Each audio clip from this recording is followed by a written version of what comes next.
Yo, my hair is crazy. My hair is crazy today, chat. What's up, everyone? How's everyone doing today? Welcome to the stream, yo. Welcome to the stream. We out here. We're back. I'm about to do something I haven't done since the game came out today. And I'm going to play Pokemon Legends ZA for fun. I'm going to do something I haven't done in a long time. I'm going to play this game on stream for fun. I'm excited. What's up, Caleb? What's up, Untouchable Jane, Scuba, JK, Fuzzy, Kanji, everyone else in the chat, F people, everyone else. What's up? What's up? What's up? Cocaine. Why did you say cocaine in the chat, Scuba? You're crazy. Today is gonna be just whatever I'm gonna do in ZA. I don't know. We're gonna shiny hunt. We're gonna PvP. We're gonna do whatever. Well, I don't know if I'm gonna PvP because they actually just released a patch, and I don't know if the patch is going to ruin. I don't know if the patch patched any of the stuff. I like hope it didn't. If it did, if someone wants to update their game and risk their alpha spawns in Wild Zone 20, let me know. Because that's not me. I ain't risking anything, all right? I'm sure someone's going to risk it all. Because I set up my Wild Zone 20 pretty well. If you didn't see it, I posted a new... Well, actually, I posted 2 new YouTube videos. One was on Wild Zone 4. But the important one was the shiny hunt exploit method for the starters. You can shiny hunt all the starters pretty easily. It's same method that is essentially the method that I showcased with the alphas and the chest spin and the onyx, but now it's just applied to the starters. It works pretty well. It's going to be your best way to shiny hunt all the starters. I need to shiny hunt the fire starters, and I'm actually going to have to reset up my fire starters, so I'm probably going to do that on the stream, is reset up my fire starters, because I lost 2 of my spawns because I was resetting my alphas, and then like I lost 2 of those spawns. I lost a water spawn somehow.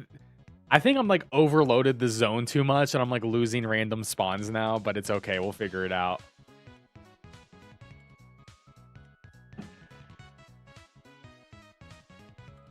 Want to know the best way to shiny hunt Charmander? Easy. Watch my latest video I dropped an hour ago. You said you were gonna do something since the game came out. What do you mean what I was gonna do? I don't know what I was gonna do. Today's been chill though for the most part. I made one big video guide that came out, and I went to Costco and I worked. And tomorrow I'm gonna have. I think I'm on my final shortlist of video guides. I think it's 1, 2, 3, 4, 5, 6, 7, 8, 9, 10. 10 guides left that I want to cover. But also, tomorrow morning, guys, we have the Pokemon DLC at 9 a.m. 9 a.m. we have a DLC trailer. And I'm going to live react to the DLC trailer. So be there at 9 a.m. Eastern. There is a trailer for the Mega Dimensions DLC. So I'm going to be up and early. We're going to be live reacting to all that fun stuff. And I'll probably have a video talking about my thoughts and feelings after the stream and everything we learned and everything. We may see new Megas and anything else. I mean, we have leaks, but like we don't know what's in the trailer. But I'm assuming there's going to be new Megas. I'm hoping there's going to be announcements about some of the events that we should be getting for this game outside of PvP events. So I'm hoping they show off a lot of things, and I'm hoping it releases in December, because if you're going to do a Pokemon Presents for the Pokemon DLC, that should be coming in a month. Like, you're not going to do a Presents and then like release it in January. They're probably going to put it in December so people buy the DLC before holiday ends. You know, they want to get those holiday sales in. You want to sell as many copies as ZA, release a DLC before Christmas time. It makes a lot of sense, you know, marketing 101, right? So I think that's what they're going to end up doing. 6 a.m. Pacific. Hell yeah, Fuzzy. Oh, yeah. I'm waiting for a Mega to be revealed that is not on the leak list. And it's going to make the leaks all ass. You're downloading the update? All right, Scuba. You test out everything for me. Of course, guys, don't forget to leave a like and subscribe. I really appreciate that. It's free to do. And hey, support my work, support me, become a channel member. You get a bunch of awesome perks. You get a green name, you get emotes, and you get recognition from me. And, you know, sometimes I do member-only things as well. And you'll be part of those events and trade events when I bring back trade events eventually one day. All right, let's do it. We're here. All right. I am here. DLC's not coming out tomorrow. It's not coming out tomorrow. Why would anyone think it's coming out tomorrow? They literally said it's going to release before February 28th, but they're having a present to showcase the DLC because we don't have a reason to buy DLC. That wouldn't make any sense for them to shadow drop it. It would make 0 sense to shadow drop a DLC. My sun is getting low. I'm going to sit on the bench. You can see that how my spawn's overloaded. Oh, I don't know if they patched the multiple spawns.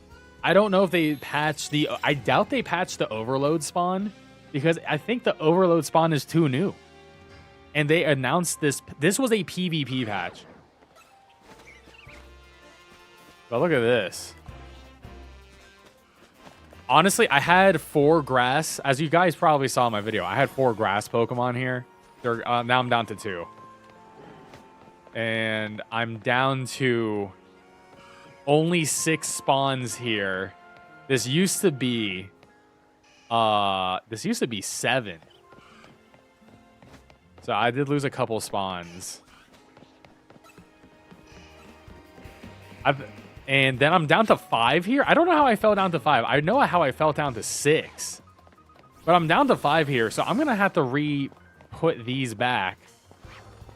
Yeah, I'm down to 5. This is super and freaking annoying. But it looks like I lost 1 on this side for sure. Yeah, I lost 1 on this side. At the very least. And I don't know where the other one is. Because this middle area is a little bit... I mean, I think this is on this side. So I lost 1 here and I lost 1 there. So we're gonna go get our stuff back in a moment here. Yeah, test the multiple spawns on 20. Let's do it. Also, do not fly to this plaza or you'll lose everything. Holy shit. Never fly to the plaza. You will literally lose everything. All right, let me sit on the bench and get to daytime. I like doing everything in the day. I'm going to redo my fire spawns. I want to get 2 more fire spawns, and then I don't have a shiny Tepig at all. So I do need a Tepig.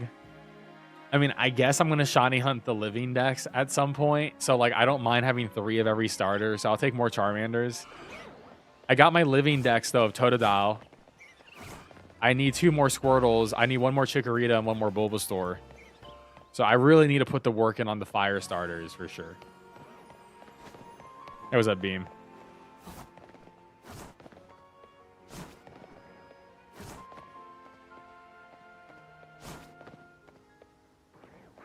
You're not doing anything wrong. It's just RNG. I mean, I got an Alpha Tepig. I can work with this. Tepig is so annoying, though. Oh, he has a Wild Charge. I taunt his ass. All right, Tepig, can you... The amount of editing I had to do in the recent video because these Pokemon would not freaking listen to me. And the Hippo's going to see me. This is actually going to ruin me. The Hippo seeing me is not good. Yeah, I don't want to deal with the Hippo, man. Yeah, I lost the Tepig. That's fine. I mean, I can work with the Hippo because I know I'm missing 1 spawn back here, so this is fine. I'll just work with the Hippo.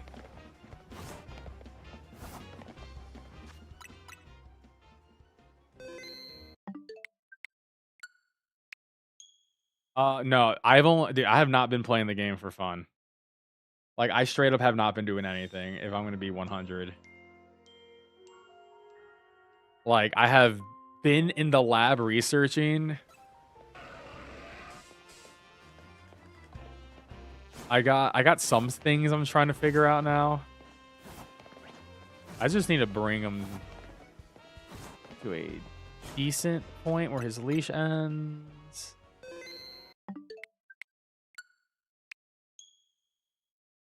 Like, I don't have Eternal Floette. I didn't even hit rank A in PvP. I just, like, I've been making guides. I have 10 more guides listed on my list because the point of this channel is to be as complete as possible with shiny hunting methods and other cool methods to do things in the game to make the game easier for you. I think this is actually far enough. How big is the update? I have no freaking idea. I think this is far enough. I think. You never know.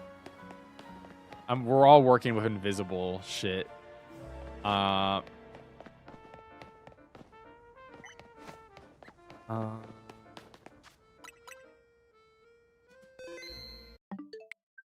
mean, the only good thing is bottle caps. I'm gonna be real. There are ways to get unlimited bottle caps, and I don't really care too much. Because I haven't really been playing PvP. I want to play more PvP, and I hope tonight... Well, now I can't play PvP because of the patch. They put the new patch out, and now I might be cooked. Because I don't want them to ruin any of the hunting methods. You know what I mean? Alright, so we are looking for 3 spawns. Or not 3 spawns. 2 spawns. 2 spawns. On the close side. However, I need this hippo to come with me so he doesn't despawn while I'm checking. I also need this Aggron to not look at me. This Aggron better not objectify me. Don't objectify me, Aggron. Don't you do it. Don't you do it. Oh my god. Hippo. Please.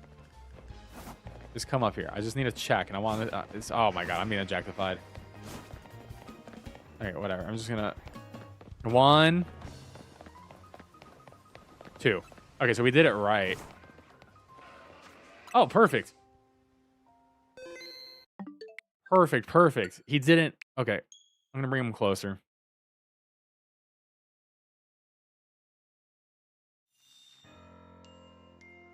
I have no idea if they patched it.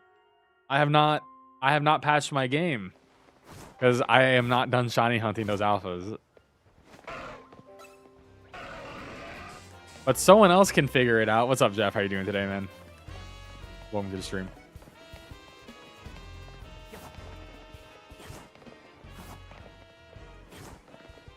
All right, we're close enough.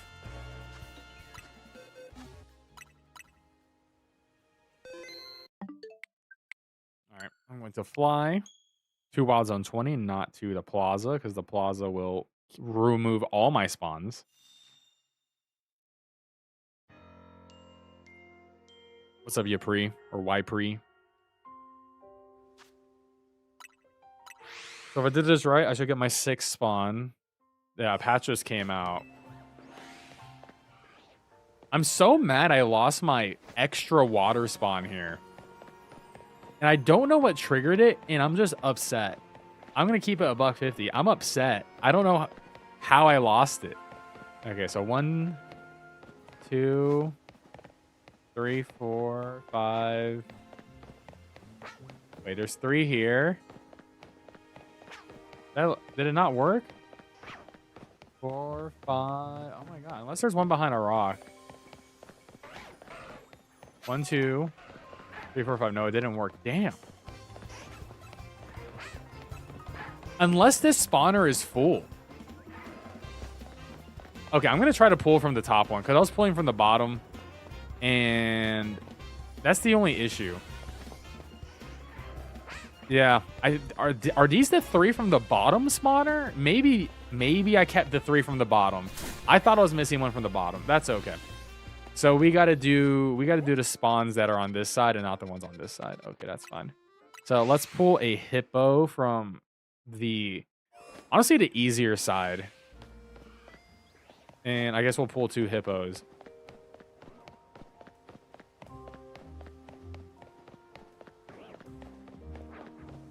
Oh, I'm not going to KO anything.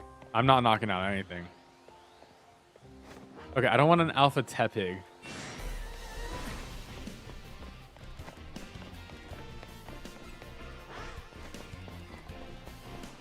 Oh my god, I lost another spawn! No shot. Okay, so it is the... okay, I'm losing spawns from this one. I'm losing spawns from this spawner. And I wonder if it's because I'm overloading all of the spawners at once. I overloaded the water spawn, the grass spawn.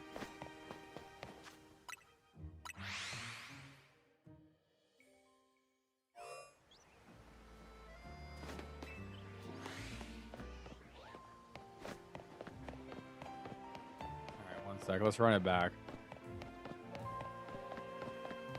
I just don't want an alpha Tepig. Okay, we got a hippo. This is perfect. Yeah, it's this spawner right here that is destroying me right now for some unknown reason.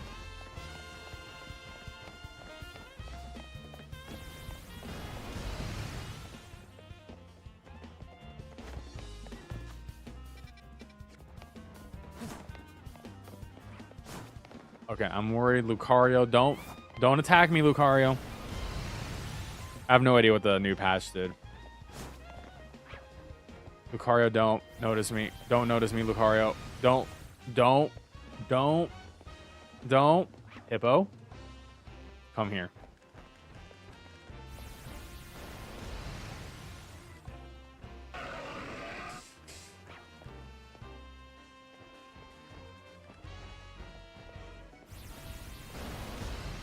His leash has to be at 50 now.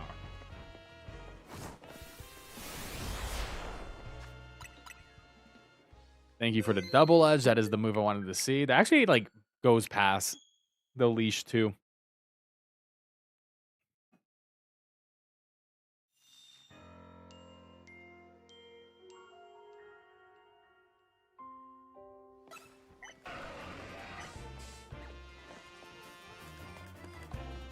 Right.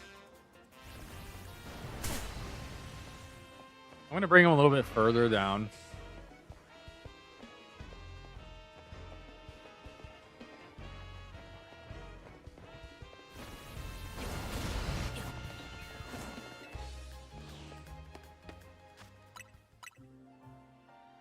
Where did I keep him?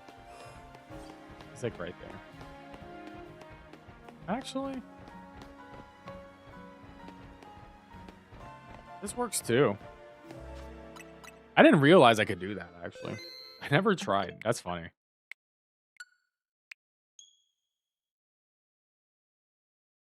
I mean, the patch notes wouldn't mention anything about that. But I also, they announced this patch before this exploit was even being done. It's so like, that's why I'm not too concerned about it. Because this patch was announced. I doubt they would do anything. I mean, could they shadow patch it? Sure. Would they? I don't know if they even would. Because that's just sort of how the game works.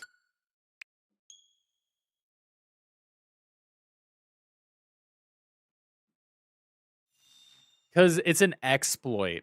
You're exploiting how the system is working. Like, the game is working as intended. It's just... you're sort of trolling with the mechanics. I went the wrong way. Damn it. I gotta reload again. I hate when the game faces you the other way. It's like, bro, I looked at the direction. I saved the game. Why does the game face me in the wrong way? I should be looking in the same way when I respawn into the game world. Anyways, we're good. All right, so he should be like right down here. And I'm pretty sure benching would not be changed. Benching would not be changed. Because that would change how the game would be entirely structured. I'm not too worried about that. Okay, we got our 3 in the front here, which we've always had. What I'm looking for is the back spawns. But yeah, I'm not really worried about that.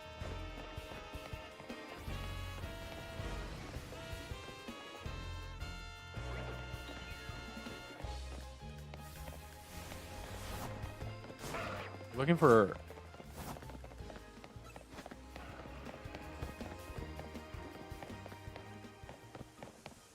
Oh. He's still there.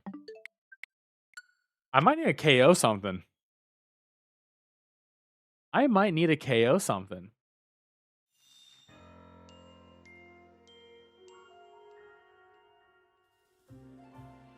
Because I'm sort of hard stuck, and I think I'm gonna kill my grass spawns. I think I have to kill my grass spawns. Hey, congrats on shiny Alpha Dratini.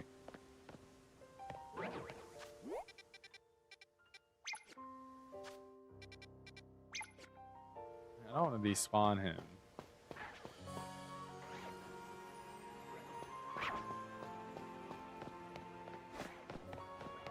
I mean, I can bring him further, but like this is far enough. This should have worked distance-wise. I think I actually got to kill some Pokemon.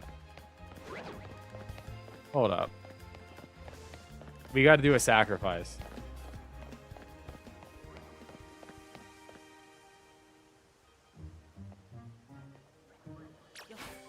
I think I'm gonna lose him.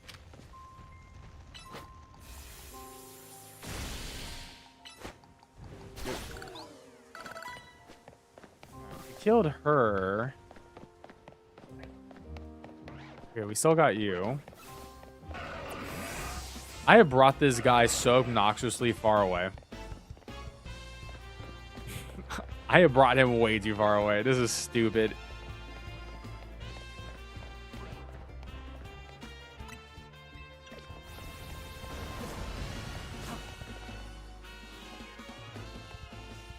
Okay, this is obnoxious.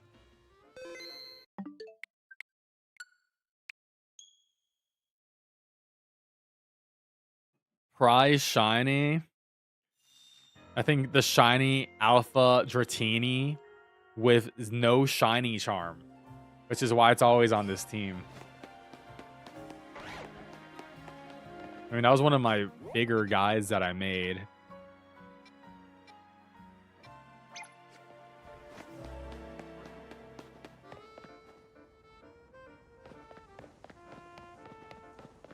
I'm so worried I hit like a spawn limit.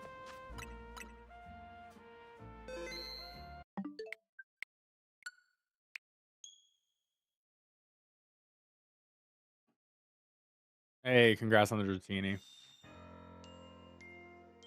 I got a couple more guides I want to make. Using this exploit.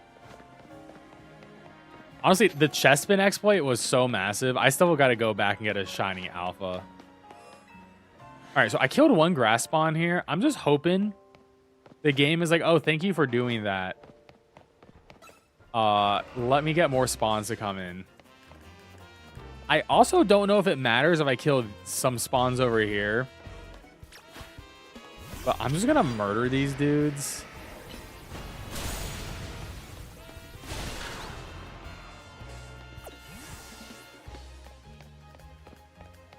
Because, like, who cares about these dudes? Just get them out of my way.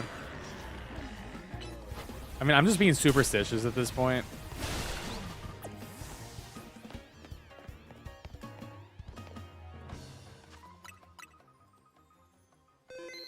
Hey, what's up, Kayla? How you doing today? What's up, Rax? How you doing? Hey, nice, Jane. Congrats on that.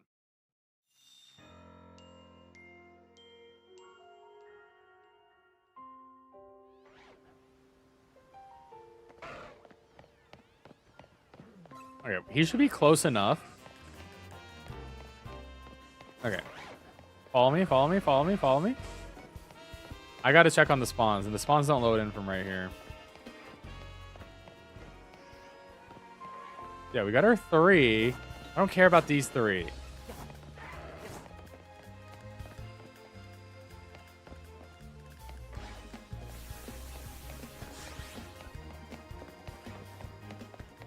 Oh my god, hit Powdon. Alright. Dude. I think I broke the spawner. I have never seen that. I've seen this spawner not work. I have never seen the better spawner not work. The one that gives you 4. That's sort of whack. Alright. I mean, I'm definitely far enough away.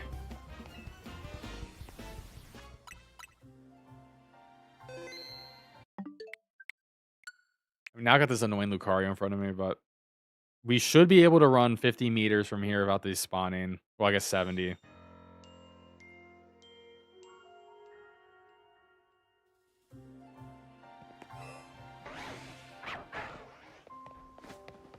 Alright. So we have our 3. There should be 1 here. Oh my god, there isn't.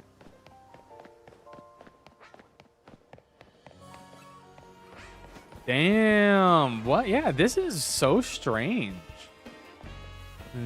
Nothing. I brought him all the way. I brought him over here. I brought him literally. The distance from where I'm standing to there is 117. What the hell?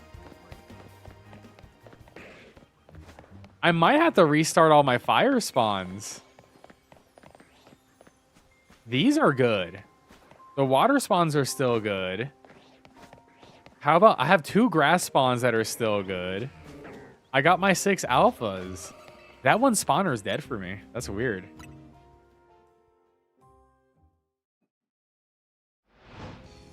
Nice jersey.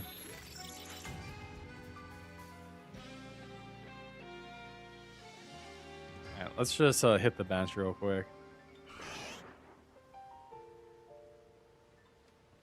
I mean, yeah, this setup is perfect here.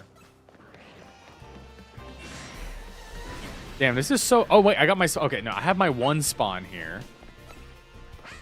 And then I should have 3. I have 3. Oh, this is so... What happened? You know what I did? I knocked out my alphas and I caught my 2 shiny ones.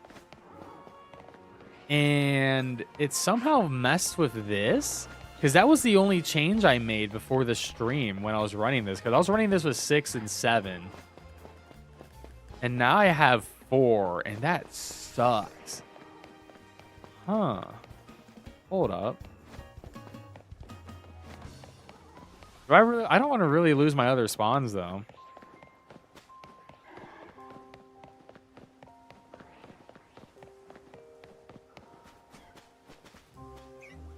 This is such a nice setup.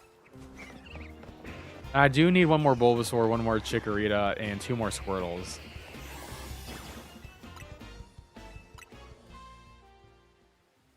You had 4 alphas? Oh, nice. Yeah, I don't think the patch fixed anything gameplay-wise.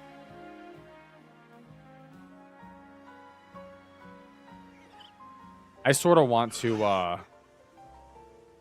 patch my game just to see. I think it's safe.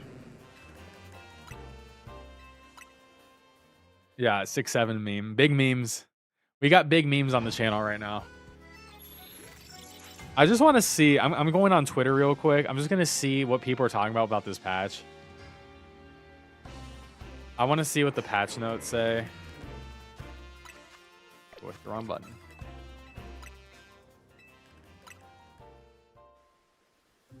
Update fixes the issue if you fill up all boxes before the first Rogue Mega Evolution side quest that catch. Oh, interesting. There was like a way to soft lock the game.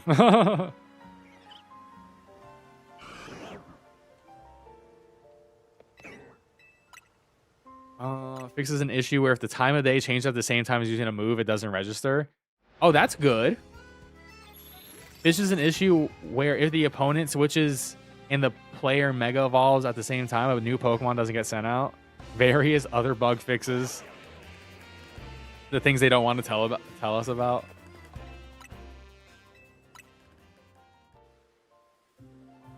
Yeah, you never decrease in points now. So ranked is free. Lure Ball, good for Shiny Zard. Y. Lux Ball. Black on black. Black on black. Okay, you know what sort of sucks about this bench, though? Is this is the... You can't really macro here outside of the bench if you want to get the water starters too. Because Gardevoir runs away, and if it runs away, then it's just like, oh, you lose that spawn. So it's sort of... I sort of hate that Gardevoir runs away from you. I don't know why this is a thing. They didn't patch anything. There was a patch. Guys, I don't think people realize video games are hard to make. It is also hard to make patches. And if it's not a game-breaking bug, which this is not, they're not going to put, like... They're not going to work 80 hours a week to, like, fix one thing. The patch is also... The exploit is also pretty new, and they announced the patch before the exploit was discovered. And the original patch was discovered on Spanish YouTube. Or the original exploit, so... And there's no shot that Game Freak is listening to anything that isn't from the Japanese community, maybe the English community, but it's a Japanese company. They're not looking at English YouTube for the most part. Definitely not looking at Spanish YouTube. So, I'm not going to be concerned about this ever being patched. Yeah, I'm not worried about it. If it is patched, it's not going to happen today. I'm telling you that.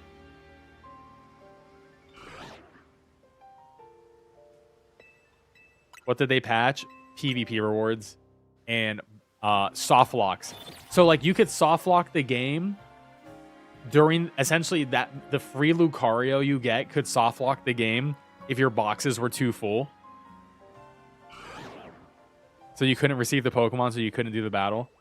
Which is actually a hilarious like bug because like who would fill up all their boxes? You have to fill up 32 boxes before the Mega Absol fight. And apparently, like, side quests, the side quests where you have to give them a Pokemon or something could soft lock your game, too. Which is just pretty funny.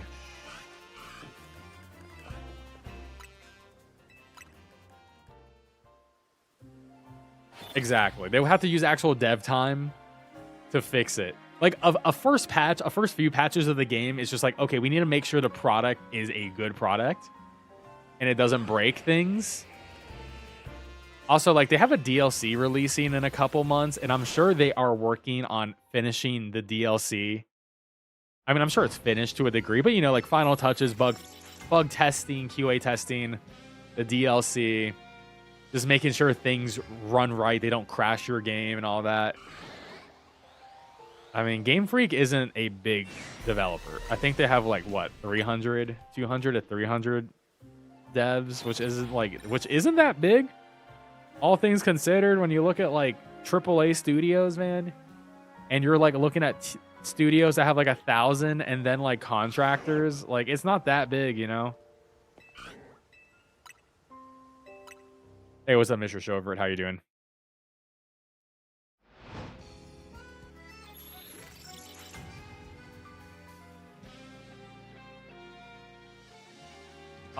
People have updated their game and it seemed like it didn't affect their save file. So if you want to get the Delphox Stone, you will need to update because it is everyone has to play on the same patch to play PvP.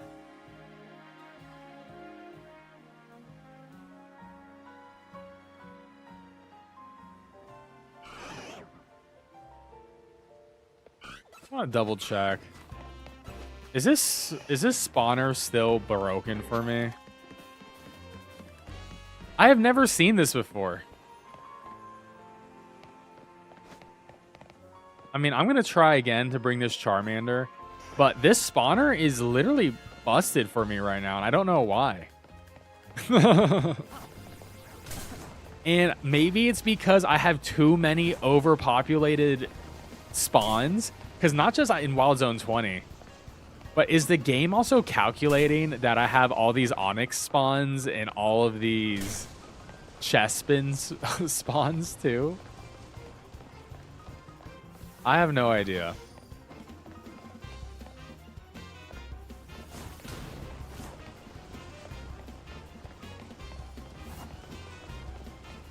I think Delphox... Wait, is Delphox live yet? I don't even know. It's UTC time.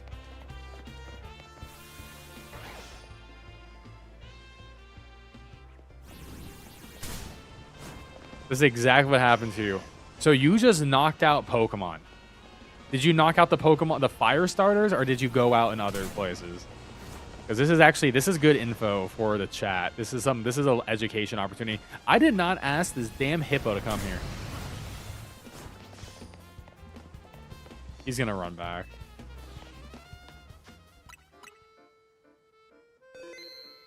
You probably reset. You can't rank down though. So it's like whatever, man. Ranking up, you can only go up. I think the worst case is you don't rank, but like you can't fall. So in theory, you just put enough time in, you hit rank A. Like I feel like someone's like 3-year-old could probably hit rank A now with like a team of 3 Pikachus.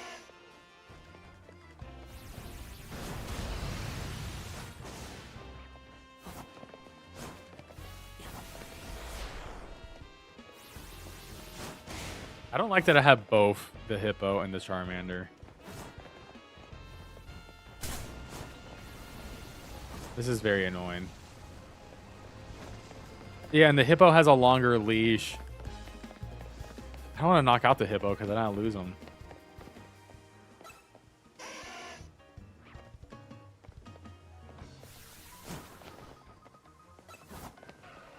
Come on. I'm gonna have to put them, I'm gonna have to put both at the gate.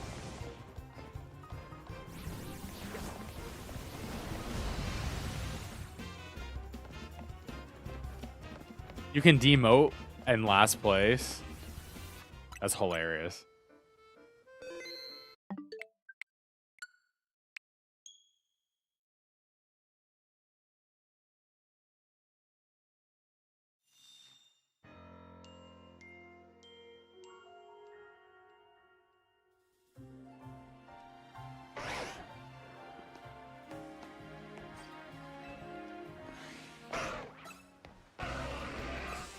I would like to bring the Charmander a little bit further down here. Just a little bit further down and do something like do an attack.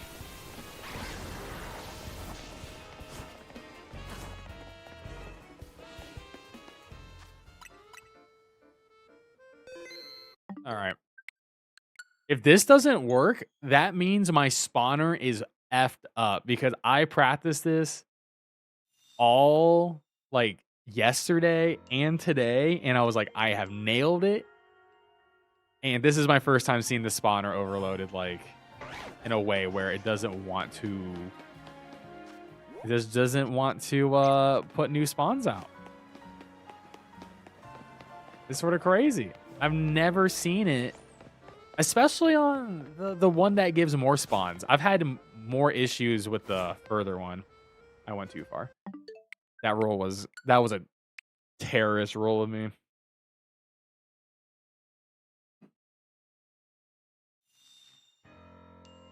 I can get it to 5 in zone 20, but after I fly a couple of it despawn. Yeah, I wonder. I feel like it's a. I wonder if it's like a. It might be too many, like a RAM overflow or something.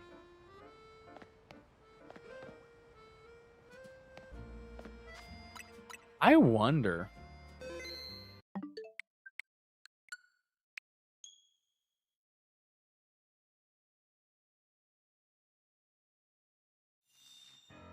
Okay, so the reason, if you have 7, I talked about this in my video, which I released earlier today. If you haven't checked it out, it explains how to set up the spawns for grass, water, and fire. I released like an hour ago, so check it out. But if you have 7 spawns, that is the cap. And essentially, to make sure they don't despawn is 1, you fly to Wild Zone 20. You never fly to this plaza or it despawns all the fire starters. This will ruin it. Never fly here for the fire starters. And essentially, if you load the area too fast, you will lose a spawn. And you should make like a hard safety save of all 7 spawns up. And essentially, before you like fast travel and do the thing, like you make a hard save and then you can like go back to the hard save. All right, so I'm trying to see, is there a spawn here? But I think this spawner is, oh my god, dude.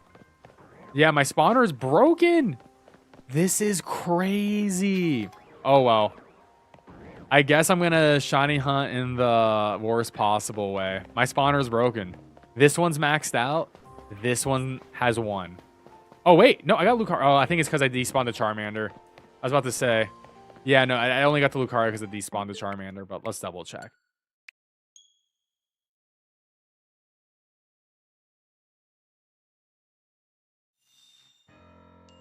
I wonder if the game is thinking there's a Pokemon already spawned in, but it's sort of bricked.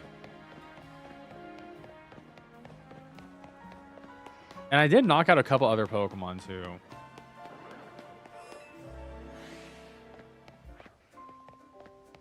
All right, Charmander.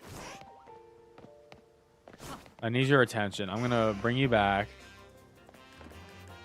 Oh boy, Alpha.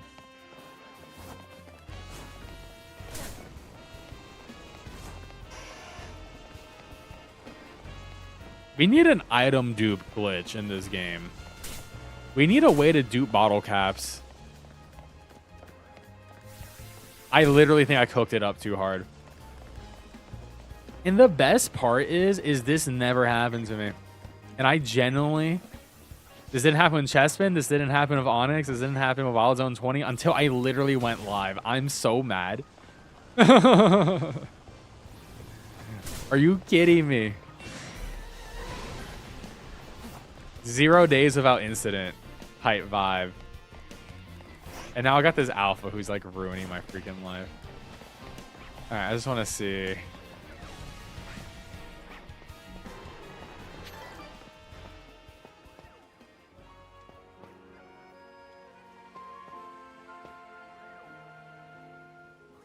Yeah. It's borked. I borked it. I borked it.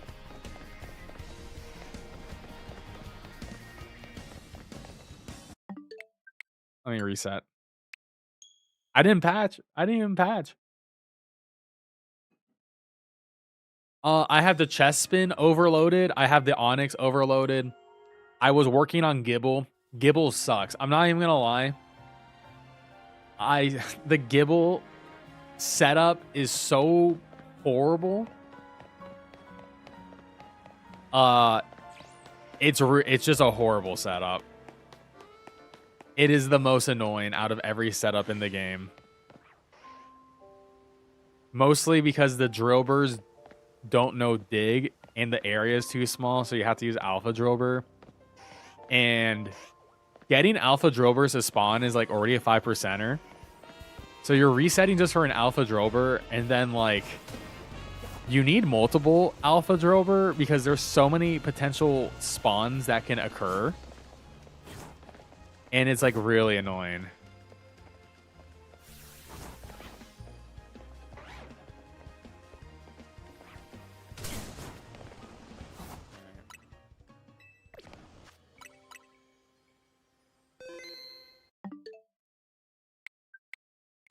You should always save before you catch anything special. I mean, I got a shiny Gibble already. If I'm going for a living dex, I guess I need a second, but because you can get your Garchomp in the middle. The steps are the same. Just follow the video to a T, and you will be led to Valhalla. All right, so yeah, this spawn is borked. We tested taking him all the way out here. We tested a spawn all the way over here. I walked my ass to Wild Zone 3. Bro. Yeah, I don't know. I think I might have to... I might have to kill everything. I don't want to do that on stream, though. Because that's going to be a lot more work to reset it. I think I'm just going to do my fly reset. Because I still get the 4... I get 5 spawns here to have a starter. I get 2 spawns here that can have a starter. And, you know... Yeah, we'll just run it like that. And we'll just hope we get something. Yeah, I just picnic reset. You're right. I should hit the picnic. Dude, I miss picnic resetting so much, man.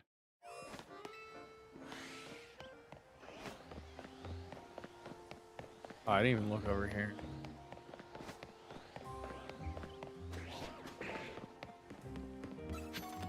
I mean, the next stream I do, I will hopefully figure out why this particular spawn is borked for me right now.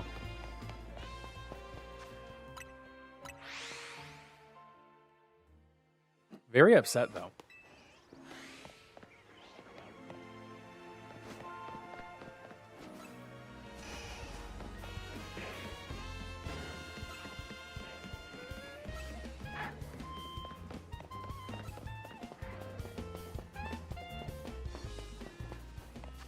Honestly, I just really want a shiny Tepig because I don't have one. I want to get that shiny Mega Ember. Hippo clap them cheeks, pretty much. I guess I should run up and check the alphas while I'm doing this. But actually, do I guys see all 6 alphas on this route? I do. Okay, that's fine. Oh, something to mention that I didn't even mention in the video I put out. The shiny only run? Oh, God. That's so cooked.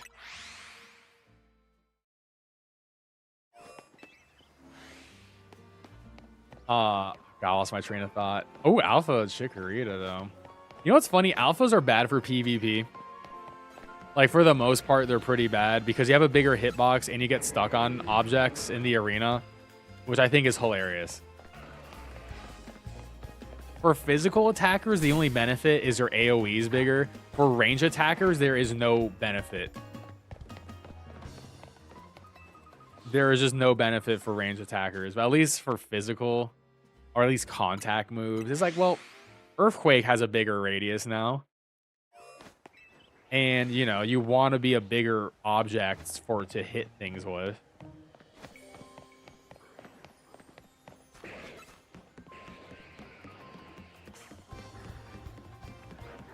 I don't know what shiny alpha I would want, by the way. From the middle.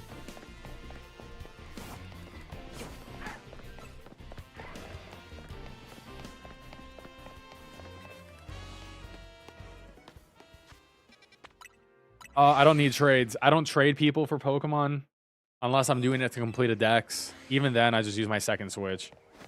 But, yeah, I'm good. Thanks, though.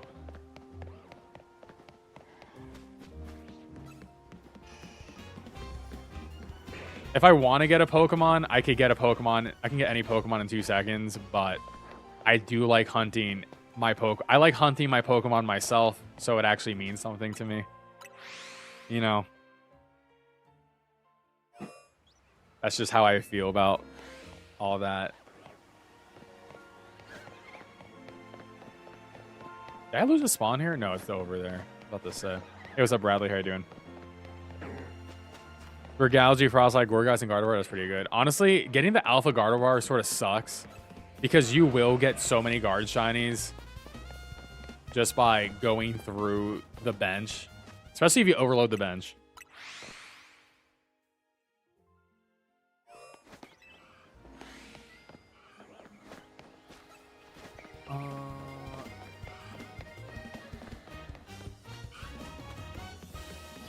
Hey, I'm glad to help out. I got plenty more videos to come. I got a bunch of videos that are queued up and ready to go. I got a lot of individual hunts. I got a couple more Wild Zone hunts because, you know, the goal of the channel is to make as many comprehensive guides for Legends ZA. And of course, not every guide is going to be for every person, but for someone who doesn't know anything about ZA, it's just like, hey, you can check out this channel, and I got a guide that's going to show you how to pretty much do everything in the game. It's sort of trying to be like an encyclopedia.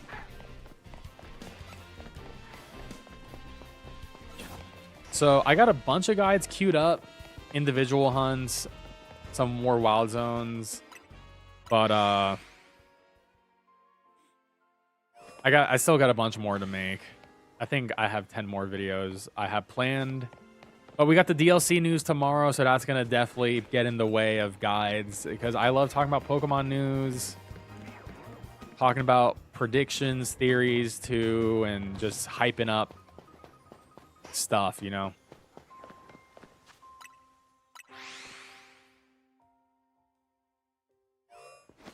Hey, congrats on the 2 shiny Bulbasaur. That's sick.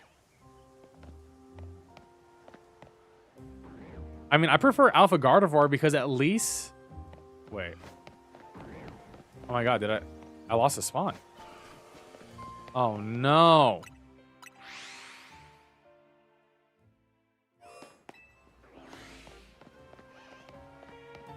I lost one. Yep. I lost the spawn. I lost the water spawn. Yeah, these spawns are fickle, man. The bench doesn't lose spawns. But if you fly reset enough, you will lose a spawn. Oh my god. I'm losing everything, chat. I'm losing all my spawns live. We're going from riches to rags. It's so over.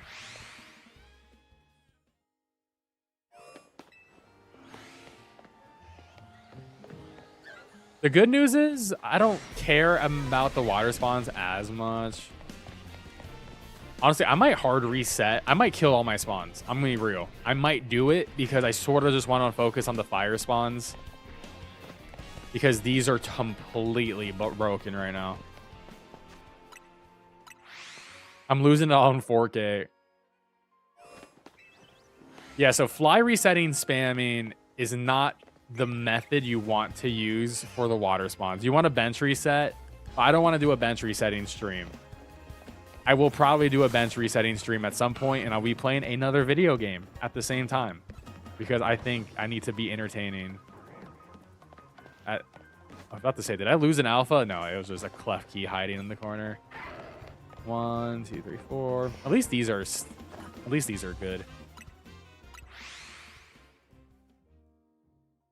Honestly, I'm gonna be real. I think the best way to hunt Drampa is just to do the 6 alpha reset and just run up. I'm not even capping. Oh my god, I'm gonna lose. I was about to lose a Gardevoir. Did I? Oh, well, we're patching. Whatever, we're patching. I'm going into the future, chat. I'm going into the future. They got me. They got me.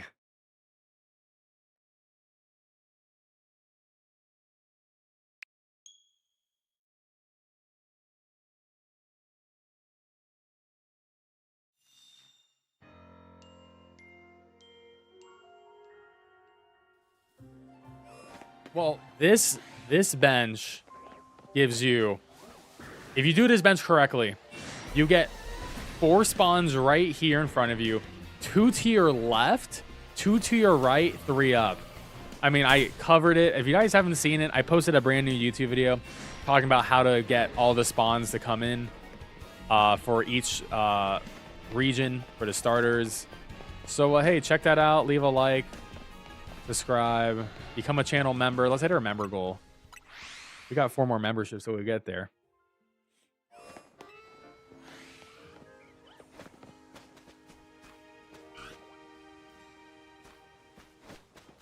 Honestly, part of me wants to do my chest spin.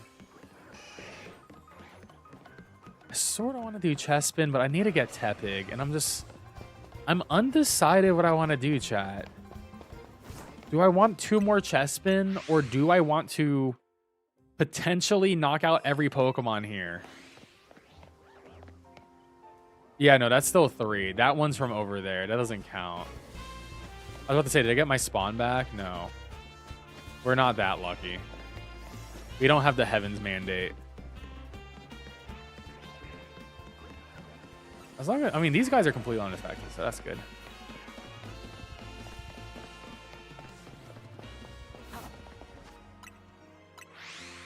hot tub stream, 4 more memberships, I'll find a hot tub. Hey, congrats on the Electros. That's sick. The issue, if I knock them out, it'll probably take me 40 minutes to reset everything, right?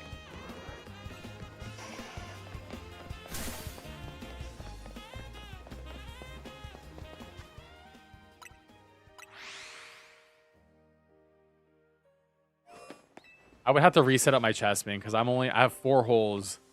I need 1 more hole. I'm not gonna lie, I think the chest spin is so much more chaotic than this. This gets more chaotic if you're doing what I'm doing, which is overloading the whole entire zone, which maybe I'm not gonna recommend. Hey, Rune, thank you for the tier 2. Maybe just overload the sections you want to hunt, plus the alphas. Because I think I'm hitting some weird bug. But it's not chaotic to set this up.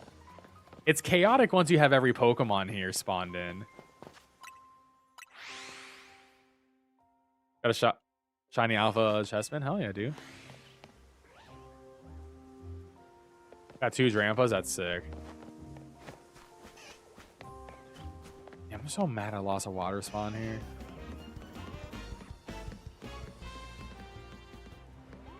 How do you get shiny Totodile? Boost your water spawns. I have made a YouTube video about how to do all the spawns, but the video mostly focuses on the water spawns because it's the easiest to set up. But it does cover the grass and the fire. There's a good section on the fire, guys, because they're a little bit annoying. But you can set up technically 8 spawns here. You only want 7. I think 6 is ideal, though. 7, I lost my spawn so quick. I don't even know what happened. Wait, hold up. Is there a Pokemon here? I guess this is my... Yeah, I got the far spawn this time. The new update didn't touch the patch, or the patch didn't do anything about the glitch, exploit, whatever. It's fine. I'm playing on the new patch.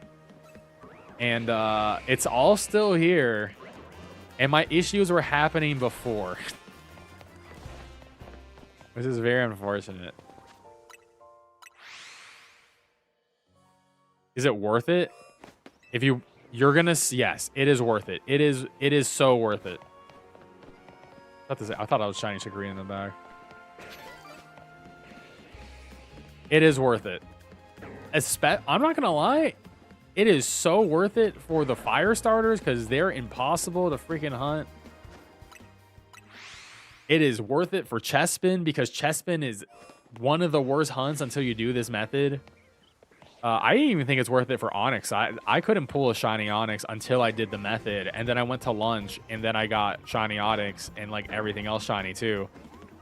So yeah, I think it's always gonna be worth it to do these exploits.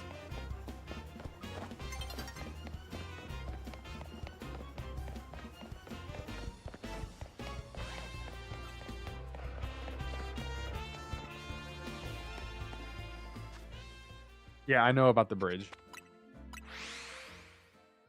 I did mention that in my video. My issue is not the bridge right now. My issue for those who are joining us is my first fire spawner is stuck at 1 Pokemon. And I brought Pokemon out like 300 meters, man. And I couldn't get those Pokemon I couldn't get a new spawn to come in.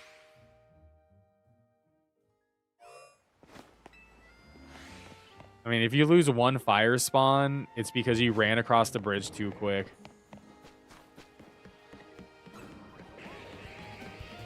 My issue is I can't make any new ones to respawn, and I don't know why. But whatever. I think I just got to reset my whole entire zone. What's up, Steven? How you doing?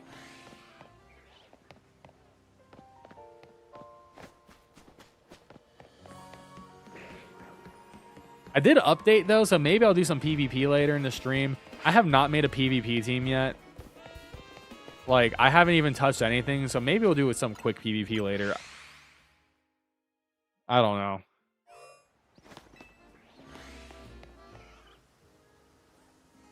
Is it worth it? I mean, what do you mean? You have all the shinies? If you have all the alpha shinies, then just don't do the shiny alpha exploit. Just do the one for the starters.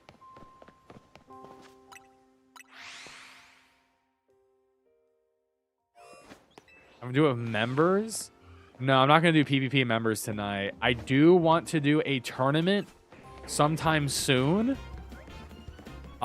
We shall see.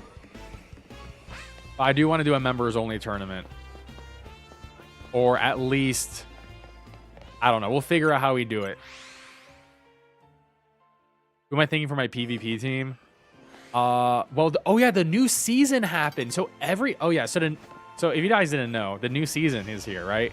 Xerneas and Yveltal is gonna be everywhere.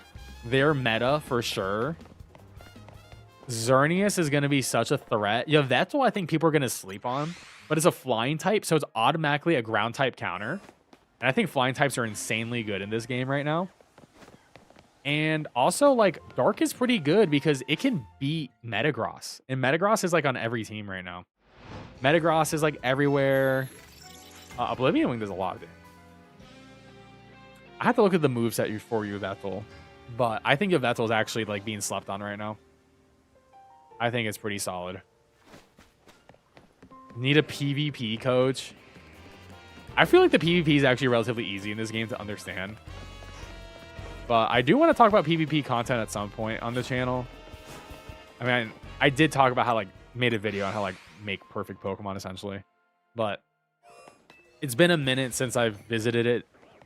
But here, my understanding for PvP is speed is pretty irrelevant outside of very in-depth use cases.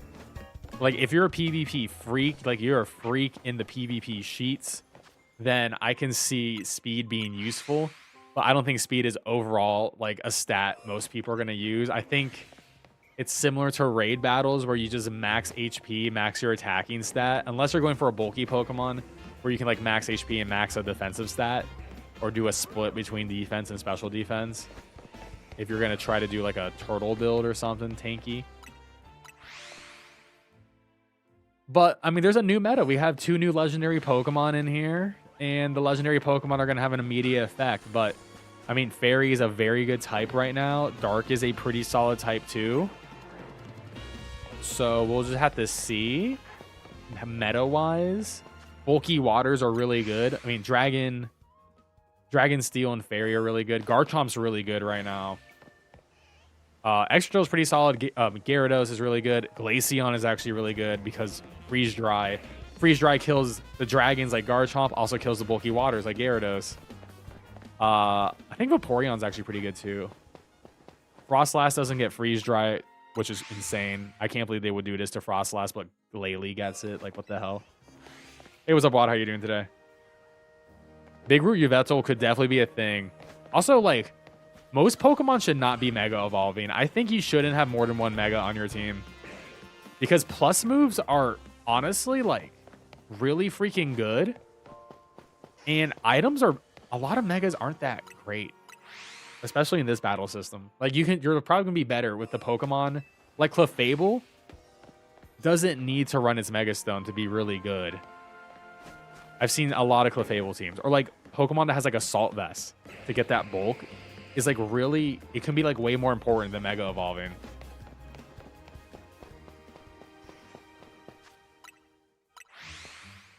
The patch didn't ruin anything.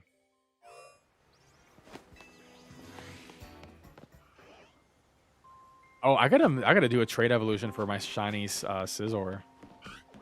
I feel like Scizor is not good. I've never seen anyone run Scizor online. Maybe because no one has a Scizor.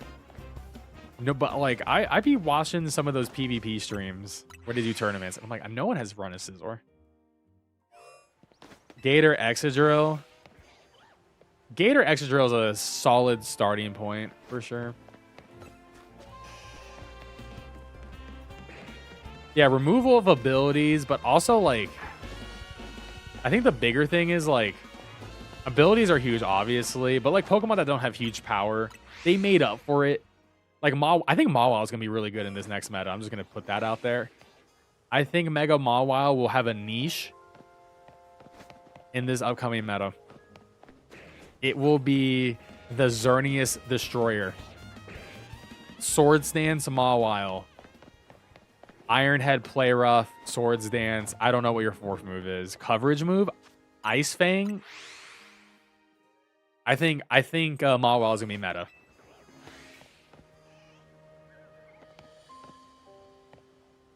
Am I doing with 6? Yeah, no Technician kills Scizor. That's true.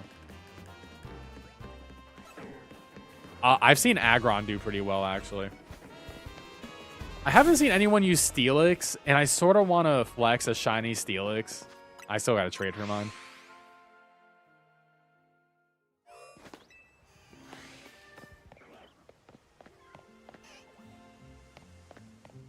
No, I'm just slowly losing my spawns. I'm hoping I lose spawns over time, but I am doing 6 in the middle. I got 4 in the fire area because my fire area is bugged. And then I got 3. Well, actually, no, I have 5 in the water area. It's just not the right 5. I want 6. And I have 2 in the grass area.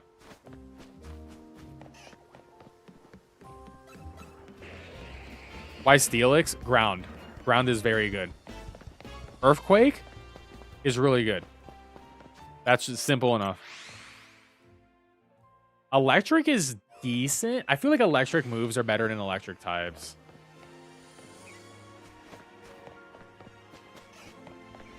But ground is good. I mean, Scarm is pretty solid too, though. Immune to ground is huge.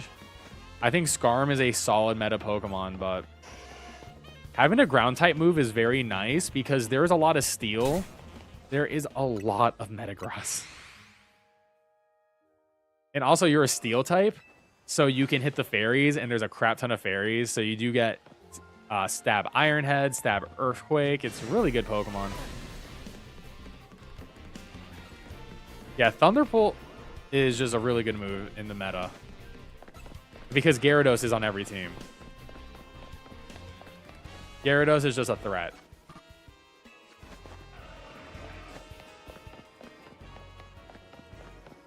Well, if you want to know how to get 7 spawns, check out my most recent YouTube video just posted.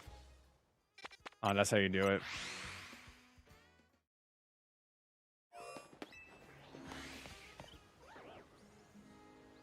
Glaceon's very good. Glaceon is super good. Okay, so here's the thing, chat.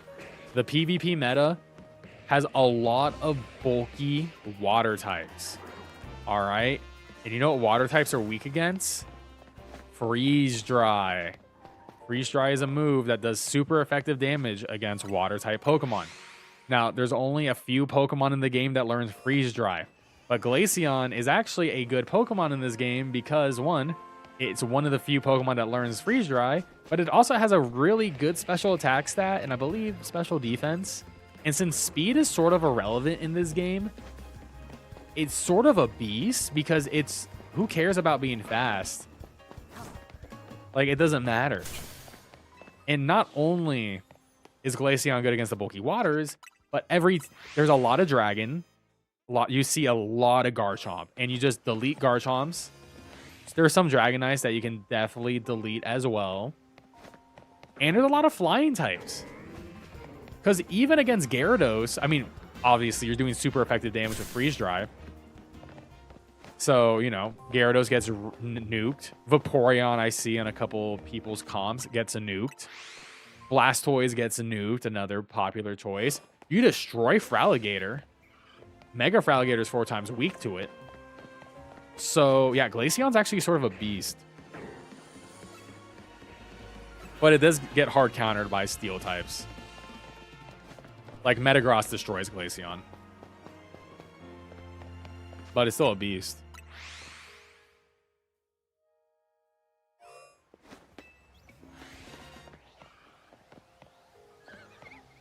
Yeah, Metagross is definitely the best steel type. But I think its biggest issue is it's the best steel type. And I do think it's going to sort of get countered by Yveltal. Because Yveltal will be the best dark type in the meta, in my opinion. We'll see how it goes. But it sort of counters it. You're immune to Psychic. And you're also immune to Earthquake. And then Metagross is weak to Dark. Like, Yveltal's going to hit it hard, man.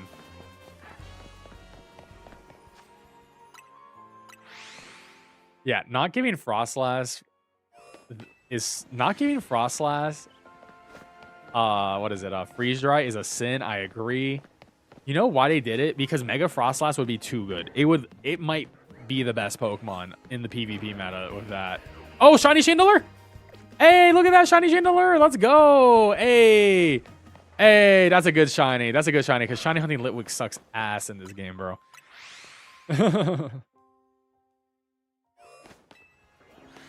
I still haven't shiny hunted Litwick. I still got to make a video guide on it. It's one of my many things to do. One of my 10 videos left I need to make. Because Litwick is a popular one. That's sick. That's super dope. Full moon, true. This is full moon vibes. November moon.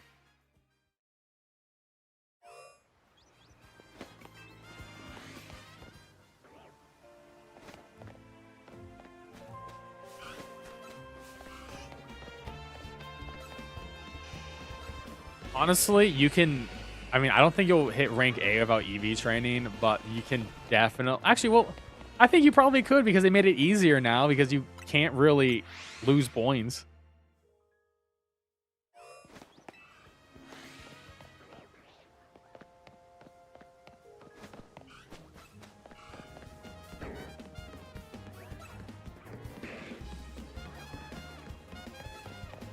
Also, draining moves are so busted in PvP.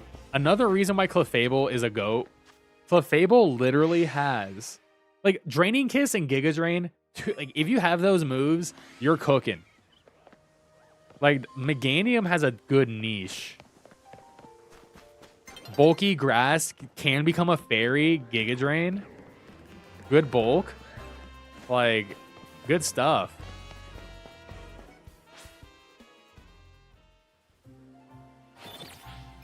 I've never seen anyone use a Chandelure in PvP. But I can, honestly, the only fight, it's a hard counter to Emboar, but Emboar should be running Earthquake.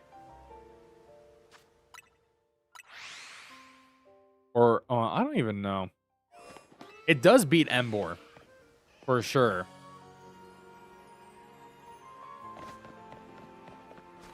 If your Mega Emboar is actually pretty good in PvP too.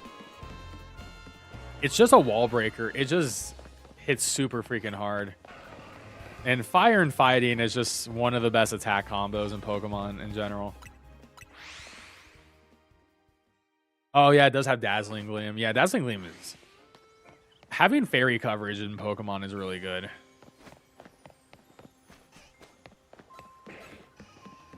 I see a lot of Emboar. I haven't seen... Maybe I saw a couple of Chandelure. Well, I haven't played PvP in a hot minute.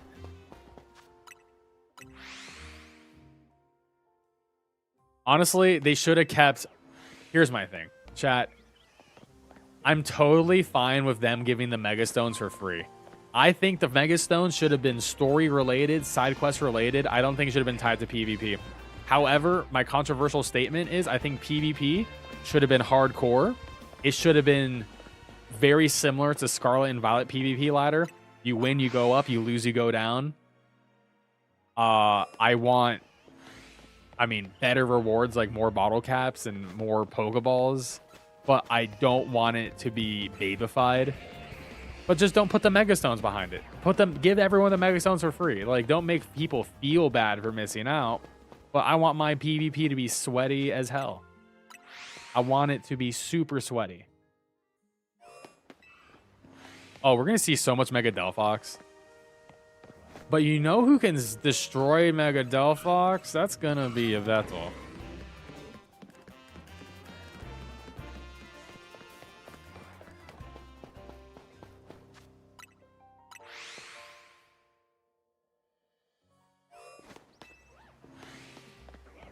Yeah, Brick Break is such an important move because there's so many people who are just like, okay, I'm going to start the battle and set up Reflect Light Screen.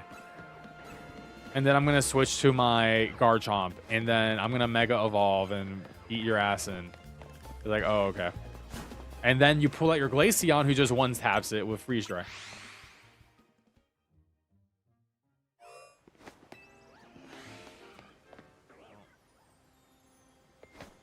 I love Scarlet Violet PvP. I'm a Pokemon battler.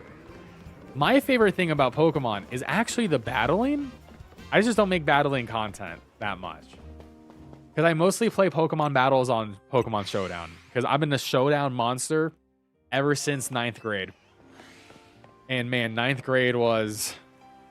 I don't even know what year 9th grade was. When was 9th grade? I graduated high school in 2011. So, oh my god. 2010, 2009, 08? 08? Oh my god, I've been playing Showdown since like 08. Or 07, 08. Around then.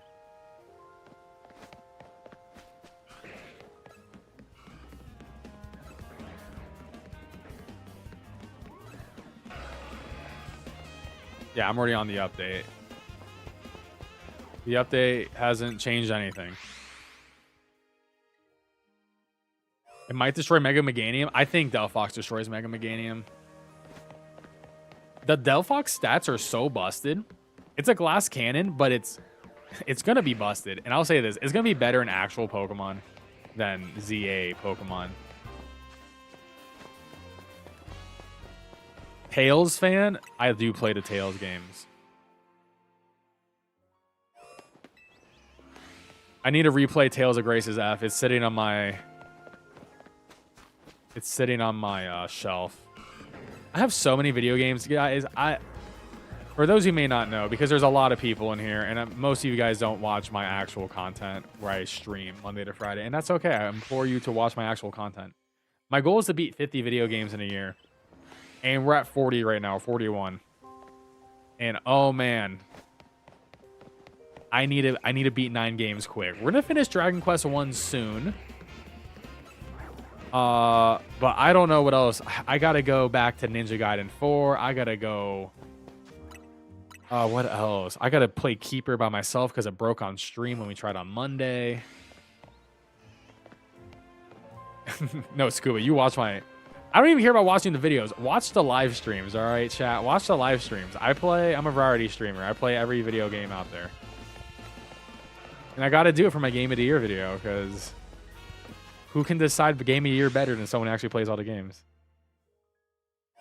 Outer Worlds 2, did play it a bit. I'm probably not going to stream more of it, but I'm going to play it for myself.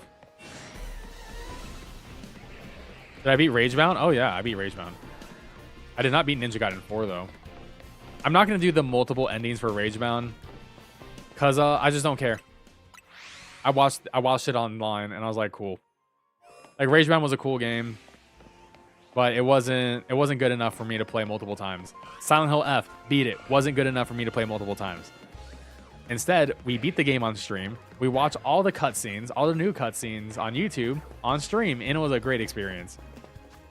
And I think that game has an awesome story. I just don't want to beat a game 4 more times.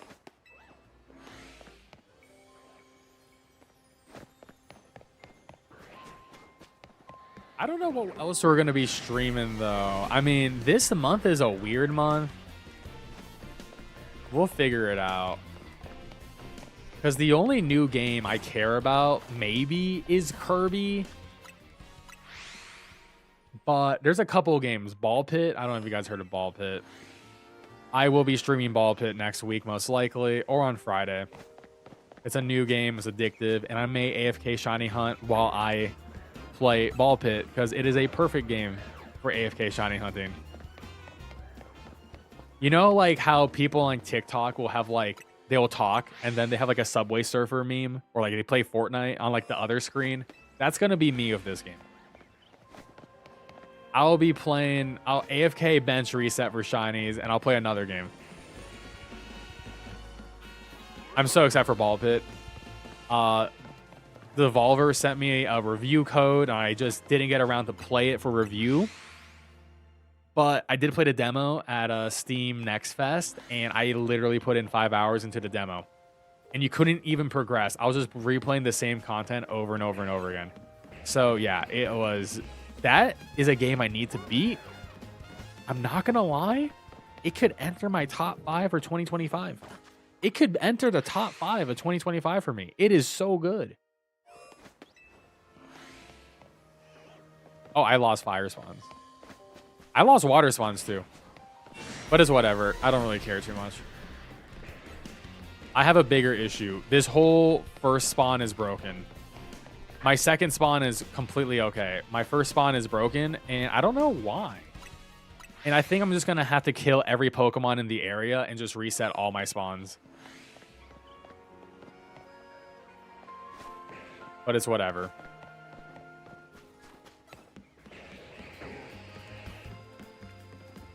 RV Dare yet? I have not tried it, but it looks cool. It's one of those games where I need friends who play video games to play with. New Hyrule Warriors. So I'm not a Muso guy. I don't play Dynasty Warriors. So hey, shout outs to the people who are hyped for that game, because apparently the story is really good. I am not a Dynasty Warriors guy, and I'm also not a Zelda guy. So it's like the worst combo for me. I will play Zelda games, but it's not like one of my favorite series. I usually just play them because they're hot to play. And I'm like, yeah, they're pretty good. They're like 8 out of 10s for me, usually. 7 or 8 out of 10 games. But I can't do Dynasty Warriors. I just can't. It is like... I just cannot do Dynasty Warriors. It's not possible.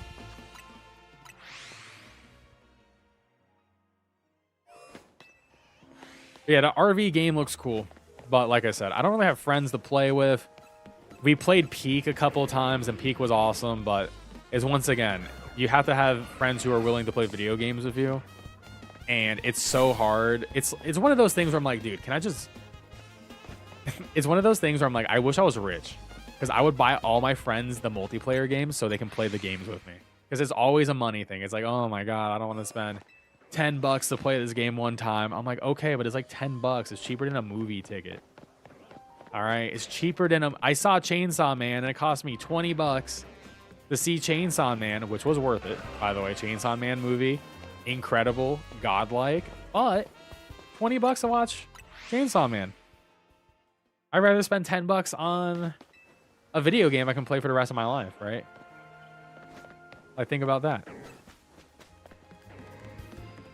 Hack and slash game next week announced. Honestly, I hope it's not Bandai Namco. It's going to be Bandai Namco, and unfortunately, I'm going to have to use the word anime game slop. It's just... I want good anime games again, man. I think the last good anime game I played was Dragon Ball Fighter Z, because Arceus are the gods. Arceus, legendary devs, man. And I think Dragon Ball Fighter Z is actually my favorite fighting game of all time. It's also the best fighting game. It's also my favorite fighting game because it was the best fighting game I've ever been at before. I was like, oh my God, I get why people like Marvel vs. Capcom. I understand it. I was doing happy birthdays, dude. I was popping off. I knew the universal combos with all the characters, making my sick team. It was even having fun with a low tier team. I was like, what? My team was Adult Gohan, Goku Black, and Vegeta. And we were killing it. It's by the J-Stars team. It's over. That game is cooked. Zygarde is OP in the game. Well, they're probably going to put Zygarde in Season 3 PvP. Let's be real.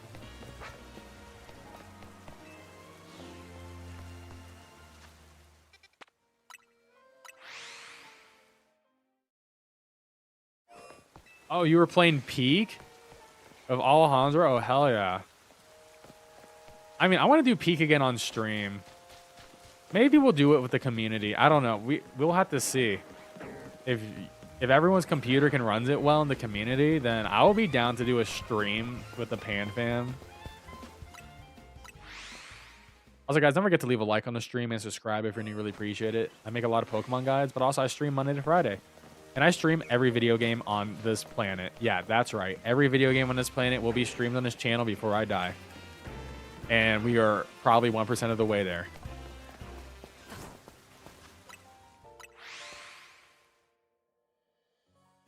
Peak is awesome, Caleb. You would like it. Everyone has Peak, dude. You just have to have a computer. You need to have a computer. It's not even like a crazy hard game to run. But you do need a PC. It's only on PC. Superman 64. Yo, I can't believe we never had a good Superman game. But yeah, other video games coming out this year. Outside, like Kirby Air Riders, I'm like, maybe I'll probably buy it because I've never played Kirby Air Riders in my life. I love Kirby.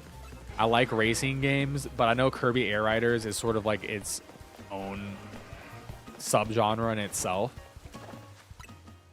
And then what else? Like Metroid Prime 4. I feel like no one's hype about this game. I made a joke in Discord yesterday, which I have a Discord everyone can join for free. I was just like, Alejandro like posted a trailer. And I'm like, bro, there's like 12 people who even saw this trailer. Like, what's going on here? We need a Nintendo Direct for Prime.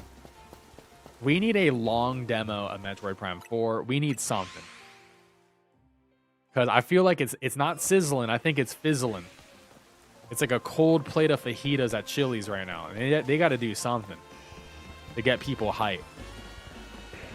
Because I'm the easiest person to get hyped on the video game, straight up. And I have no feelings right now, and it's crazy. Pokopia? Oh, dude, I'm going to become a Pokopia content creator. Because Pokemon is what I make videos on. I will probably become a Pokopia content creator. And it will be a time. I hope I like the game. If I hate the game, then that will be not a long content creatorship.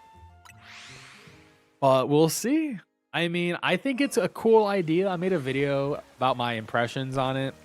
I think it's a cool idea. I think it's an idea that should have been done 10 years ago. And also, I do think Hello Kitty Adventure Island has sort of taken the hype from Animal Crossing and even what Pokopia could be. Because I think that's probably the best game in the genre now. Yes, Dragon Quest Builders I do like. It is from Team Koei. So yeah, I know it's from the Builders devs, which is pretty freaking sweet. Which means I think it's going to be a good video game.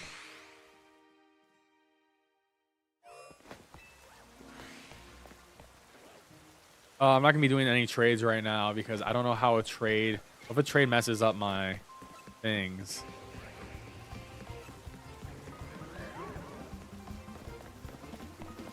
My game is buggy as hell right now, chat.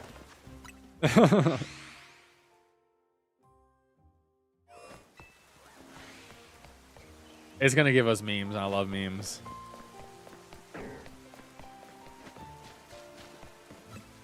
Insomniac locking in for Spider-Man 3. Honestly, I think Spider-Man 2's story was fine, but it was definitely not as good as the first game. I don't disagree with your sentiment. Here's my thing, though. We know exactly what Insomniac Games is doing for the next 5 years and beyond, actually. Wolverine's happening. Let's worry about Wolverine. I think Wolverine's going to be amazing. And then we'll eventually get like an X-Men game from them. We're going to... Honestly, I'm going to be real. I'm mostly hyped for Wolverine and a new Ratchet and Clank. I see you, Jane. Have a safe flight.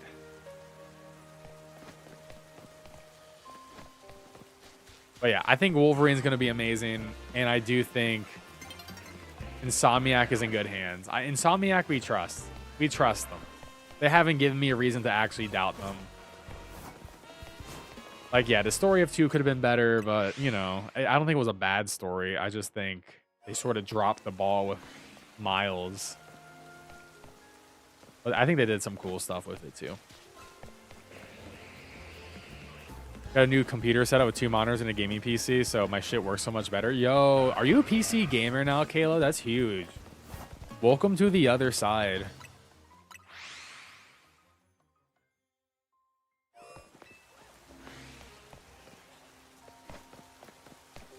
Starting at midnight.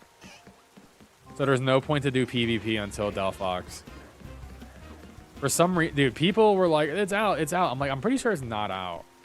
Even yesterday in chat, people were like, it's out. I'm like, no. UTC time.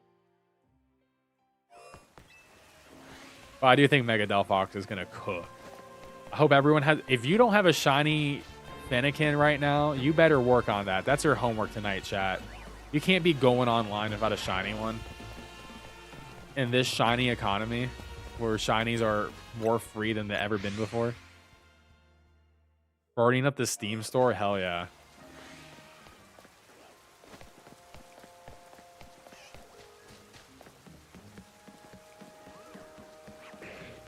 Hopefully in... I'm going to say this. Hopefully in 10 days, I will have time to play other video games again. No, you get Greninja for like free. If you go on PvP, you can get Greninja essentially for free. It's like the rank Y reward now. So you will get it essentially just by playing the game one. One match, you get it. And then the Delphox is now rank S. Rank S is 2 matches. So yeah, you can just get everything in 2 matches, and then you never have to play PvP again until the next one. Which we'll see when the next one happens.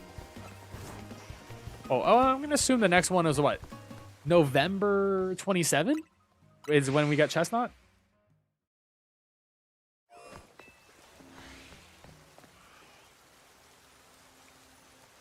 I'll get that shiny charm, dude. Once you get the shiny charm in this game, it is insane. However, I will say, getting a shiny Alpha Dratini without the shiny charm. Oh my god, shiny Lucario. All right, well, he has taken one of my spawns. But that's okay. I'm going to keep him here. I'm going to keep him here. I'm going to keep him. I'll keep a shiny Lucario. Great. I already had a shiny one. I had a shiny Alpha. Great. We have 2 shinies from this. I'm just going to stack my shinies. We're just going to keep them here.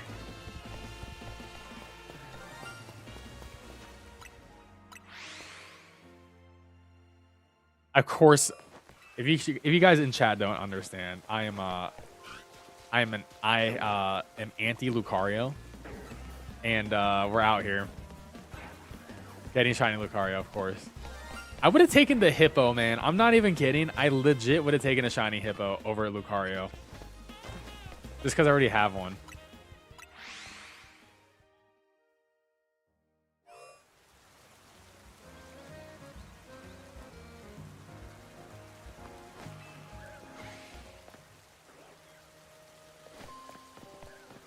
Oh, side note, chat. I am going to release a video that is going to showcase all my macros that I use in the game. I will have it out this month for sure. Hopefully in a week.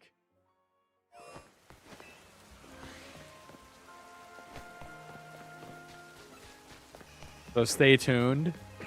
And I will also share my macros. Hopefully I will be able to post a link where you can download all of my macros.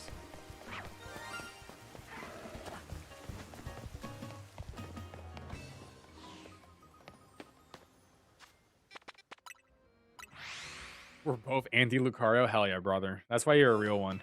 You know. You know what it's like to be on the front lines.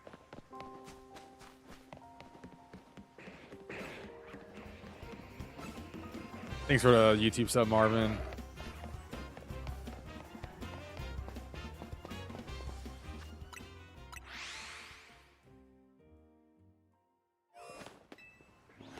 You know, let's see what... You know what? You want to see what my boxes are like right now, chat? Okay, shiny box begins here. So, This is what we're looking at, chat. I hope. All right. So I have a lot of extras that I need to remove for sure. Like, I don't know if you guys saw the video Wild Zone 17 where I had every shiny. The entire pride was shiny. So that's box 1. Box 2. Oh, there's not a shiny in here. What the hell is this? Get this Charizard out of here, bro. Oh, yeah. We got... Oh, yeah. My Eevee and my Charmander over here. What the hell? We need a... It's not organized. All right, there we go. Organized.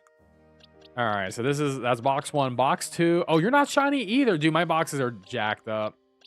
This is so embarrassing, chat. This is so embarrassing.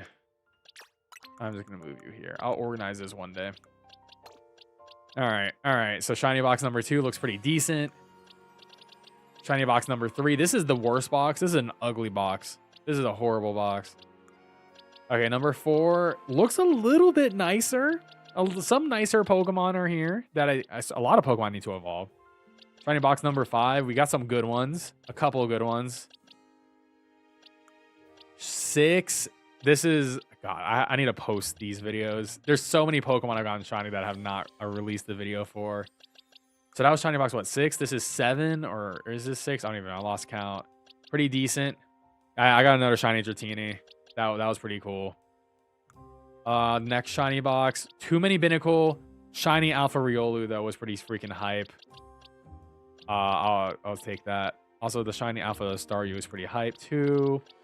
This box, decent box. I mean, shiny Alpha Skarmory and Altaria and Hawlucha.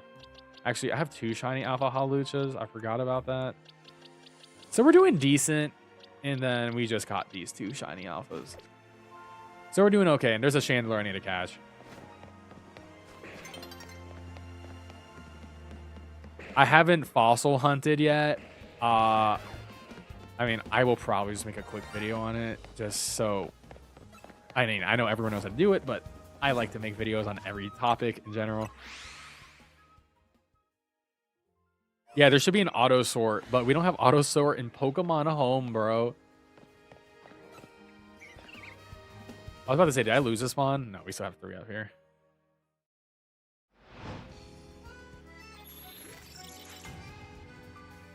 Low tier Dragon Ball Fighters team. It became low tier. Goku Black was not good. Goku Black was not good in Fighters. Whoever that person said, I hope they're caught up. Goku Black was not good. He was outclassed by all the other beam users. Vegeta was good. Vegeta was definitely good. He had the best assist for a while, and then they nerfed it, but he was still pretty decent. And Adult Gohan, I mean, Adult Gohan's my favorite character. So, in general.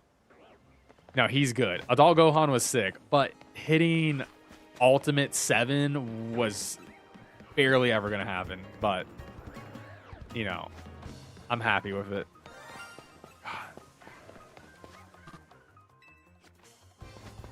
Hey, we should have tags.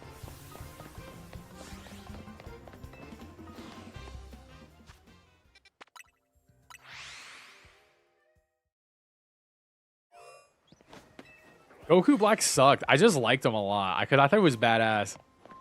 And I like the pink beams. Literally any other Kamehameha user would have been better than Goku Black on that team.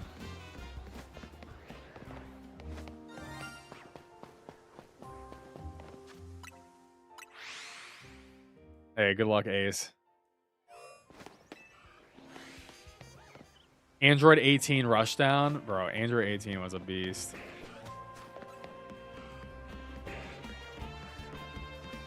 If Goku Black ever got good, then I didn't play that era. I completely missed the era, then I'm upset. Frieza was sick, too. I mean, Android 16. Memes. Good times.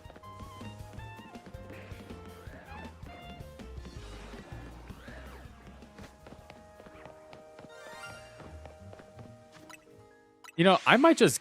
You know, I might just catch this Lucario, and I'm just going to hope something spawns in. Is top tier right now, really? I have not looked at the meta at all. Because, you know, it is a game that is... It's a dead game. And I love that game, but it is a dead game. All right, you know what? I'm just gonna get. I realized I actually should have been removing this because we will get a new spawn. Get in the fucking Pokeball. All right.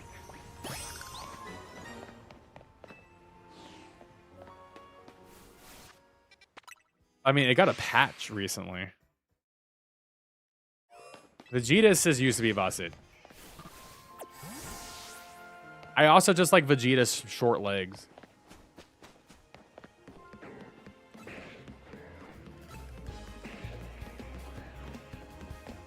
All right, so I should get a new spawn here eventually.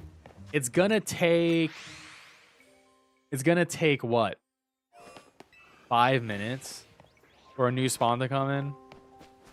And when I get the new spawn, I'm gonna retry to chain or to leash, whatever. I say chain. I say chain and leash interchangeable.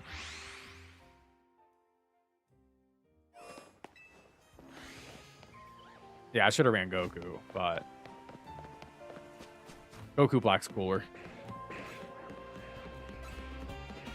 Ultra Instinct Goku low-key killed the game. Dude, honestly, the game was a lot like Marvel versus Capcom, where there was just a lot of broken shit at times. Where it's just like the characters would be so much better than other characters.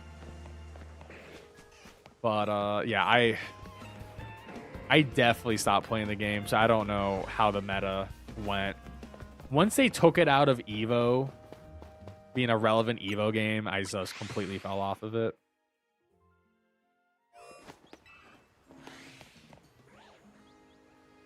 Yeah, you have to redo it. Yeah, if you catch up or kill a Pokemon, you have to redo it. You don't get that spawn forever. If I had those spawns forever, then I wouldn't be down to 3 spawns over here. I normally would be at 7 or 6. But I'm down to 3 of my fire starters. And if for some reason I lost a random water starter. My grass starters are fine though. I don't know why I lost a water one. I'm so annoyed by that.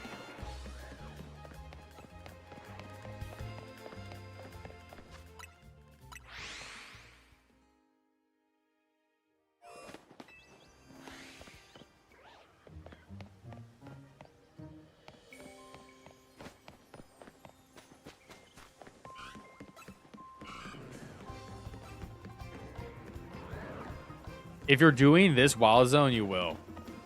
I mean, if you do it for any of them. Like, if I was to catch a shiny Chespin, then you lose the hole, and then you got to do it again. If you were to catch a shiny Onyx, you would catch it, and then you would lose the hole, and then it's gone.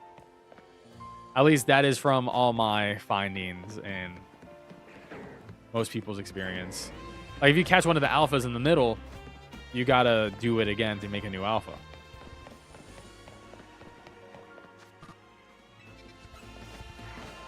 How many seconds is the day-night switch? I have no idea, but it is different on Switch 2 and Switch 1. I think Switch 2 is like 2 seconds faster. Is there a way to dupe the Alpha Extra Drill? Potentially. You would have to test it yourself. I personally have no interest because I have gotten so many shiny Drillburs from hunting for Gibble and hunting for Onyx that I have no desire to test it. Oh yeah, the fusions were busted. What I am going to test is, I mean, I got some special stuff I want to test. I want to test multiple spawners on city rooftops and see if I can do ones that have bench resets and essentially reset for multiple things, like maybe multiple Dratini's at once, multiple Haluchas at once. I just want to see what I could do. But I'll figure it out. Gibble's also on my list, but it sucks. That Gibble one sucks so much. Like, I legit don't think the Gibble exploit is worth doing. To some degree, I think it's such a pain in my ass to do it that... Okay, we got Lucario back. All right, we'll do it again when we get a good Pokemon. Lucario's booty ass to try to leash. I want the Hippo or Charmander. You can do it on Alpha Dratini. Alpha Dratini You could do it on Halucha. So essentially how the spawner works is any Pokemon that has a % chance of spawning works on. If a Pokemon has a 100% chance of spawning, it will not work on because you can't essentially re-roll it to something else. And that's essentially what we're doing. Oh, we got Charmander. Okay. So for an example, it works on these Pokemon because Charmander is not 100% guarantee spawn, right? So we're essentially pulling the spawn pool out all at the same time, which is essentially what is just happening. Okay, this Charmander is looking at me. Sir, don't look at me. Get away. Okay, he turned up. Damn it. My life's over. Got the Scarm. Hell yeah, Ace. Got Swablu right now following my video. Hell yeah, dude. I'm glad I got a Swablu as well. And I got the Alpha Arteria, so I'm done with that shiny line. Eventually, chat, I'm going to make I'll make a little spreadsheet or a little image with all the shinies I've gotten for the game for a shiny living dex. This Charmander here is trolling me, bro. Okay, I'm just gonna... I'm gonna turn around real quick. Oh. Where is he going? Hey. Okay, it's fine. I saved. Now I know which one to go after. The Fennekin next to it. Fennekin is going to be so annoying to hunt. Because there is no fly reset for it. I mean, I have one. And it was female, so I sort of won. I mean, I can't do better. Oh, God. I'm not going to lie. This is the one. Oh, God. I don't know which one's which. Okay, I'm just going to grab them both. Whatever. Whatever. We're going to grab them both. I think it's on the one on the left. But I wasn't paying attention. Oh, shit. I think it's the... All right.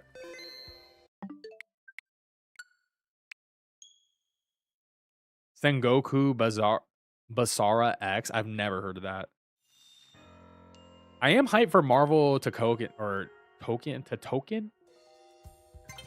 I am excited for that game. Okay, maybe I should have not done this on a day-night shift. Is that too far? Okay, it's fine. Run into buildings. I love running into buildings. My favorite activity.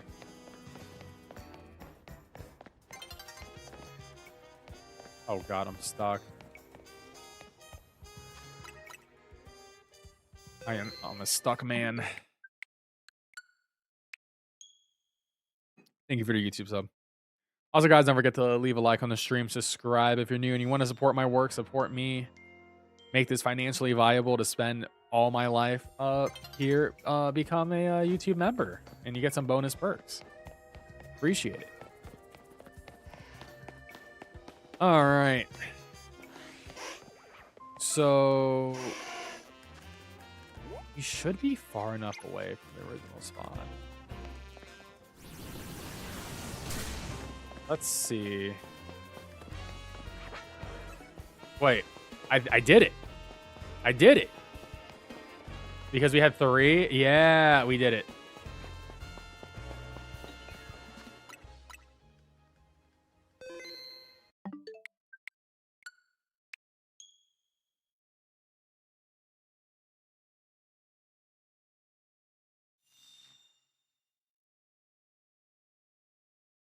Oh. God.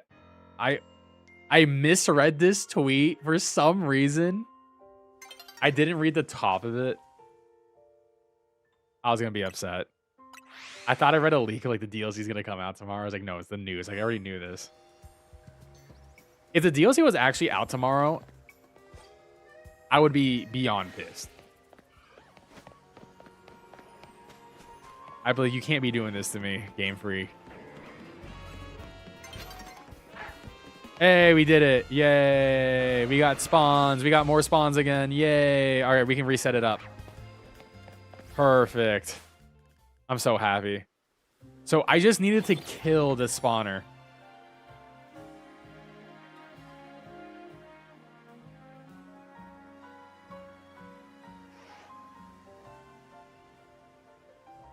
Put me right here. All right. Ooh, and we got the hippo.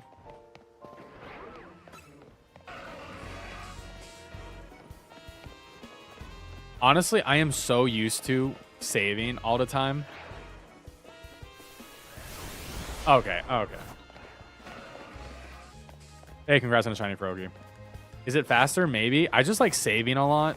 Because, like, I am just taught to be saving my game all the time.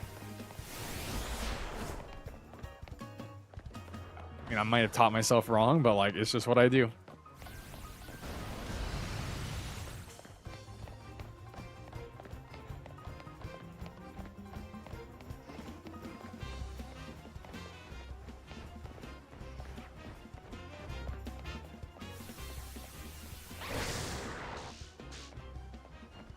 Yeah, I've lost way too many video game saves, including Pokemon saves, due to corruption. Dude, I lost Trails of the Sky first chapter, the PSP save, and I'm so mad about that. I gotta buy the remake now, so I can at least beat the game for once. Thank you, Tyrell, for the YouTube sub. Yeah, I got Chandelure, and I got a Lucario as well, and it was horrible. I don't need two alpha. I don't need two shiny Lucario, and one being alpha, one not alpha. And I have an alpha Riolu, which will never evolve, because that's honestly a bigger prize than Lucario.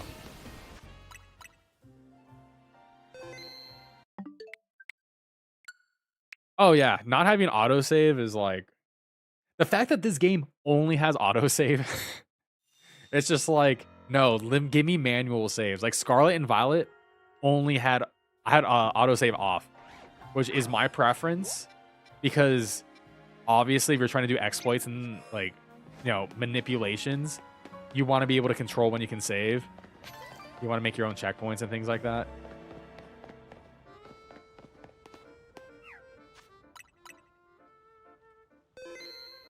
Yeah, I mean, the Pokemon save file situation is, they can obviously do it. They choose not to. There's no rhyme or reason.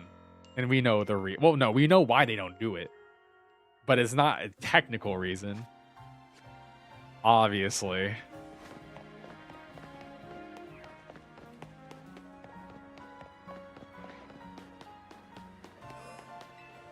"15 seconds on Switch 2. You timed it. Nice. All right, so I should be seeing...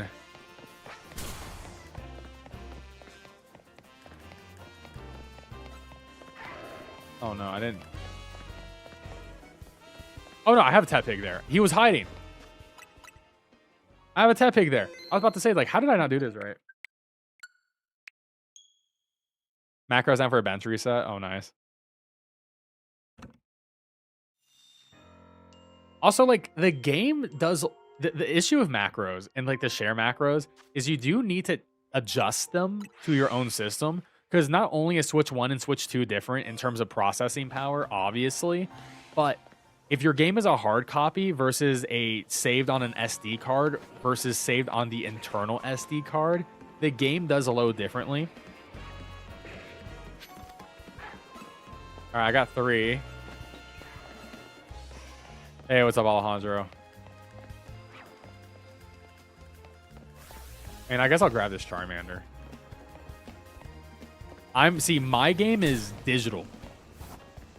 Mine is digital, I think, on the eternal memory of the console, which is the fastest way. Hope you're doing all right, Alejandro. We missed you out here.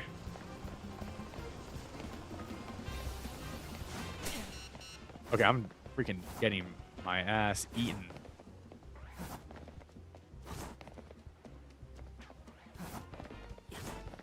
No one see me. No one see me. Okay, good.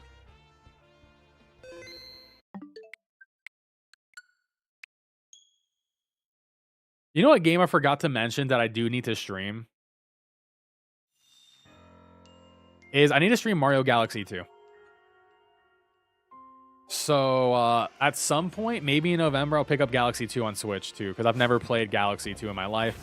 I think Galaxy 1 is my favorite Mario game of all time. And then Odyssey.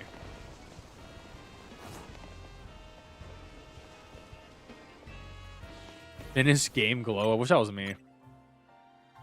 You need to buy the combo. So I have the original collection. We're on Switch 1 with like 64, Sunshine, and Galaxy 1.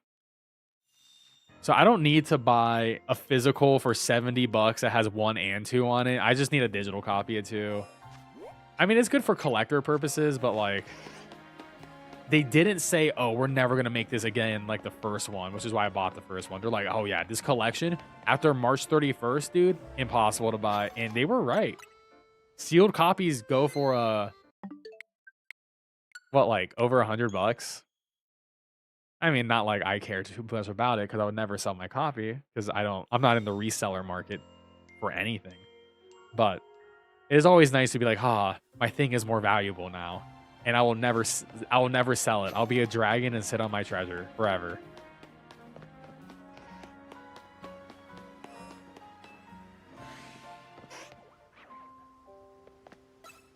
Yeah, I don't like reselling. It's such a pain.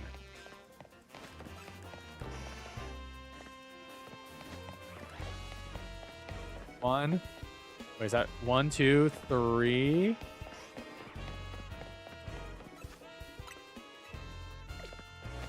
No.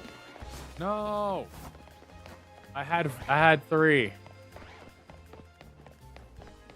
I did it right. It's just these damn Charmanders. Wait, they're still chasing me? Stop this. Stop this. No, stop this. Stop this. I need you to chase me. I don't know if this is close enough through this spawn. I'd like to bring it a little bit closer.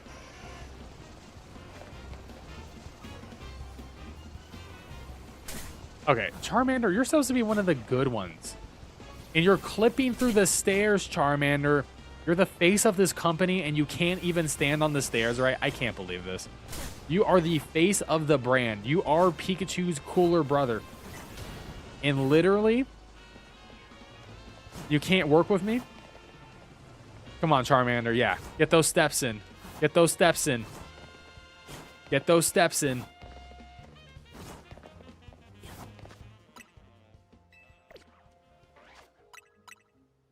Unbelievable. Can you believe Charmander? He freaking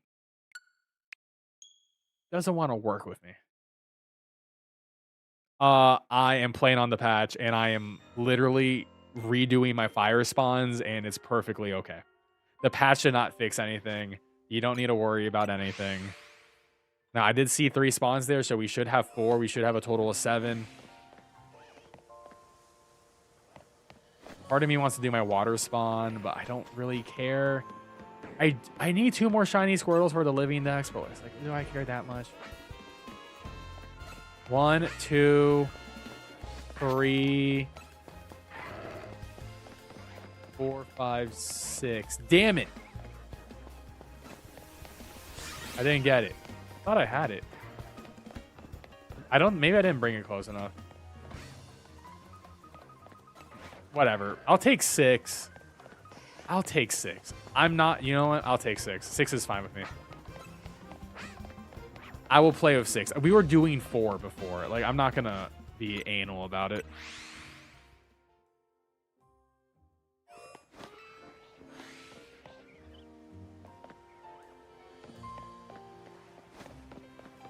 I want to get at least 1 more shiny for today's stream. We've gotten a shiny Lucario and a shiny Alpha Chandelure.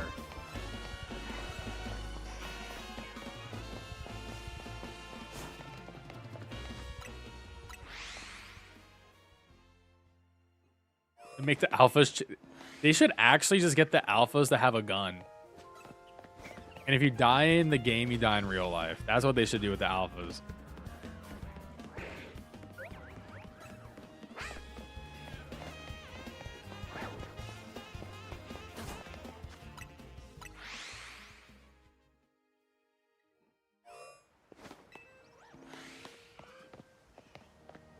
I'm not gonna lie though, I really like this method and this run back.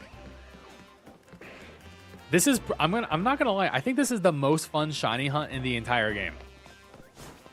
You are shiny hunting 6 starters at once, 6 alphas at once, and a bunch of cool guys that are become annoying guys like Malamar, Dragalge, Gardevoir, Roserade, and Lucario and Hippowdon, but it's sort of cool, you know? Wait, did I lose a spawn? Oh my god, I'm already back down to 5. Reload my game. So Palworld, pretty much. Yeah, Machamp has good... The game actually has really good animations. Alright, I think I ran across the bridge too fast. Sometimes you get a spawn to despawn if you sprint too fast. You sort of want to slow walk this bridge a bit. Slow walking the bridge is just decent. I don't know if rolling affects it, but I feel like I'm slow. 1, 2... Damn, I lost my... Man, I did lose a spawn. That's so whack. Alright. I think I lost it before and I didn't realize I lost it. That's okay. If we get a hippo as the close spawn, I'll try to get one more spawn.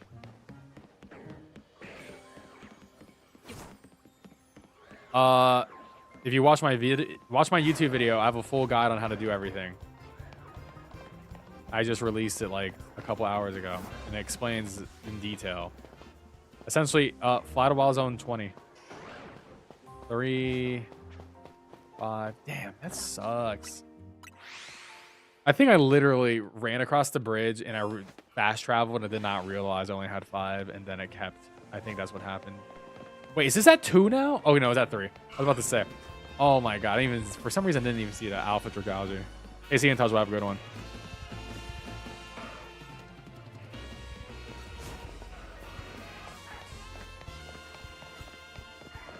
The spawner in the front is finicky. The spawner in the back has 0 issues. We haven't lost a single one there.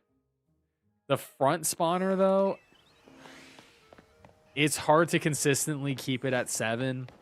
Hell, sometimes you lose it at 6, which I just did. Okay, we got a hippo. I'm going to try. All right, Mr. Hippo, come over here. Dragalge, no one likes you. Dragalge, no one likes you. Leave. Leave me be.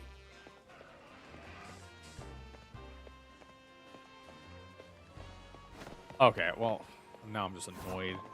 All right, let's get the hippo again. I don't want to save the Dragalge near me. He's using a troll.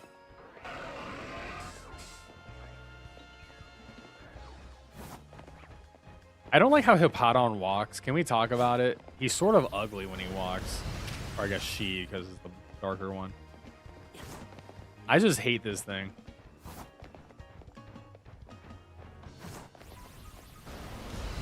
You know, like, Pokemon that were made before 3D animation was a thing in this series? And then they switched to 3D, and they sort of just look like they don't belong anymore? That's how I feel about Hippowdon.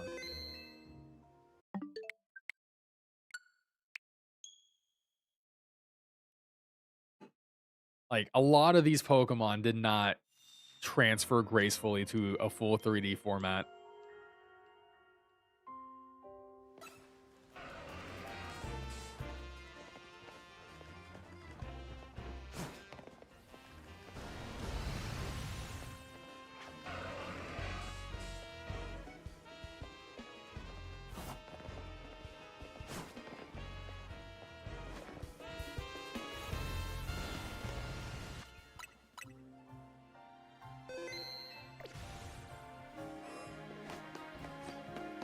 I mean, you can definitely keep 7 spawns for a while.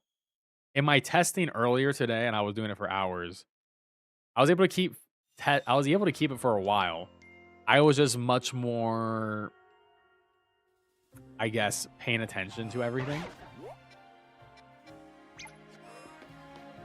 My bigger issue was one of my spawners bugged out. And that's the spawner I'm having issues with right now. It bugged out and it wouldn't create a new spawn ever. It just would not create a new spawn. So I just think I had a different issue going on. And the only way for me to make a new spawn was for me to KO everything in that spawn point. And then we got it. And then now we're here making new spawns again. Which I've never seen a spawner just reject making new spawns.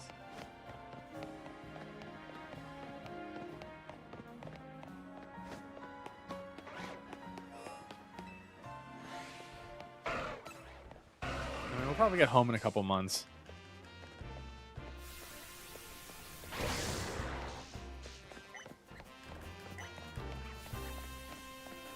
Okay. Oh, he's close enough. So we have 3 here. And we have 1, 2. All right. Well, this should be fine. Oh, no. I despawned it. Shit. Luckily, I didn't save. Yeah, Hippowdon had really cool sprites in Gen 4. It was so cool in Gen 4. And it was honestly, it is a good Pokemon. It is a good Pokemon, at least back in the day. I mean, Gen 9 Power Creep. Gen 9 Power Creep has done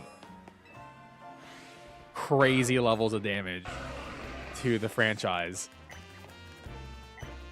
But, you know, hey, is Hippowdon even UU? Is it UU in Showdown anymore? I have no idea. It might be RU, dude. Things might be looking bad for our guy. Wait, do I have 3 spawns? Or 2 spawns? 1, 2. I think that's close enough. 6 is fine. It might be NU. It could be. I mean, it has Sandstorm, though. Sand is so good. There has to be, like, a low-tier Pokemon that can, like, Sand Rush. Yeah, okay. This is close enough. Oh, my God. I got aggroed immediately. You know what? Whatever. I'm going to make sure it's close enough. I'm just going to literally take him home and put him to bed and give him a nice warm glass of milk and cookies. Hippowdon is the new Santa Claus. All right, that should be close enough. All right, I think we... All right, I'm going to walk my bridge a little bit slow.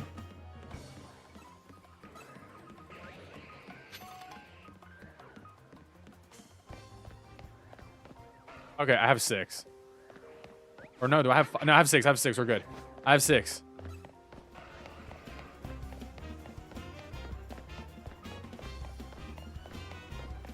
I could go for 7. So I'm going to make a safety save here.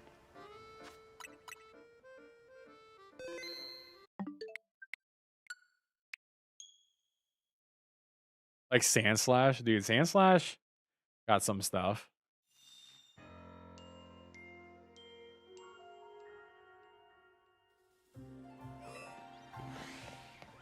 Also, can I get a shiny Clefable? That would be cool, too.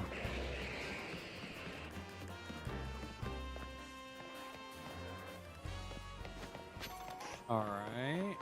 Pretty decent.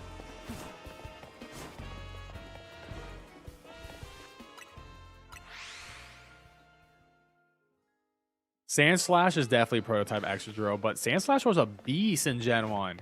Because crit was tied to speed, and you would just crit slash, crit everything for the most part.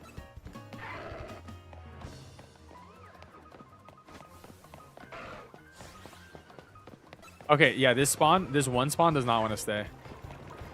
This one spawn literally is gone already. That one spawn is gone. I am having the worst experience with this front spawner.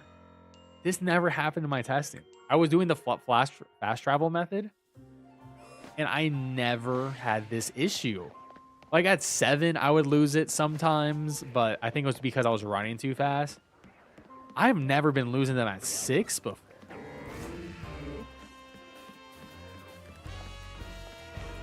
Yeah, I might have to just reset every single time. 1, 2. Wait, 1, 2, 3, 4, 5. No, I got 6. I got 6. I got 6.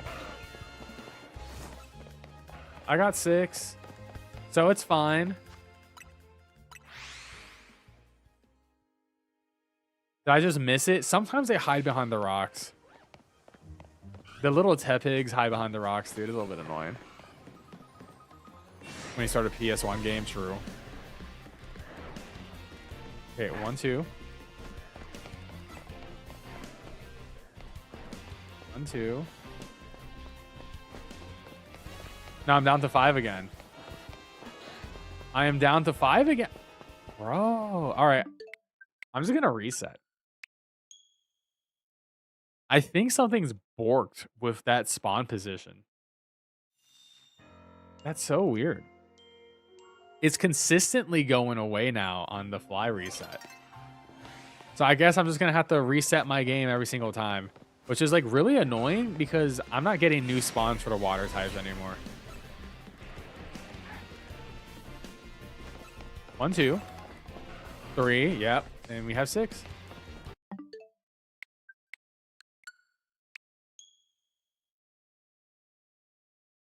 Yeah, that front one, man. The back ones are great. Want to hunt for Absol? I got an Absol video coming soon. That's pretty easy to hunt. Is there a macro? Yes, I did the macro for 1,000 battles.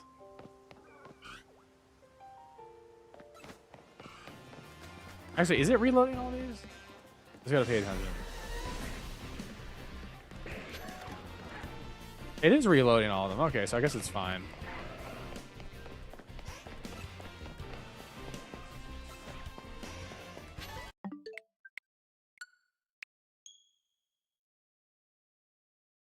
You get stuck and you have to reset the entire zone.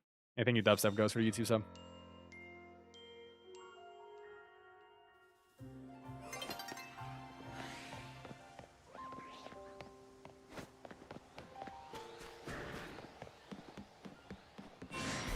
I mean, this is fine.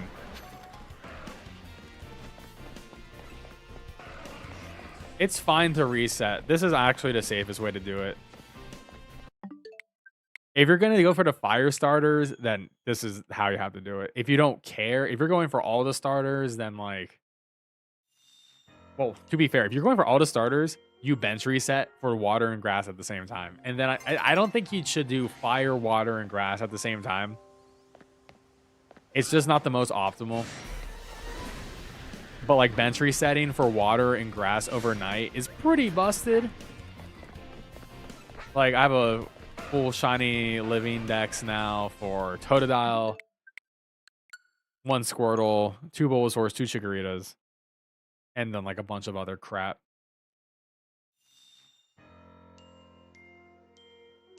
Twisted fire starter. Hey, no arson in my chat. All right, don't burn stuff. I don't promote arson. Yeah, it is a little bit lame because I'm not going to be able to roll for a shiny Squirtle by doing this, but it is what it is. I can roll it at night with a bench reset.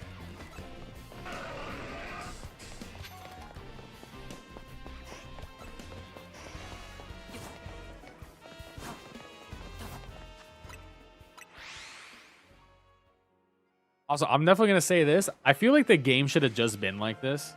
You know what I mean? Oh, no. Did I just fly? Shit. I was like, damn. I'm so used to it. I feel like the game should have had this many spawns. You know what I mean? Because I do think one of my bigger complaints about this game is I don't think the game has enough spawns. Which is weird. And honestly, if it was a hardware issue, sure, then just make it happen on Switch too. Like, because Scarlet and Violet was able to fix that issue, you know what I mean?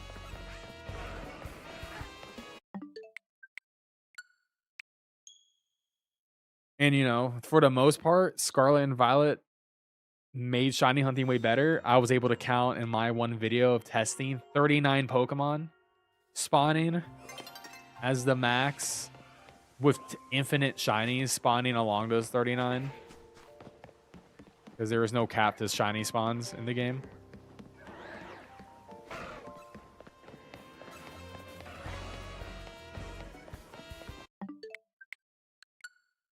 We do actually. Wow, there's no arson. All right. We can't be having that.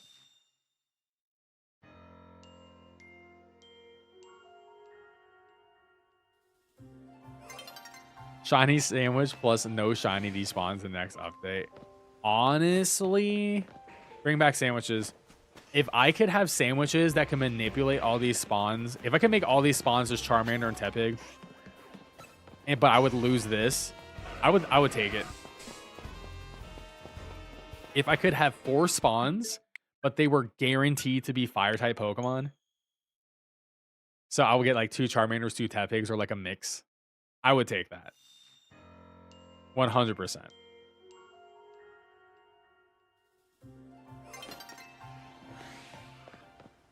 Because let's be real, shiny hunting the starters in SV is easier. It is easier. For the most part. Some of them, not so easy. Switch 2 did fix Cyndaquil, though. Totodile is easier in this game. Because getting the Totodile outbreak is ass. But it's same with the Cyndaquil outbreak. Getting its ass. But you don't even need it anymore because they sort of fixed it. But if the Pokemon had good spawns in general, then I was like, okay, like it was free 99. Especially if you could isolate a hunt it. Because like you know for a fact when we get like the Gen 3 starters, because there's no way we don't get the Gen 3 starters. And I'm guarantee you the Gen 3 starters are going to be treated as like DLC endgame hunts, similar to how the Kalos starters are here. They're going to be like, oh yeah, here's one spawn. Here's one Trico in a tree and it's going to run away from you. There's one Mudkip, it's going to run away from you. And then, yeah, Torchic's also going to run away from you. I'm like, oh, thank you. And then we're just going to have to hope we can fly reset shiny hunt it in our sleep. Cyndaquil is easier on Switch 2. On Switch 2, Cyndaquil is free 99. I don't know if you saw my video guide on it. It is goated. It is so easy to get shiny Cyndaquil on Switch 2 now. Hey, congrats on the shiny alpha. That's sick.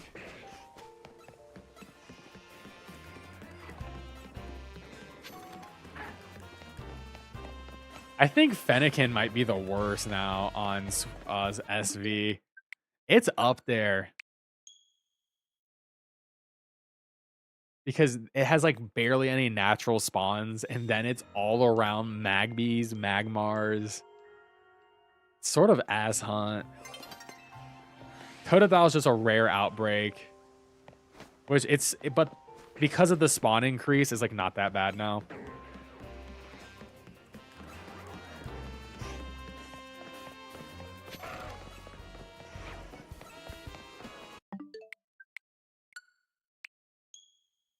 I mean, I shiny hunted a full living shiny dex for Scarlet and Violet, so I'm in the trenches. I've done it all. I've seen it all. Nothing in SV can surprise me at this point. Except, you know what did surprise me? Raids are back, which I knew they would come back eventually. But it was like, SV raids is just like getting like a phone call from like your ex-girlfriend. It's like, holy shit.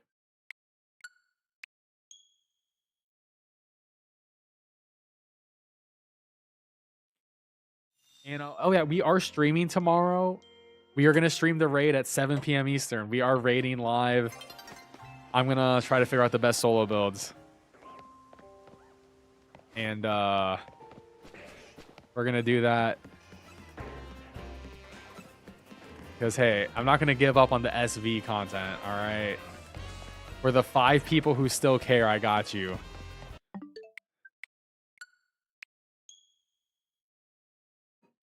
I do have a Discord. You can join my Discord. It is a great community, and there's a whole Pokemon section where you can trade people. Maybe someone will trade you. I don't know. I do feel like no one wants to trade shinies because they're so easy to get. There's no point. But we do have a community. Everyone should join it. We mostly just hang out and do memes It's a lot of memes and a lot of talking about video games in general. It's good times though. I live there.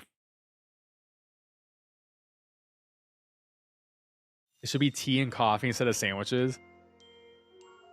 Should be a croissant curry. Yeah, anyone can join the Discord. I don't really care. We just hang out and vibe.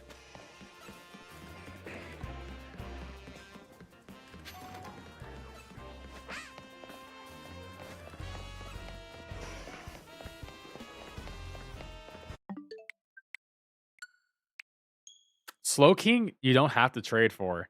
You can use the Galarian Reef on your Slowpoke, Galarian Slowpoke, and it will count for the Slow King entry. Because regionals share the same entry.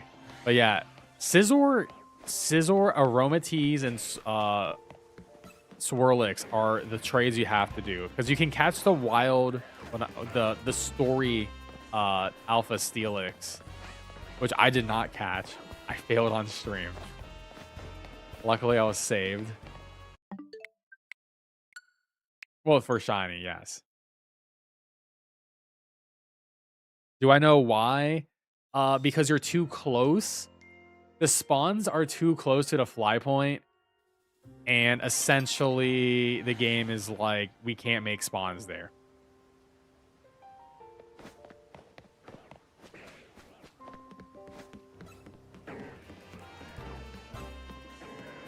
To my understanding, the game just won't create Pokemon right where a player comes in. And for some reason, it thinks all of this area is within the player spawn.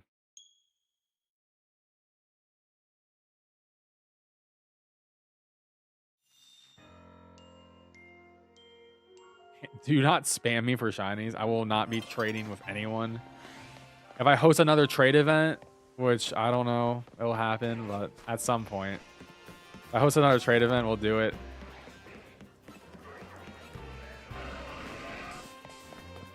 But we're currently working on. I gotta get these guides done. Guides are number one. Once the guides slow down, I can worry about other stuff.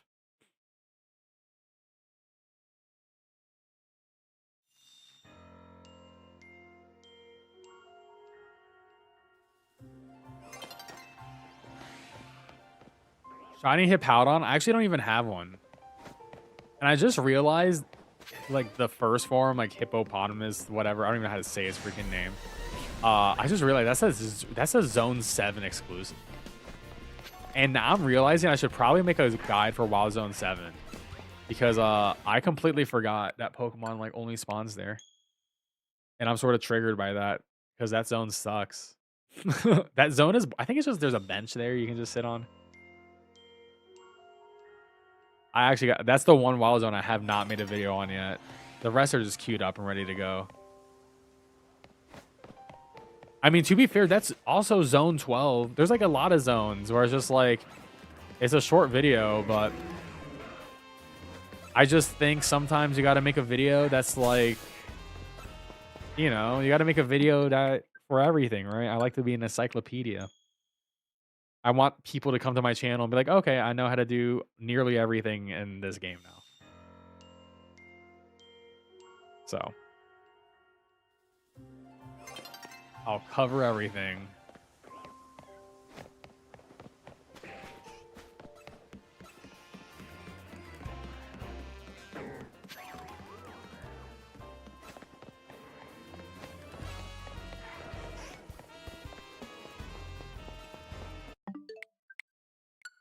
Hip Hop Anonymous.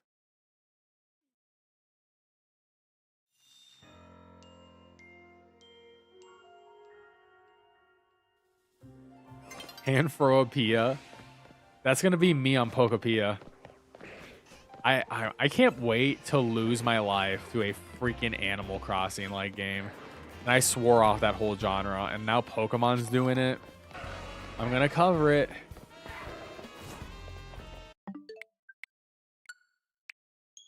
There's a whole era of this channel that most people don't even know. There was an era where I made a 100% guide for new Pokemon Snap. Like, if it has Pokemon in it and it's on the Switch and it's a real video game, like, not like Pokemon Pocket. Like, that's a mobile game. I don't count mobile games. But if it's a real-ass video game, I will cover it. Gonna be first Animal Crossing experience. I hope it's good. It's by a good dev team. I think my biggest concern is the scope of the game and the restraints that the Pokemon franchise are gonna put on Team Koei, because they did Dragon Quest Builders. So it's a good dev team, but Game Freak is calling the shots on it. So we shall see how that goes.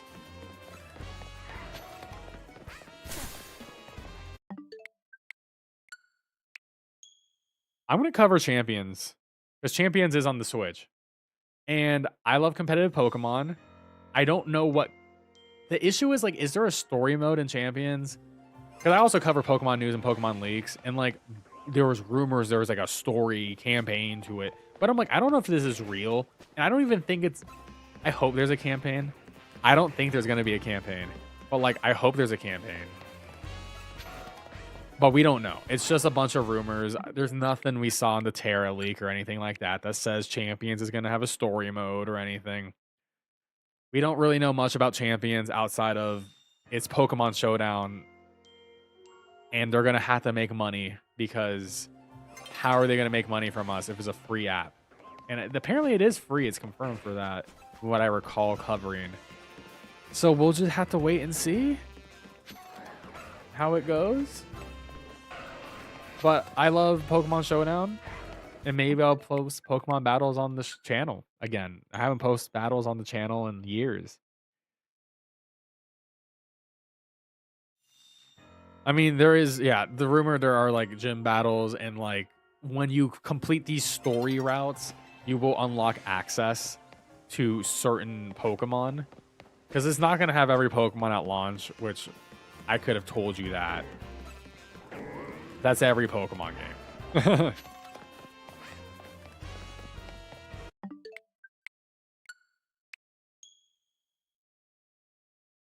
So we'll see.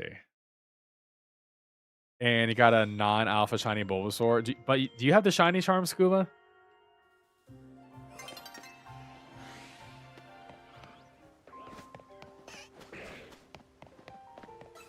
Battling it with me. I mean, I will battle people.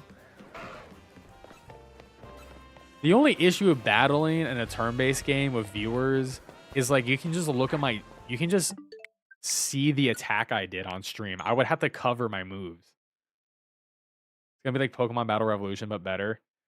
I think it's... I mean, the issue is it's on mobile, too. And I'm like, how graphically impressive is this game gonna look?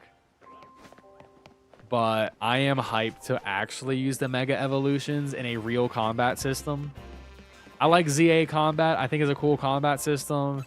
But my favorite thing about Pokemon is Pokemon battles. The level of depth that happens in like VGC, whether you're playing doubles or singles, is like so immaculate to me. And it's my favorite thing about this franchise.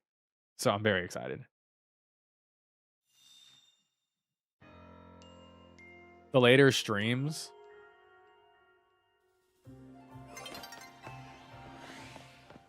It could help, but I would have to put a super delay. And I don't know. I'm a type of streamer who interacts with their chat. I love my chat. I'm big on community in my chat. So I like interacting with them real time.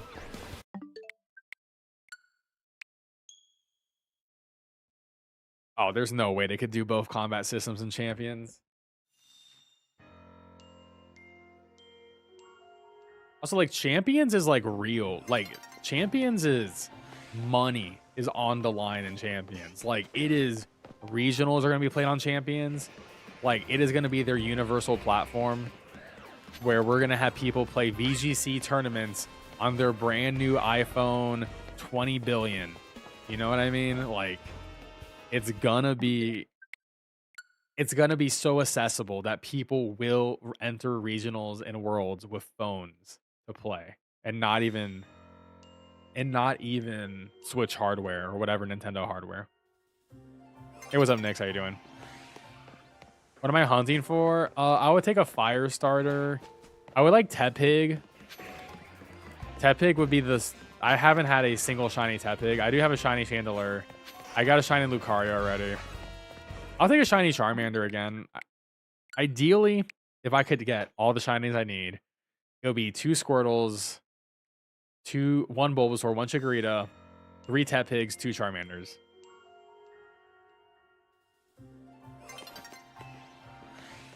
I agree. Caleb, I agree. Competitive should be turn-based, and story games should be Legend ZA battle system. I 100% agree. Turn-based is the superior battle system. It's not even close.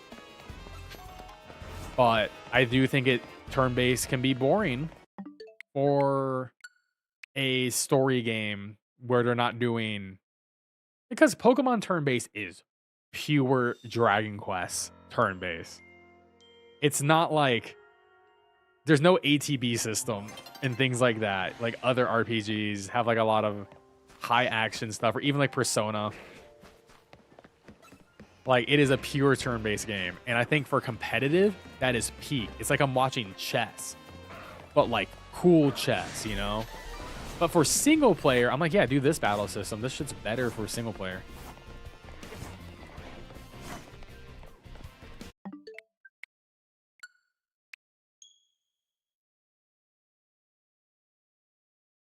Yeah, Gen 10 well, they said a lot of things about Gen 10, and to be fair, the stuff we learned about it was from documents from years ago.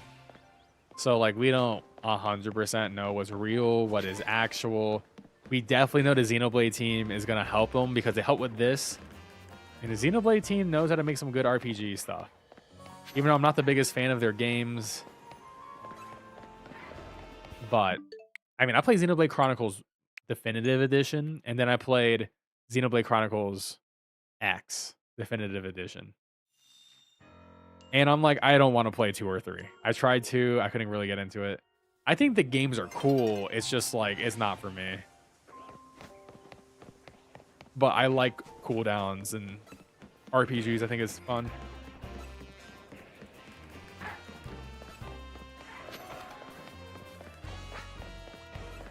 I did beat both those games and did nearly all the side content, so I can't say I didn't give it a try. Hey, see you, Scuba. Have a good one. Yeah, what Xenoblade is good at is making a world feel lived in, which is the best part of the game, which is actually why I like Chronicles X a lot. Because it's like, this is a massive world, and then you get your mech suit, and you're like, oh my god, I can fly everywhere, and there's super bosses everywhere. There's just so much fun stuff to do. I'm just like, when the story happens in Xenoblade, I'm like, all right, I'm going to use the bathroom.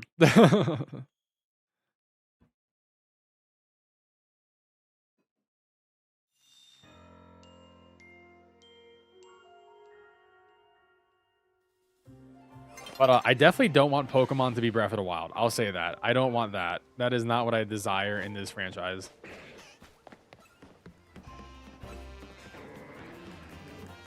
I don't need an open world game, to be fair. I'm like, please no more open world games in my life. Unless they're really high quality. Like Ghost of Yotei, that was top 5 game for me this year. That's a high quality open world game, but I don't think every game should have open world.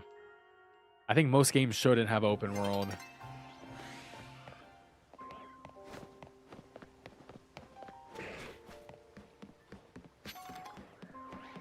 But we'll see what Pokemon does. I think Pokemon is going to go bigger open world from now on. I mean, we sort of saw it with Sword and Shield, and then Scarlet and Violet took that to the next level. I hope they can improve on what they did in SV and make something that works better. I love SV, but yeah, the Switch 1 version... Oh man, let's hope that doesn't happen again, right? And let's hope we can go inside of houses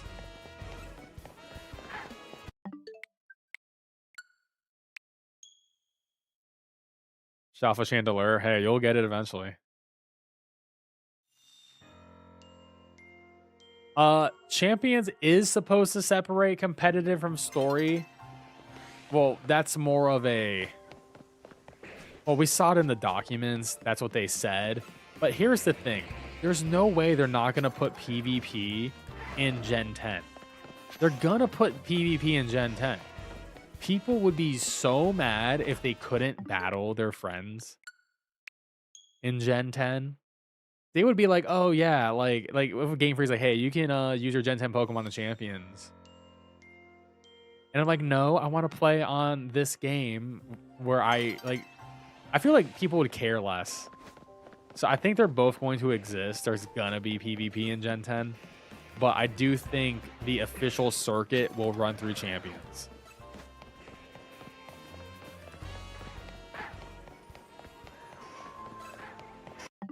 Oh, we'll see.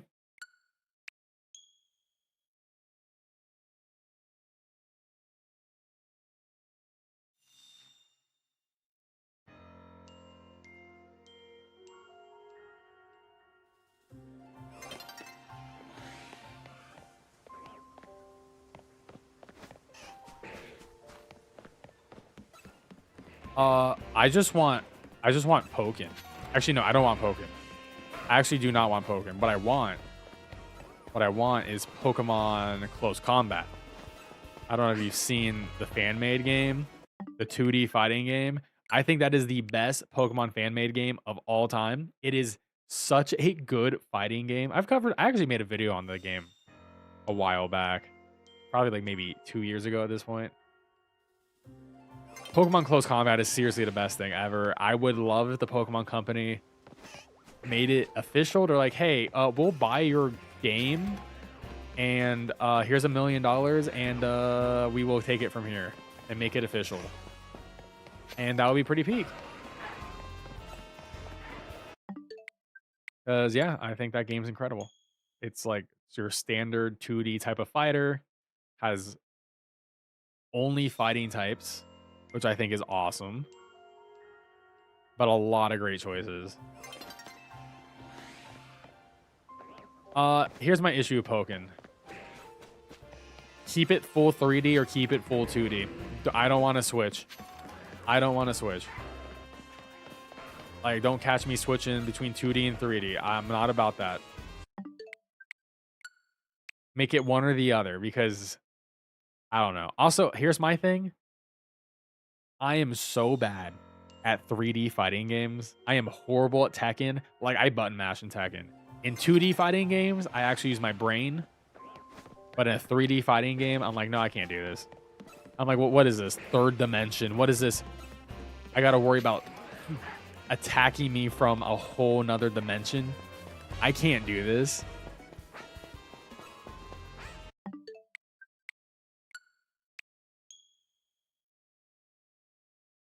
Honestly, I would even take a Pokemon game that was just Smash Brothers, but it was only Pokemon.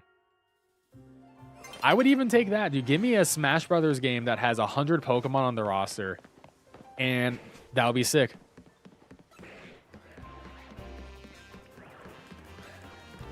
And I'm not even like a big Smash fan. I used to be back in the day, but I have fallen off.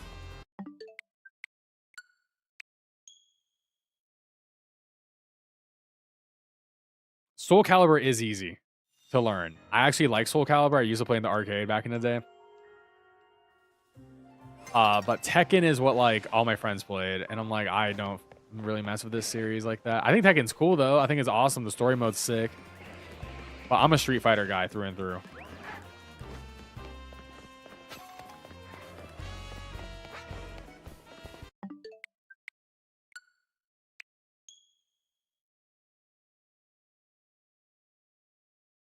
That for Tales? Tales of Verse?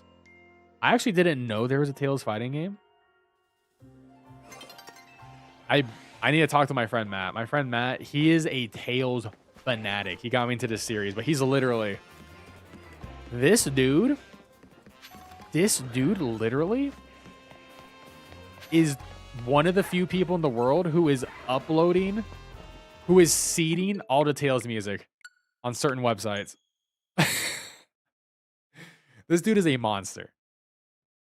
I would like go to his house back in like high school, and we would just like watch all the cutscenes from like Tales games, and like or just watch all everyone's like ultimate moves and everything.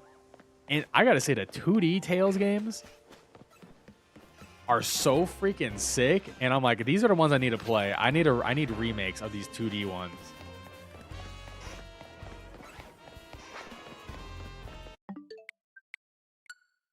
Tales fighting games on PSP? No. Tales verse PSP. I have never seen this. I've never heard of this game.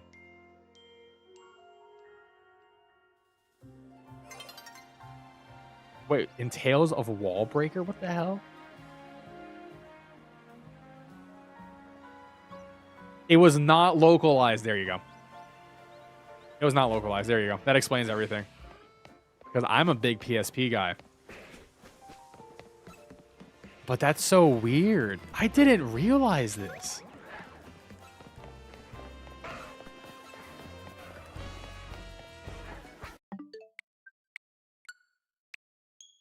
Low-key a Mortal Kombat, dude. Dude, I'm going to be real.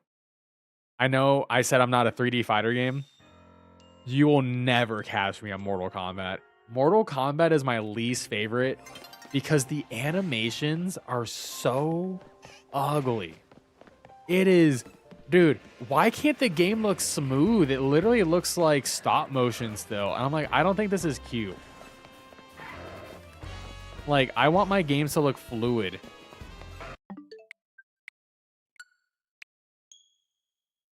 I can't do Mortal Kombat. Pokemon Dark Souls game would be cool. I would be about it.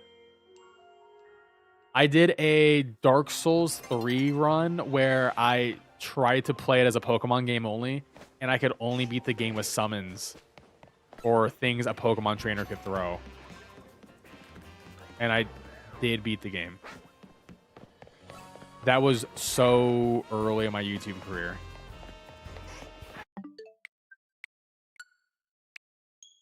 Bloody Roar? Yeah, Konami's bringing back a lot of things, though. I mean, Silent Hill's on full-on back. Metal Gear is back. Like, we could maybe see Bloody Roar happen.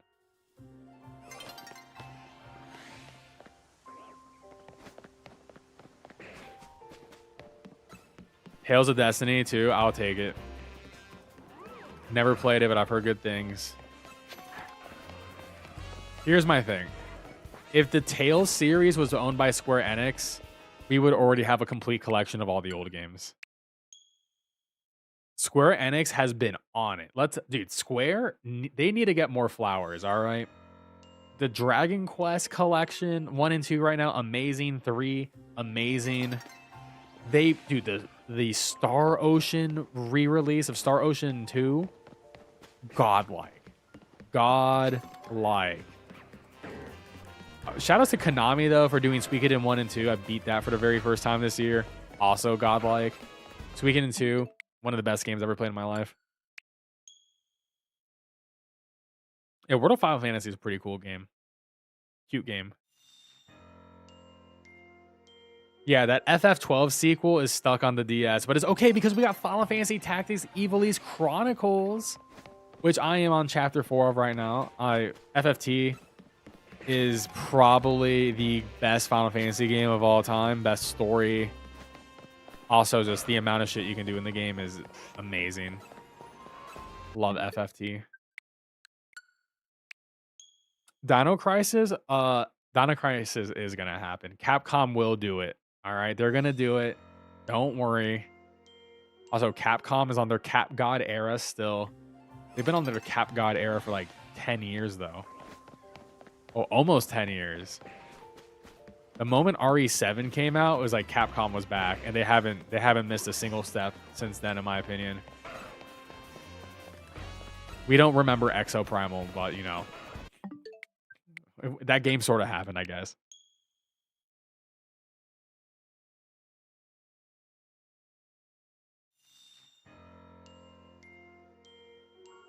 Well, There is a Square Pokemon like. There is called Dragon Quest Monsters.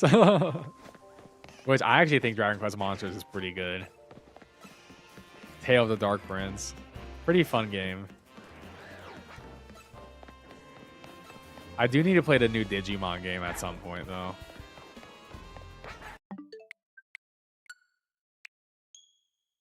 I don't know if I'll have time this year to play it, though. We'll see.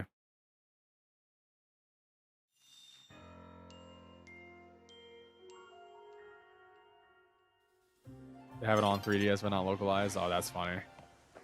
Yeah, a lot of games are trapped over there, but I feel like it'll come. That's the beauty of video games, is everything gets a remake at some point. Very few things don't get remade. Because it's like easy money. The only one I played is Dark Prince. Pretty fun game. I liked it. I actually beat it. If you play Digimon, you'll buy it. I don't know if I would stream it. I don't like streaming long RPGs. Like, we're going to beat Dragon Quest 1 on stream. I don't know if I'm going to play 2 on stream. I think I'm going to sub out 2 and get Mario Galaxy 2 instead.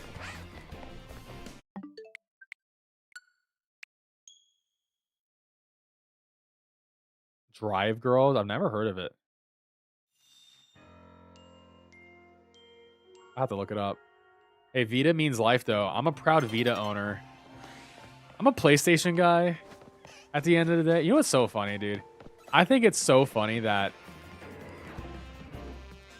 I cover Pokemon a lot, whereas my main thing on this channel, in terms of videos, but in real life, dude, I'm just a PlayStation head. You know, the PlayStation sign behind my head sort of gives it away, but I am everything PlayStation. Fire Emblem, dude. Fire Emblem 2026 looks so good. I can't believe Fire Emblem is back and it's good again. Because I'm going to be real, the last Fire Emblem Engage, it had good combat, but it was sort of bad. Like, the story sucked. I don't like any of the characters. But the combat was fire.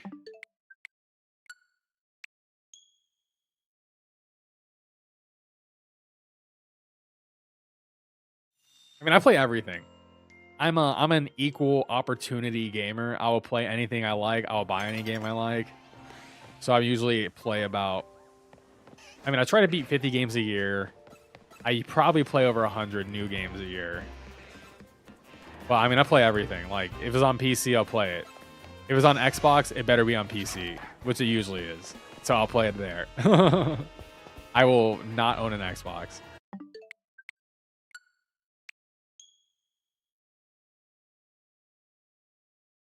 Whoa. Whoa. The best Fire Emblem game? Sacred Stones. I'm gonna be real. I do think the older Fire Emblem games are like better video games.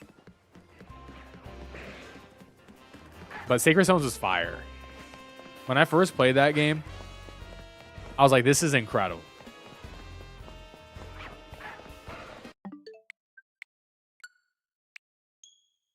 Yeah, Xbox is dead anyways, Ace. You're 100% right. Oh, Caleb, I'm not worried about Fire Emblem. I will be picking up this new Fire Emblem game. They got guns now, dude. We got guns. We got guns. We got dragons. We got titties. Like, this is sick, dude. Like, bring me in there. Put me in the game. All right? We got everything we ever wanted from Fire Emblem. And also, like, we don't have a VTuber as the main character anymore. Like, holy crap. Like, can we stop putting VTubers in games where it doesn't make sense? Fire Emblem doesn't need VTubers. Like, no more Pepsi hair. Like, come on. It doesn't make any sense. Conquest. Honestly, Pokemon Conquest, when I played it on stream, I was like, damn, this is a cool idea that needed to be executed better, in my opinion. I think it just needed to not be on the DS. I don't know. I just didn't vibe with it that much. It's a game that's like, most of the content is side content, and the main story is like very short.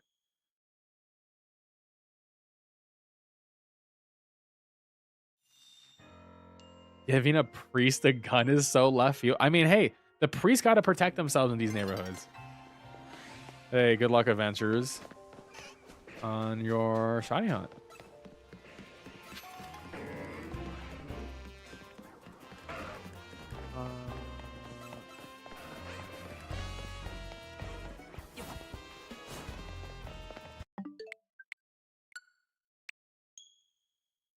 Yeah, Fire Emblem sequels are rare. Also, I'm still waiting for them to put the GameCube games on the Switch 2 here. Also, to bring it back to Pokemon, where's my Coliseum and Gale of Darkness on Switch 2? How long do I have to wait?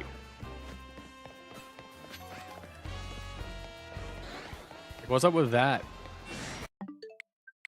Are they gonna literally wait till Pokemon Day, February 28th?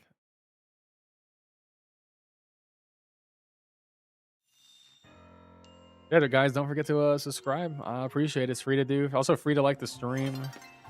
Helps me out a lot. And of course, you can become a channel member.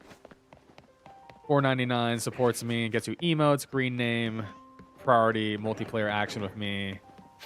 All that fun stuff. Honestly, we had no shiny luck since that damn Lucario. I just want to put that out there. Lucario took all my shiny luck. I mean, we got the Chandelure Alpha. That's good, but like, this is looking rough. This is looking a little bit rough.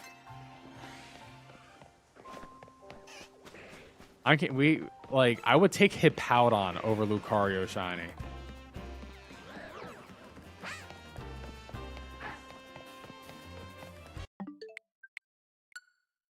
They want Coliseum to stay at 300. I mean, they're not selling a physical copy. It's just on Nintendo Switch Online, right? Which is $50 a year and all that. I'm surprised they haven't increased the price of the expansion pass. You would think they would increase the price, and they absolutely could charge at least 10 more bucks for it.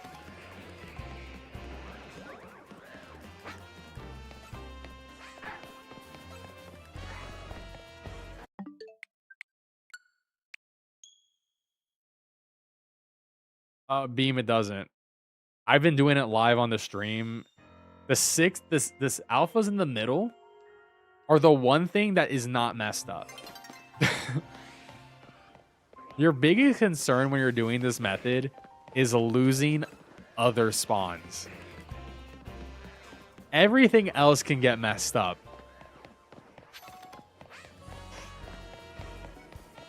The fire starters being the hardest. The water and grass ones being the easiest to keep okay. I did lose 2 water spawns. One was whatever. The other one I'm sort of annoyed about, but I don't really need the water starters. So I was like, I don't think this is worth the 5-minute setup to get one more. Fire starters, though, very annoying. But if you do what I'm doing on stream right now, and I'm only doing this with 6. I didn't do a 7. I could have set up a 7th. I'm tired. It's late, so I didn't want to, but you'll be fine. And of course, you can always ask questions in the Discord.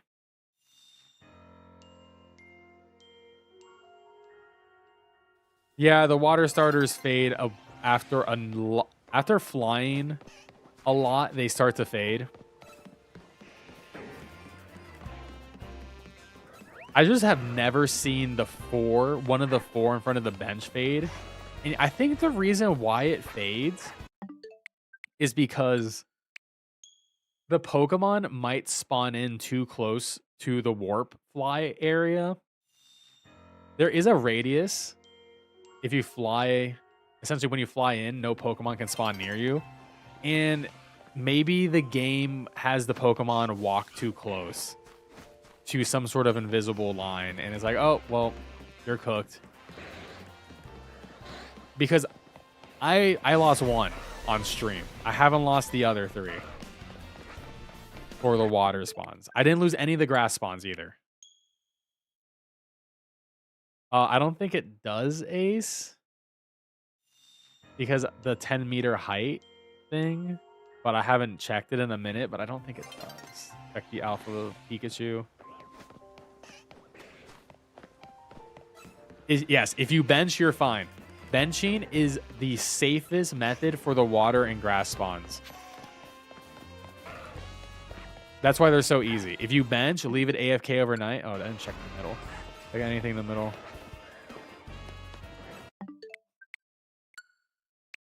Benching is the safest. And if you do the bench on the far right in front of the warp, you can get a couple more grass spawns that way. I mean, I only have 2 grass spawns on this side because unfortunately when I was doing my testing for the video guide, I even mentioned in the video, I lost spawns because of Gardevoirs running away. And it gets to a point where it's just like, I had too many Gardevoirs up anyways, and you're always going to at least have 1 guard. So I was like, oh, I didn't realize I was in the way.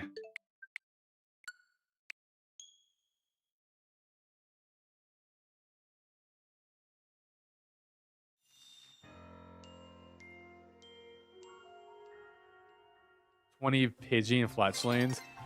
Probably not at this point. I had 1 Fletchling earlier. But because I'm hunting like this right now, I'm not... None of the shinies are being saved because I'm going to a hard save point.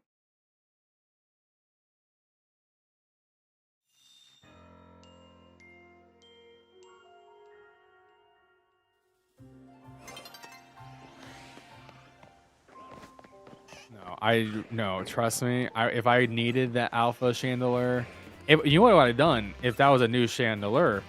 I would have saved my game. I would have just ran back to the beginning, made a hard save. It would have been there, and then I would just keep the process going.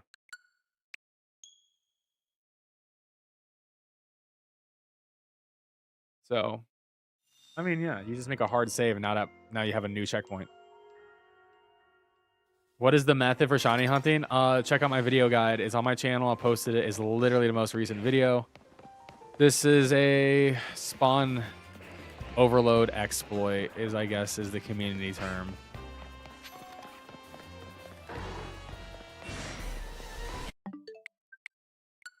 I mean, there's a lot of methods. You can fly reset. You can bench reset. A lot of shinies can just be gotten like that. But for some Pokemon, it's best to do this method. Like the starters. For most starters, at least. In Wild Zone 20. To be fair, this is really just for the fire starters.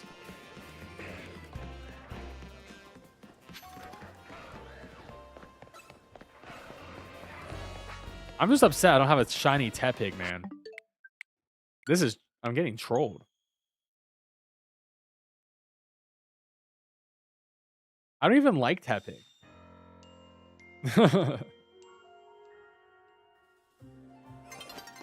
Just give me one, you know what I mean? Just hook me up.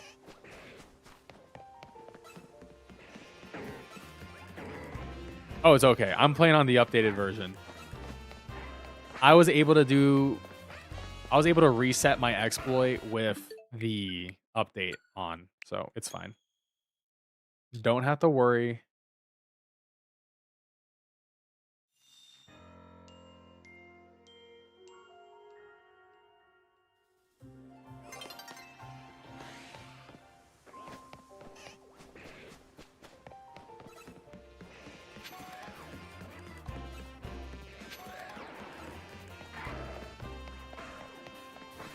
Honestly, I think I want a shiny Alpha Garchomp. And Alakazam.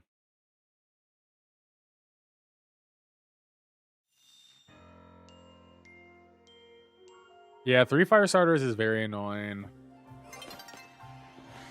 I mean, I'm doing it with 6 spawns. You can obviously do 7, but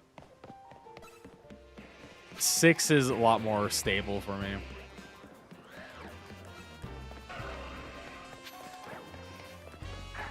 You get an Alpha Lucario.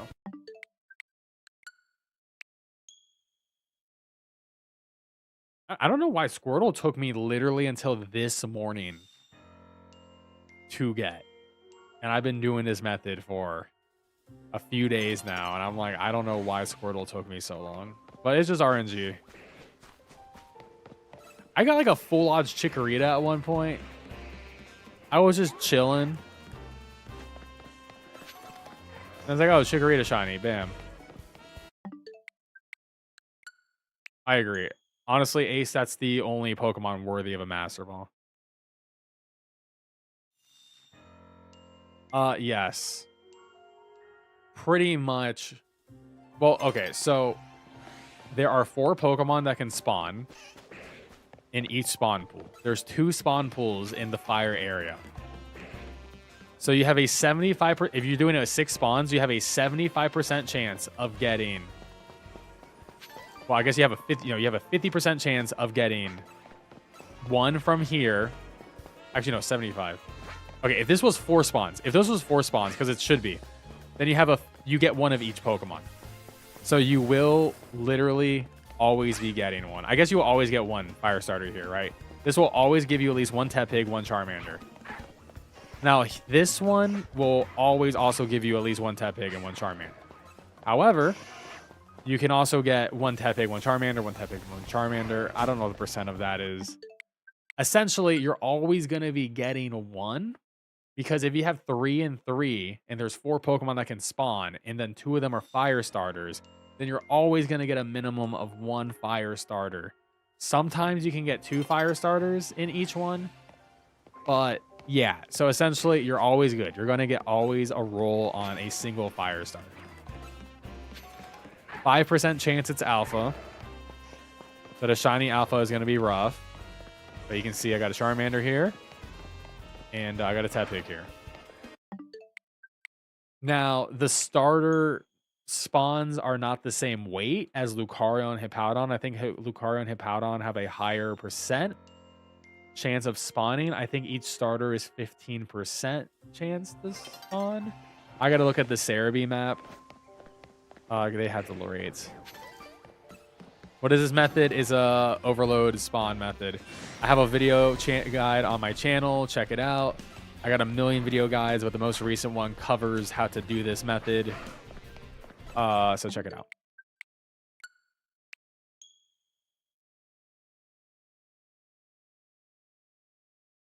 Filler monster 35. That makes sense. That would make sense because 35 plus 35 would be 70. 15 plus 15 is 30. 100%.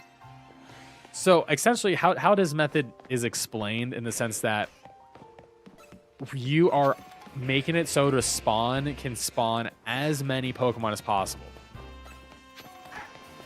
And so like for this one, this first one, you can get 4 Pokemon to spawn because the spawn allows for 4.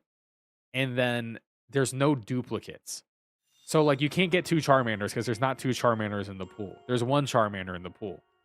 So if I get 4 spawns there, I'm always going to get 1 Charmander, 1 Tepig, 1 Lucario, 1 Hippowdon.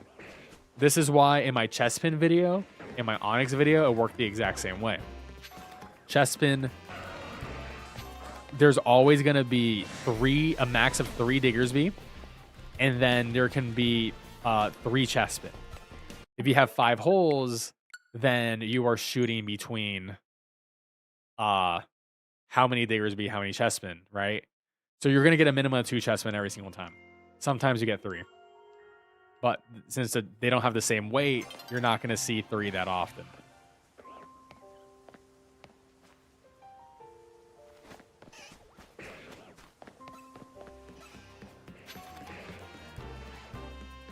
Or something like Onix, where it's either Onix, it's either Drillbur, but you can only make 2 holes at each location.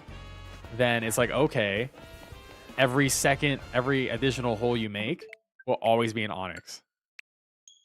Because you will always get, there's only 2 spawns, right? There's 2 spawns, you get 2 holes, one's an Onix and one's a Drillbur. You're good to go. So you can get 6 Onix spawns, 3 with a fly reset. And also the holes don't go away. The holes are like cracked. I was about to say, they're going to shiny did their name, but thank God I didn't. I do not need that thing shiny. I already got one.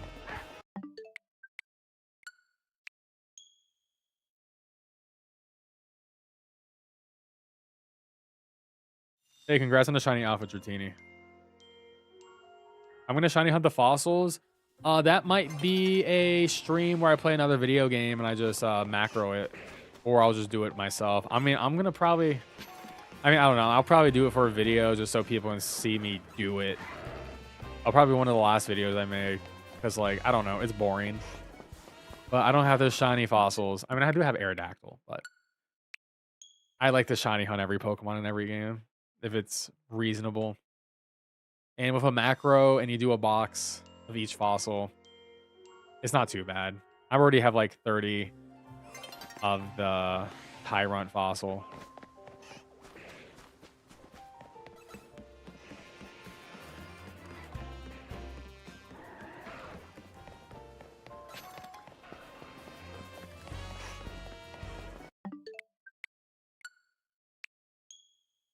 Where should you go to shiny hunt?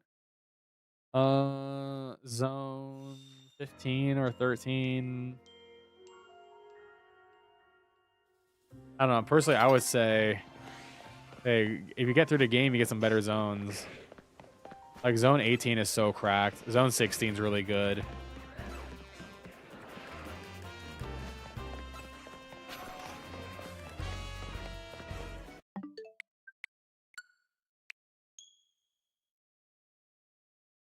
Yeah, just do one fossil at a time. Can you sell the fossils back? Be like, I don't want these things. I mean, I guess you're going for a living deck, so you will need 30 of each, right?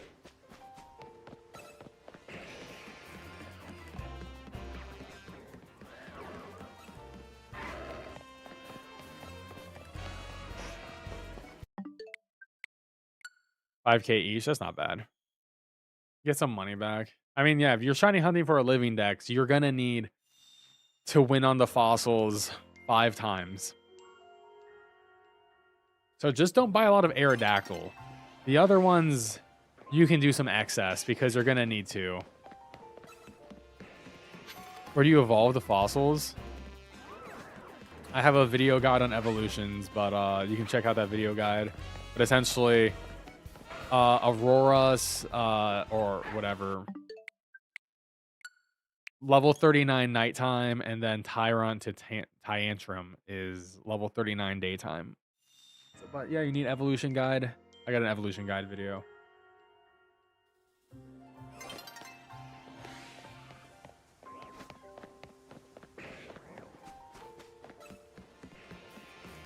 I don't care about gender differences. I do not care. I mean, I probably have them all done in Pokemon Home if we're going to be 100%. But per game, I don't care about gender.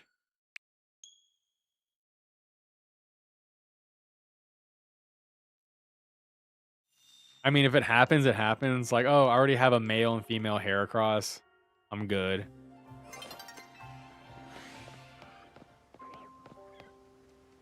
Like, Venusaur is another one that has a male-female difference. I got a female Venusaur, so... Or Bulbasaur, at least.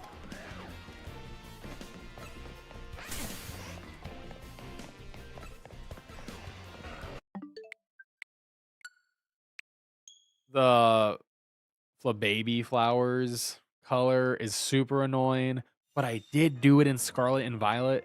And that's one of those where I'm like, I don't really care enough to do it in this game. But I've sort of done half of them already, just from bench resetting. It does not autosave. So essentially what you do is you set a turbo controller macro to just mash A for you. And you just sit there and let it go through 30 at once. And then you just check your box. If nothing happened, you keep it going.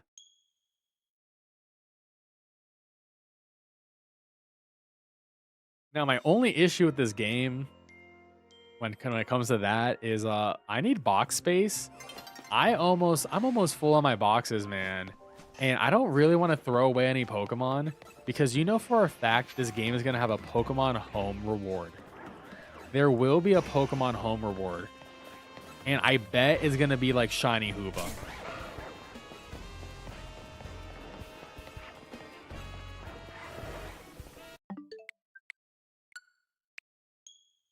How many water spawns? You can get up to 8, technically. But if you're having issues with water spawns, check my video guide out. Because I do cover the different spawners. I was able to showcase 7 at once. Only 2 of the spawners matter, Mo. Though the farthest spawner is irrelevant because you can't get a starter from there. And I really don't need to throw away more Dragalges and Malamar. I've been killing them. When I get a shiny Malamar or Dragalge, I straight up just kill them and do not catch them.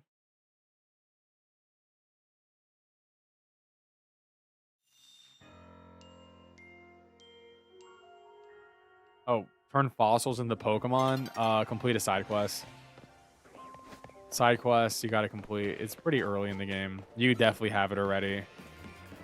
I mean, I still got to complete all the side quests in this game too. I have not been doing that. I think I have like 20 left.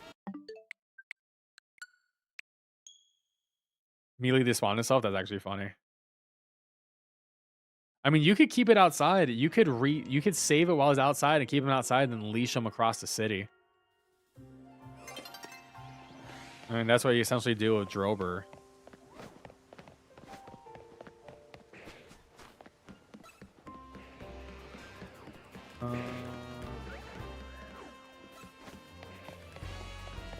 Dude, my shiny luck has gone to 0.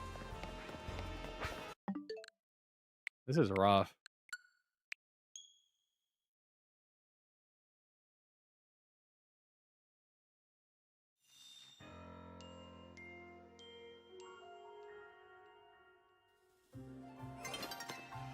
I just want one more shiny. Because, you know, 3 shinies in like 3 hours is pretty good. I'll take a shiny an hour. This isn't like the fastest method to just get shinies, but it's the best method for these guys.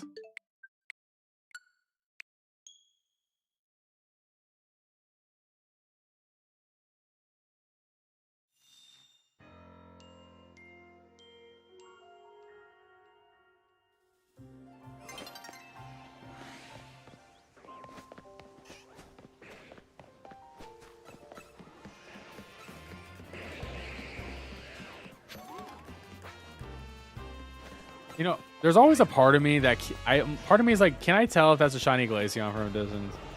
It definitely isn't. Glaceon's like one of those where I'm like, I see that shiny, I'm like, I'm a little bit sussed out. I'm like, like what's going on there? You know what I mean? Oh, side note, I haven't touched Pokemon Pocket all day. I gotta open my packs. I need to play Pocket more. I don't know. We'll see. I sort of like want to...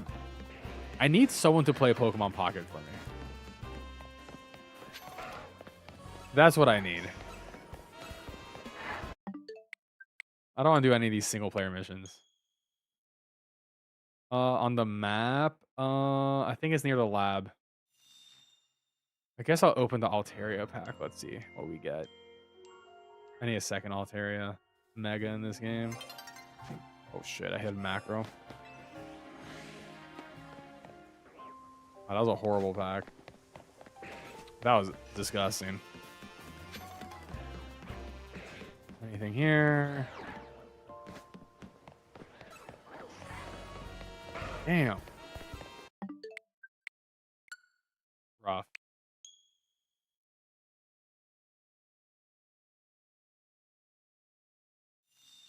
One more pack.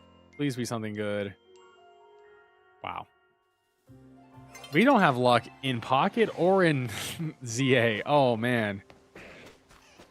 We're getting cooked right now, bro.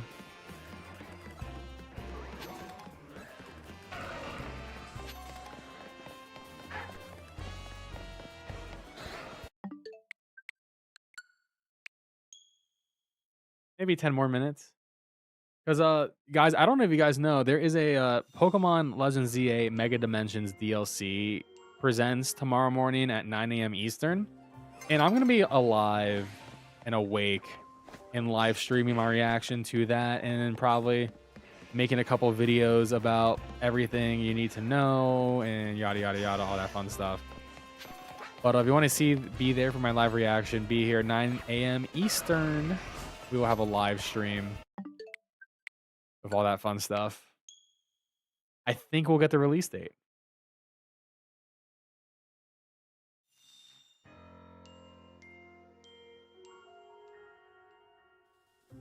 It disappeared instead. That's crazy. The fire zone is so wonky. It definitely feels like it's fighting against the exploit the most.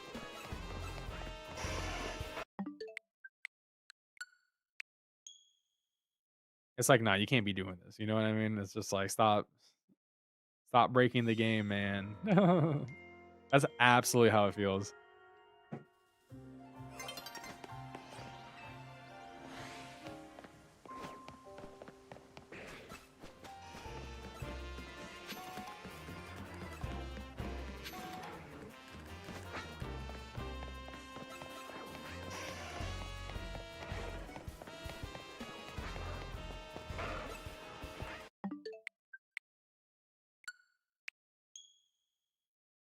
You pull Charmander to the gate. Oh,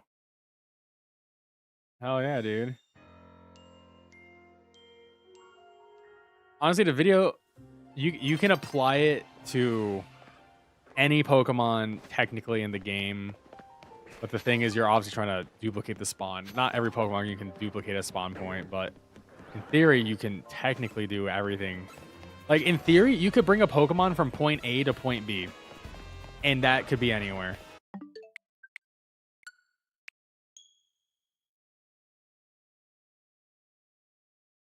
But yeah, peep the video. You have questions. And of course, you know, you can always leave a comment and I can help. Or you can ask me in the Discord. I can help too. Oh, that's sick, Anthony. Congrats. That is dope.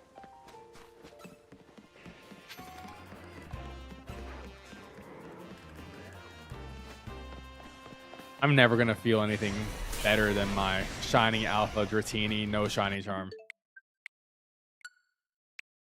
Nothing will top that moment in this game for me. Sometimes I'm like, you know what we should have? We should have a toggle for the shiny charm. I want to be able to turn it on or off.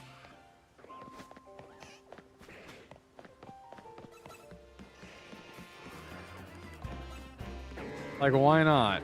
Let the people who want a full odds hunt have that option forever. Thanks for the YouTube, so I appreciate it.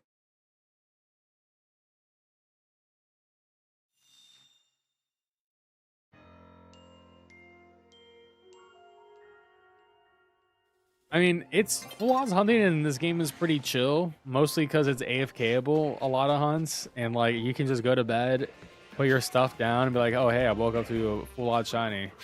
Now I could not do that for Dratini. I guess you could for some of the benches, but I did the run back and forth method as I showed off in my guide, which is faster than benching.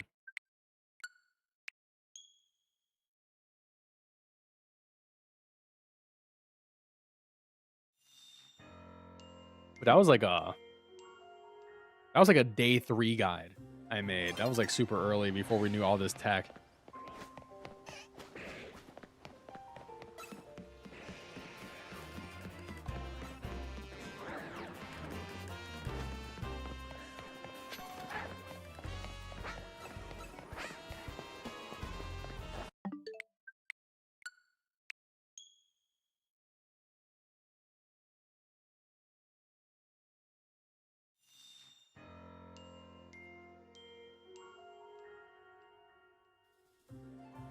All right, come on.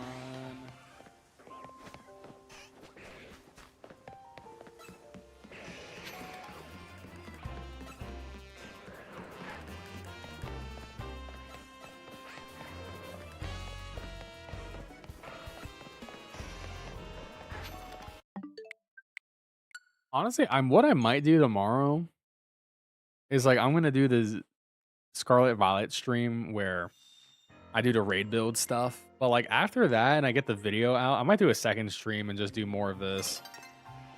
Cause I'm not gonna lie, this is so much more fun on stream to shiny hunt for the Tepig than to do it by myself.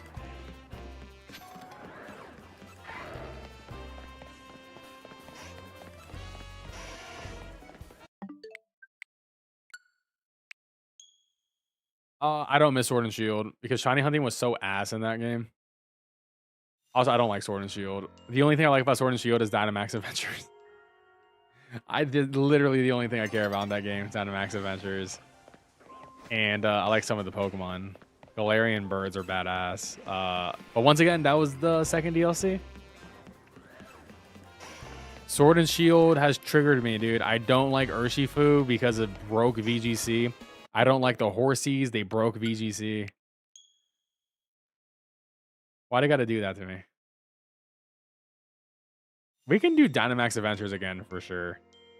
We can still shiny hunt for that Zygarde. I still got it on my thing.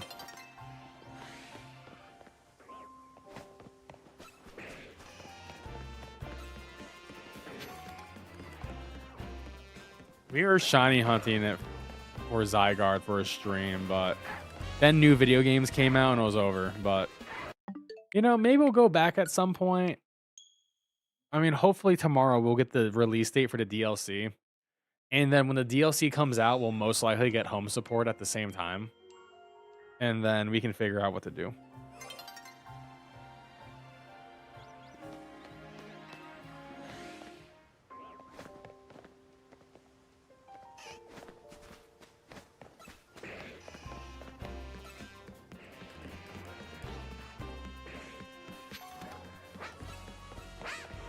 Running despawn, like...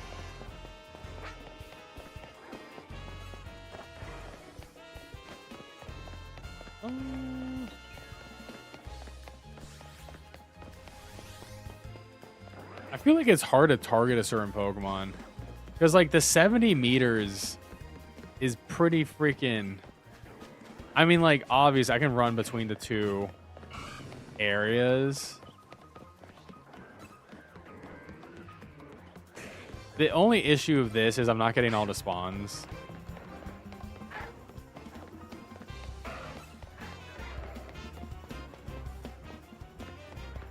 And also, like, the alphas last a little bit longer. It's a little bit annoying.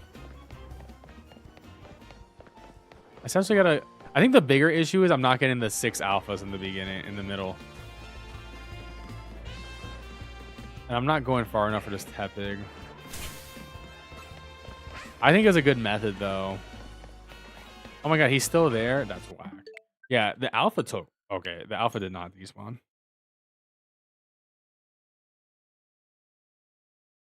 Was hunting Metagross super difficult? Like, the Beldum exploit is so free, dude.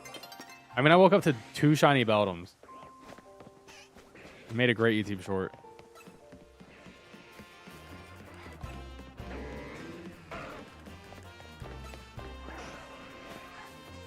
Hey, congrats on the Alpha Ampharos. Despawning the furthest back spawn. I mean, we can do a little bit of testing. Where's my pin? Oh, my pin is not... Okay, well, now my pin's completely borked. My pin was off by a lot. I still see him. So 70 despawns.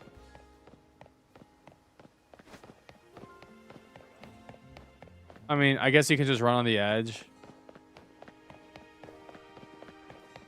You could just do this. Oh, but I'm not despawning this Charmander. I would have to go further to despawn this front Charmander. But I did get a whole bunch. A whole new bunch.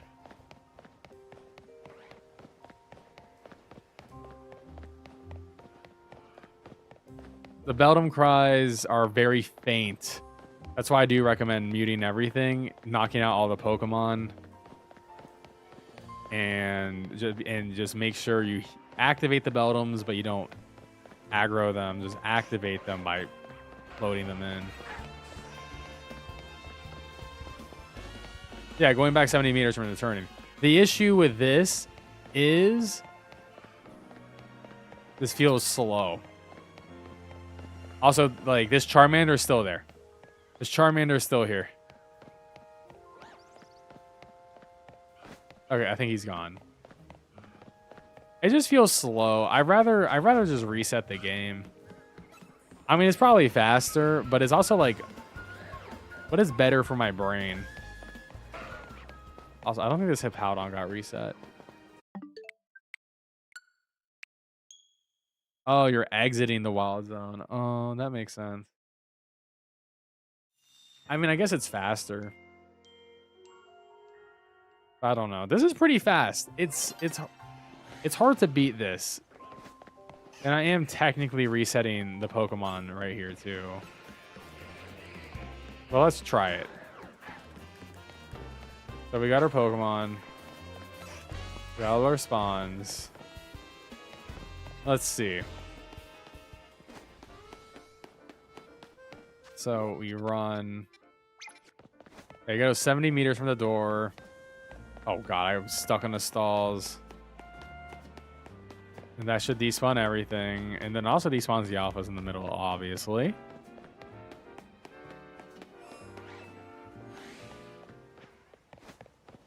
And we do have all new spawns. I mean, it definitely works.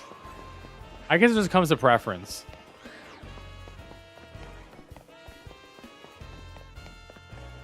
At the airport, nice.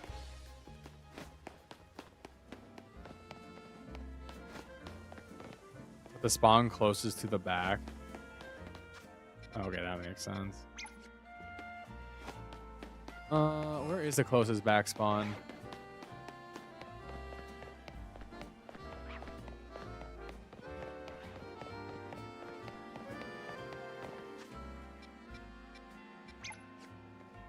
I guess it's like right there. Oh god, Wall Zone 5 jump scare.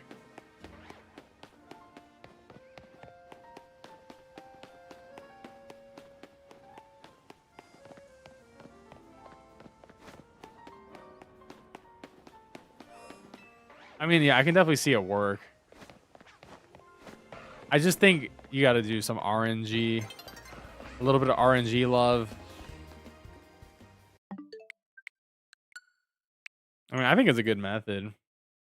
It's not my preferred choice, though. Because, yeah, you would need Lucario, Hippowdon in the front. And then you need to move far enough just to despawn the Charmander and the Tepig. The other issue is I don't have my 4th spawn put up. So, like, ideally, I would have my 4th spawn and just run back and forth. So I don't even have the correct setup going.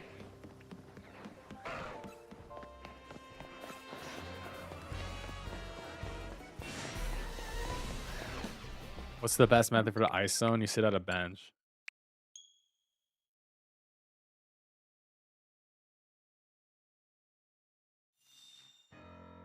Marked on a screenshot. Let me see. Oh, I see.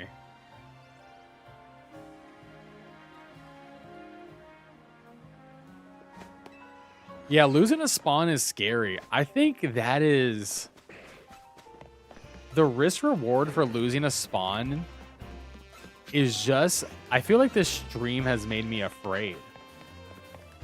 Because I just stopped doing the fly method, which is faster, but like I lost a spawn and then I lost a second spawn. I'm like, please. So yeah, I don't know. I don't want to lose spawns anymore. I'd just rather get a shiny and like maybe take a couple seconds longer. Like this doesn't bother me that much. Plus, like, the load is really fast on Switch 2 with the game on internal memory. So I'm not really, I don't know. I feel like this is, like, maybe slightly slower, but this is, like, not bad at all.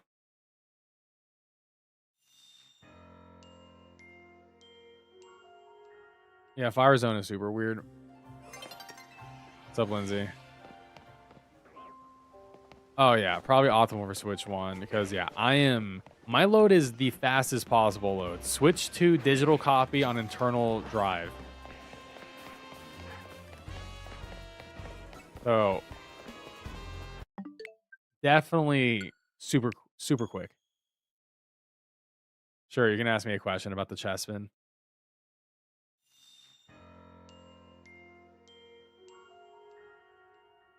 I need to go back and do chest spin again. I gotta get 2 more.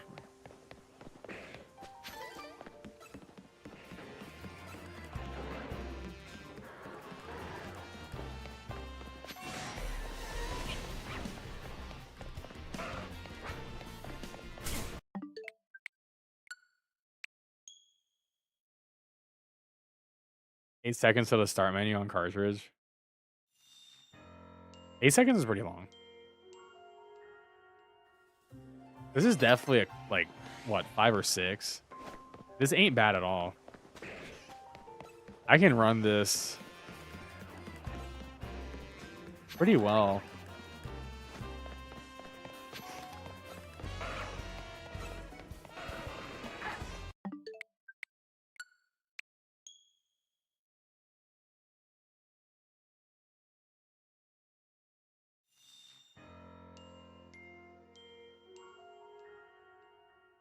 Been at this all day, but in the end, I still got a Diggersby while KOing. Yes, if you KO any of the Pokemon, in the hole, that hole is gone, and you will have to remake the hole. However, well, I would first suggest that you get 5 holes, because if you get 5 holes, your life is going to be a lot easier.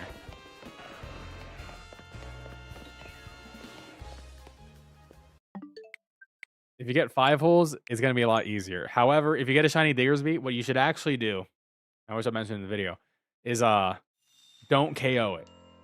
Because the Diggersby is going to take up a Diggersby slot.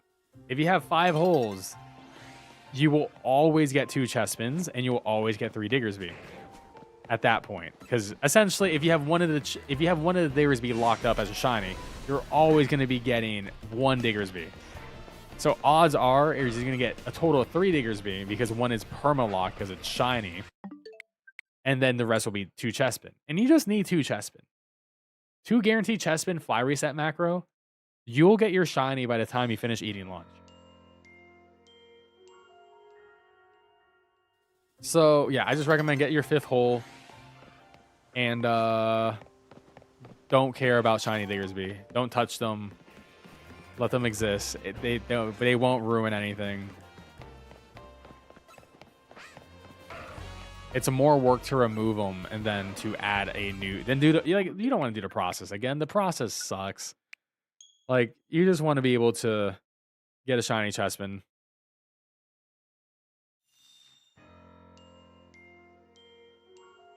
I mean, sure, you can get it from 4 holes. But 4 is a smaller number than 5, so it's suboptimal. If you want to be as quick as possible, you just do it with 5.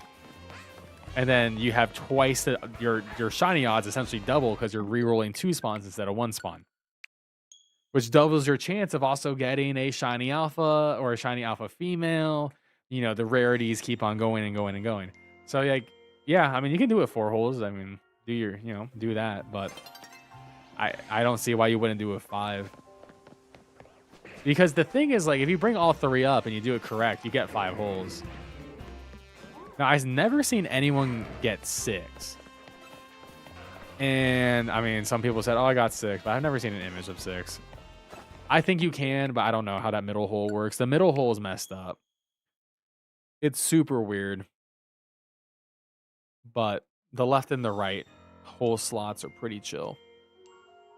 I've never had issues with the left and right ones. Gibble's going to be insanely hard. The AFK hunt. But honestly, I'm not going to lie. Fly reset spam for shiny Gibble is... It may take a few days, but like you will eventually get it. Or you can do the knockout reset method where you knock out... Like, I think in my video for Wild Zone 8, I had 6 holes knocked out, or about to respawn, I mean. So I just reloaded the spawns over and over and over again. And you get essentially 6 new spawns every time. It's not horrible.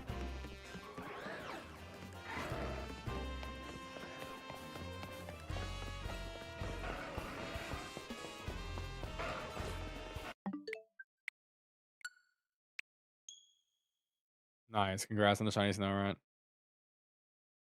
Technically, you can do this method with Gibble. I have tried it, and I'm like, I don't know how to make a video guide for it because I think it's so horrible and inconsistent. If Wild Zone 8 was like twice the size, if it was the size of this zone, it would be so much easier. Or if the drill birds were higher level, it would be so much easier. I spent like 5 hours testing it while I was on the clock. And I was like, damn, I cannot get this shit going. And I was like, okay, then I'm just gonna make this video guide for this zone.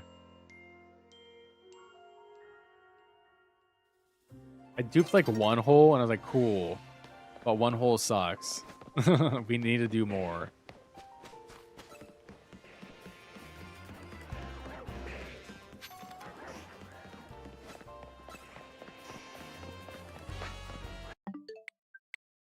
Yeah, Lucario took my shiny luck. This is messed up, chat. I didn't do anything to deserve this. You know what I mean? All my luck is gone.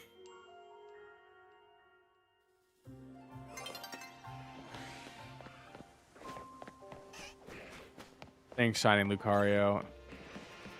At least I got a shiny Chandelure, though. I can't complain.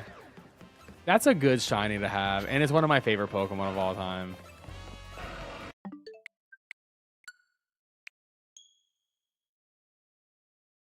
What would it take? Send me $200 to my tip link.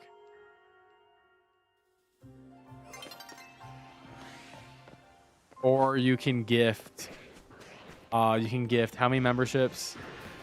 You can give 20 memberships. That's like a discount.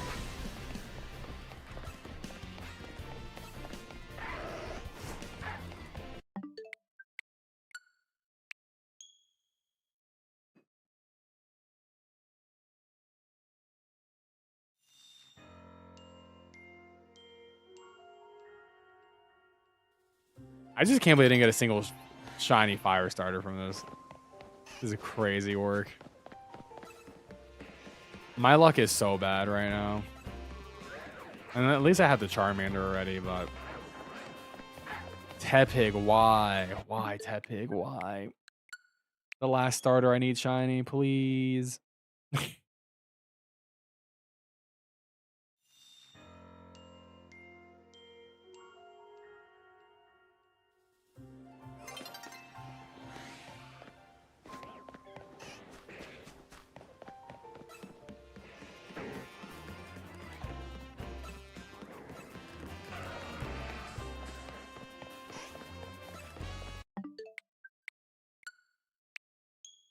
Pokemon MMO game? I mean, supposedly it's happening from the Terra leak, but who knows, man. I mean, I would love a Pokemon MMO that has multiple regions where you can play through multiple regions at once, get a lot of Pokemon. I don't know how they're going to balance that. Like, do you just start fresh when you get to a new region? Like, how would leveling work? Because, like, MMO leveling is very slow on purpose. And it's like, okay, this is a region for level 30 to 34. And then you play through, like, a bunch of story. And then it's like, okay, now you're in a new region. So I don't know how that's going to work. In a way that makes sense for Pokemon.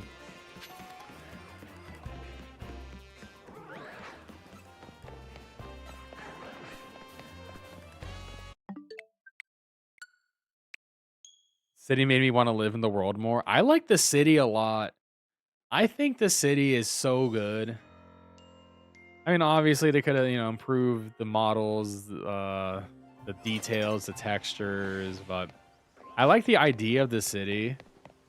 Now just like do the city, make it 3 times as big, and add more Pokemon and more Pokemon spawns, and we have a instant classic.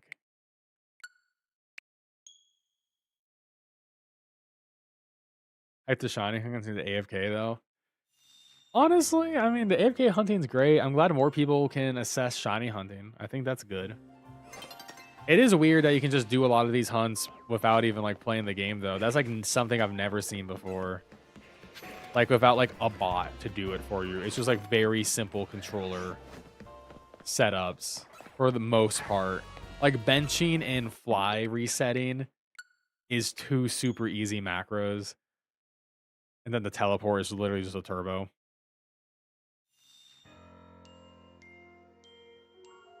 Yeah, Caleb, they could definitely like lower the EXP game when you could get close to 100. But I feel like they would also like make it so getting like your final evolutions would take longer too. Like I feel like the EXP game would be super slow in that game. I don't know. I mean, I will say I think my favorite shiny hunting game of all time is Scarlet and Violet, but I'm also the person who literally made a shiny guide for every single Pokemon in that game, every possible shiny hunt possible. In SV, I have made a video on. It's sort of crazy.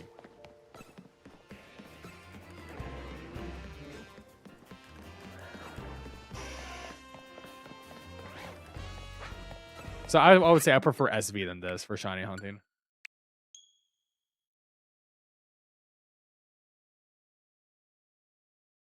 Thank you.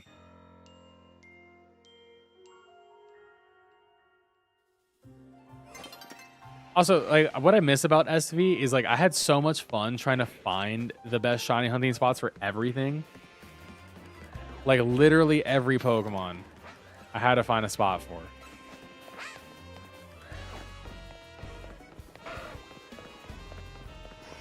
And then of course multiple times, and then the DLC happened, and then you know it puts us over like 800 so Pokemon you shiny hunt. Yeah, I'm definitely one of the few people in the world who can truly say they 100% complete Scarlet and Violet. Absolute. I mean, I have over 2,000 hours in it. Real hours, not like ZA hours are fake. Let's be real. No one's ZA timer is real. If your controller isn't, if your hands aren't in the controller, then it's fake. Which is everyone's ZA's timer is going to be fake. 100%. Mine's absolutely fake. My Switch hasn't been turned off since October 15th. Hey, congrats on the shiny Garchomp.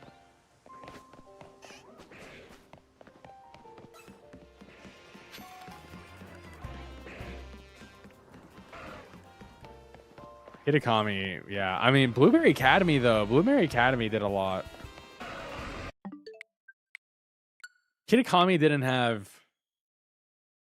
too many crazy hunts. Some of them were annoying. Dude, Feebas, dude, figuring out Feebas shiny hunting, I wanted to explode. Oh, no, dude, my Scarlet's digital. I have a physical and digital Scarlet. I have a physical Violet. I double dip on all my video games for Pokemon. Like I'm playing on a digital ZA, and I have a physical copy of ZA, which Bree plays on. I don't really care about the cart, but you know, obviously I don't want to lose it, but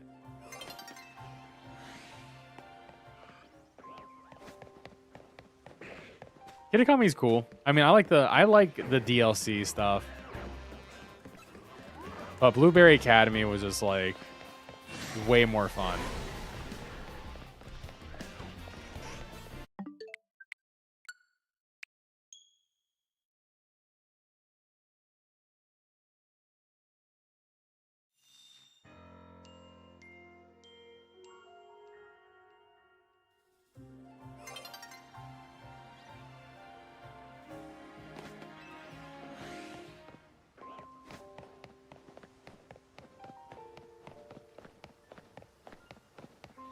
I took the long route. I don't know if that changes anything.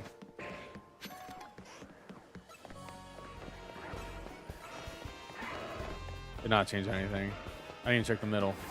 I guess the only thing that changed is I don't get the middle. Biomes were cool. Good idea. Good. And Blueberry Academy points. Decent implementation. Better than Ogre Alston, because Ogre, dude, I don't know why they couldn't have a random matchup for Ogre Alston and for Blueberry Academy. Some of the biggest L's of SV is like, why isn't there random matchmaking? outside of raiding and PvP. Like they have the system, it clearly exists. But for like the mini game stuff, it's like, nah, that doesn't exist.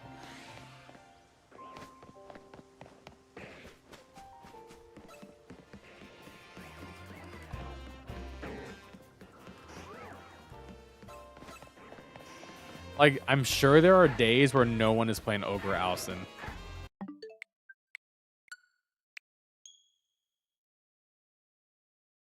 And getting those Blueberry Academy points is annoying by yourself. Like, you can obviously do it, but you can't do, like, the Ditto find by yourself.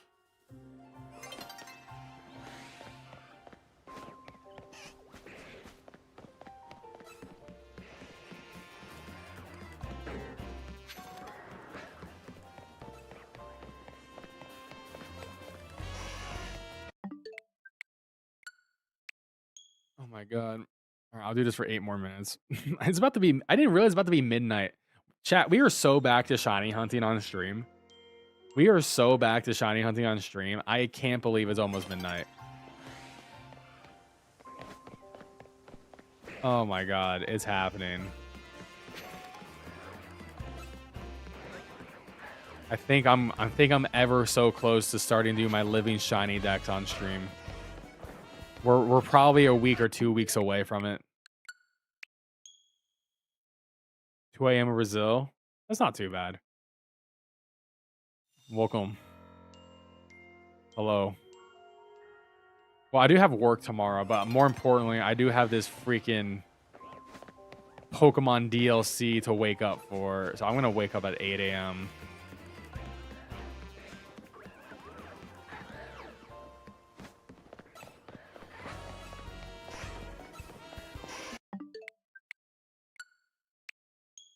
What game has better shiny and faster shiny hunting?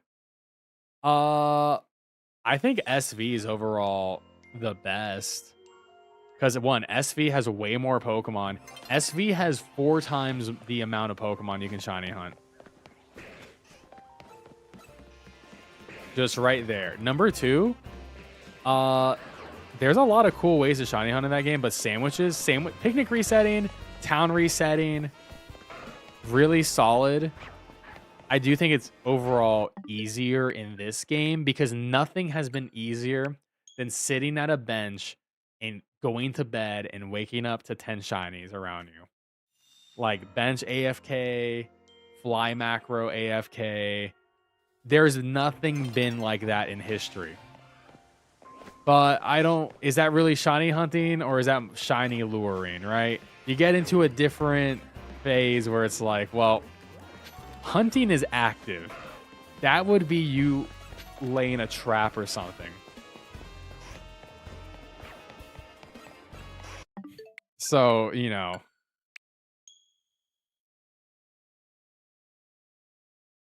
But yeah, I would say SV is definitely the best hunting game, the most interactive hunting game. And there's so much to hunt. And I think the game's just really fun. Yeah, shiny lure for sure.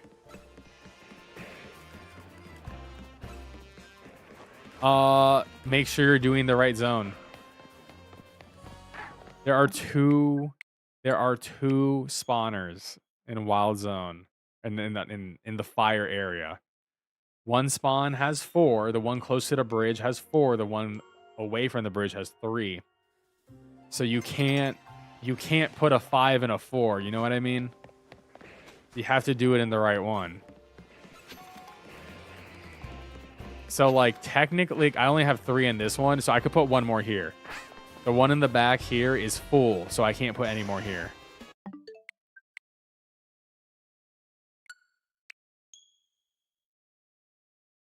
I mean, SV has a lot of issues.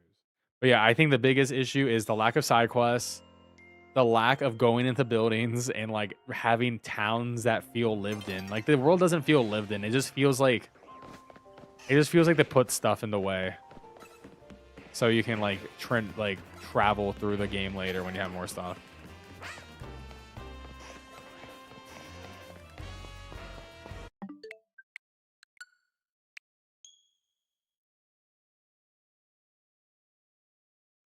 Storyline wise, Best Pokemon game story?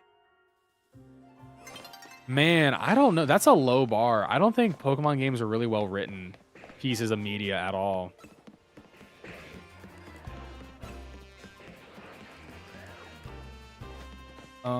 Man, I don't even know. I couldn't even answer that question. I genuinely don't know what's the best story. Like written wise. They all have awful pacing in terms of story beats.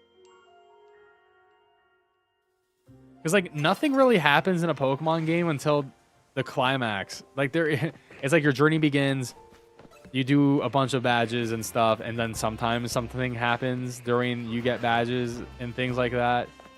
And then like, oh, the legendary shows up, and big thing for the legendary, and that's then beat the Elite Four, you win the game. That's like pretty much every Pokemon game, right?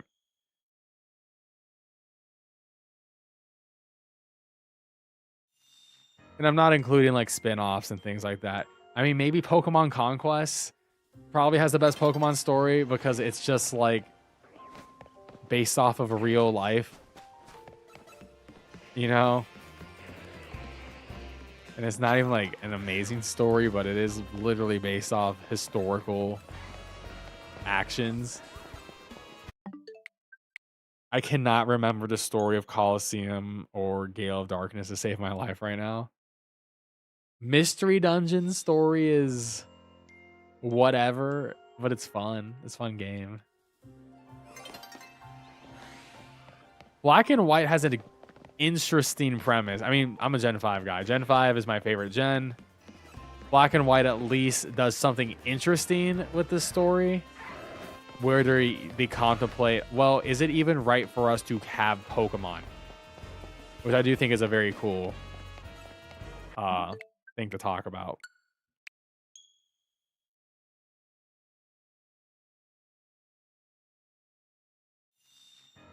I mean, Black and White 2. Probably Black and White 2. I mean, Black and White 2 is my favorite Pokemon game of all time. So, we'll go with that. But, I mean, are we, like, when we talk about Pokemon, are we just talking about Pokemon or are we talking about stories? Because when you say best written story, am I comparing Pokemon to Pokemon or am I comparing Pokemon to other video games? You know what I mean?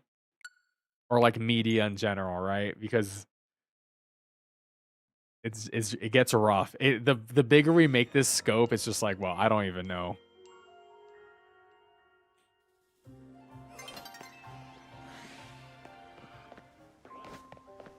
I barely, like, I beat Oris once, and I thought the Delta story stuff was cool. I mean, I think Oris is low-key underrated. I feel like no one talks about Oris. But I think I even underrate it, honestly, too. I think I'm part of the problem. I think we should have Oris on Switch 2 and see how that goes. ZA is a sequel. Fun fact, XY is like one of my least favorite Pokemon games of all time. So,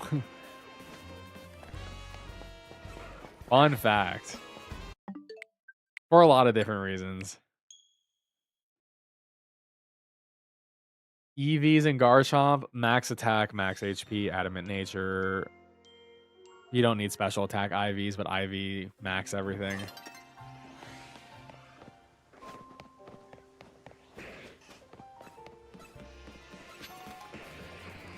I was gonna Nuzlocke XY before this game came out, but we just didn't have time on the schedule. Too many new games, but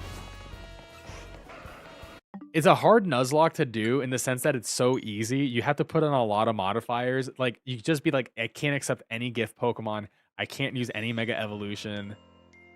Yada, yada, yada. XY is a so easy game. There's no friction in it.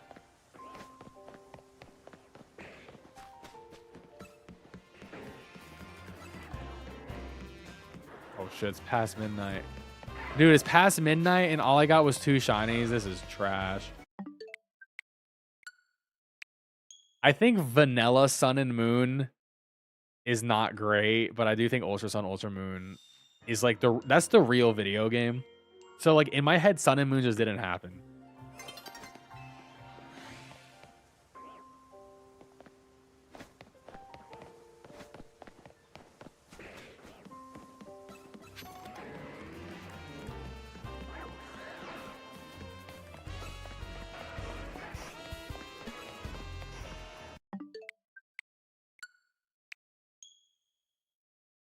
Oh yeah, Pokemon is all about gameplay. Pokemon is a gameplay collecting thing, first and foremost. I mean, we gotta also remember, it's literally a game series for children. We can never forget that aspect in this conversation.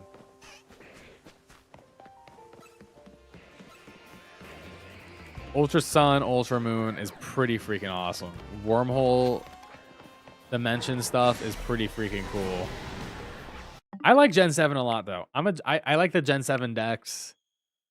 I love Ultra Beasts. I think they're really cool. They're just freaks. I love freaks, you know? Like Paradox Pokemon are freaks. I love them. Give me more freak Pokemon categories.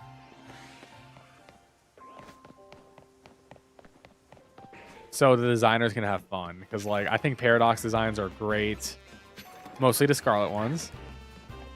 Plus Iron Bundle. Alright,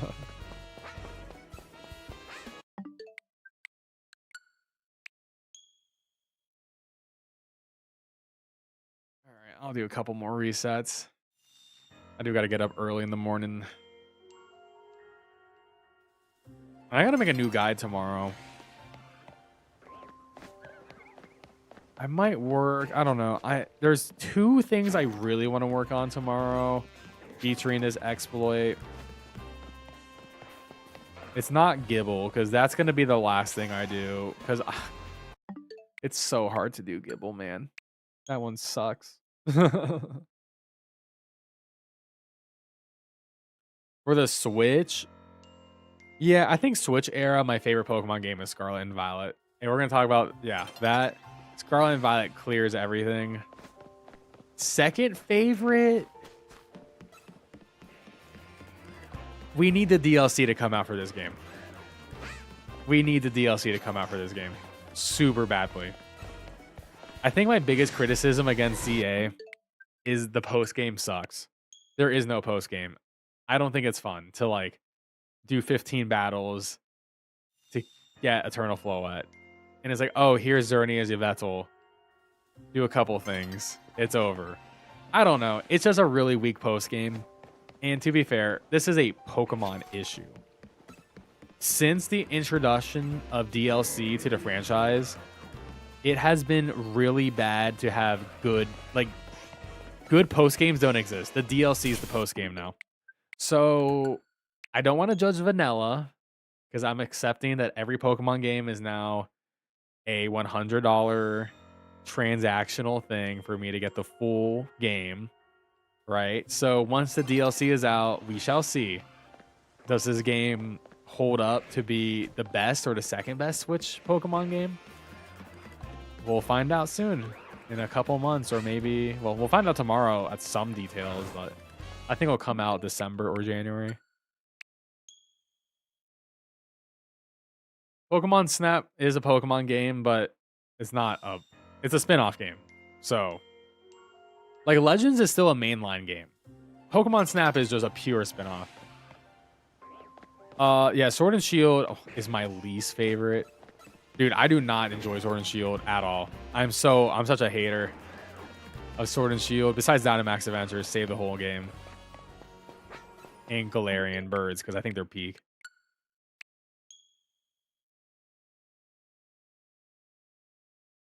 That is a shiny Alpha Chandelure. What is the best cat Pokemon out of... Wait, what cat? Trubbish and Hoppit? They're not cats. Oh, you mean trash Pokemon? I think Hoppit is way better because it acts... Jumpluff has been doing decent in VGC.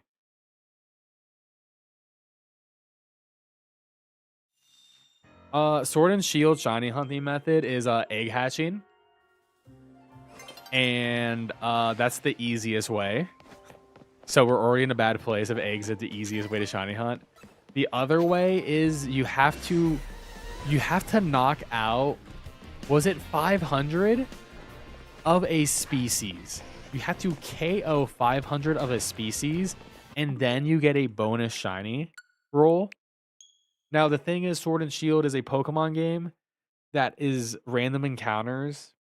So try knocking out 500 of a Pokemon with random encounters. You're never going to do it. It sucks. Trubbish is a cat and Hoppit is a cat.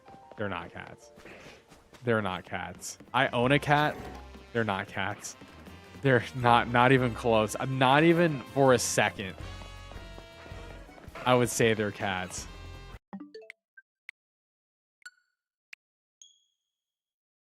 Strange Ball is never going to leave because Hisui, unless the game somehow has Hisui balls, is always going to be Strange Balls. And to be fair, Hisui balls are going to stay in Hisui because for lore reasons. And like, why would anyone use like a leaden ball like nowadays? It doesn't make any sense lore wise. I mean, maybe people will come back, maybe, I don't know. I feel like there's already enough Pokeballs in the game. I don't think we need more. Best cat is Meowstic. Dude, best cat is Berserker. Steely Spirit, Raid God.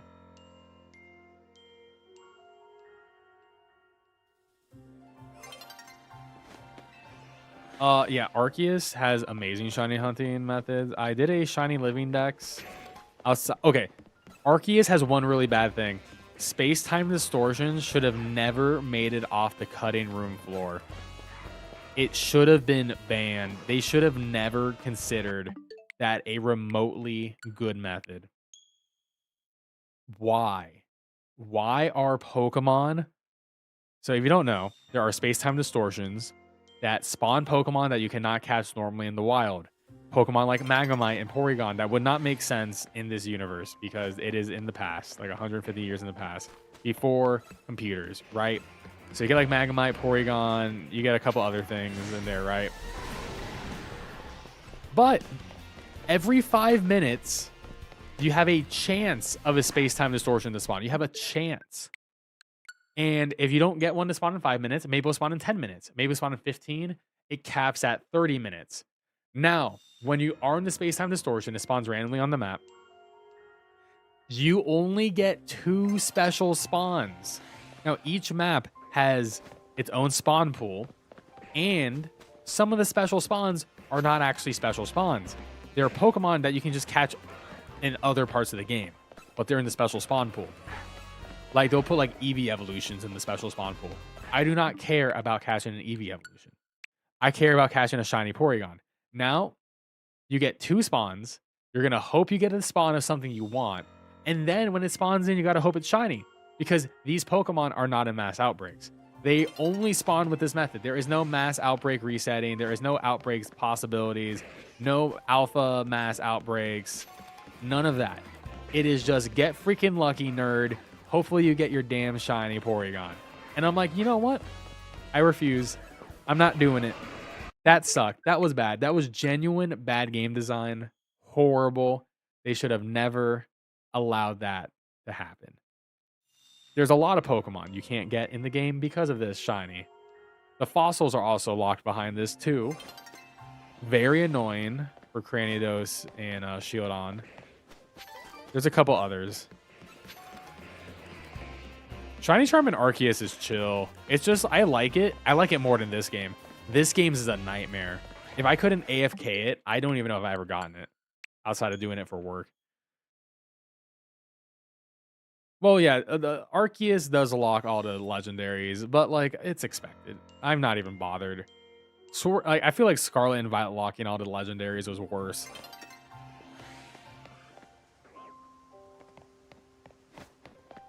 Yeah, I mean, getting the Charm in Arceus, I at least like it because at least I'm playing the video game and I'm not doing something repetitive.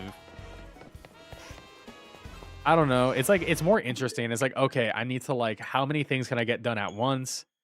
I also like that you are working on it since the very beginning of the game with the catching. I don't know. It didn't bother me enough. A couple of Pokemon were hard, like Cleffa, only spawning on the full moon. You get like 1 or 2 spawns. So you sort of got like farm Cleffa for a little bit, but I think it's more fun than 1,000 battles. 1,000 battles says to me the game has no content and we need padding so people play the game more before they return it to GameStop.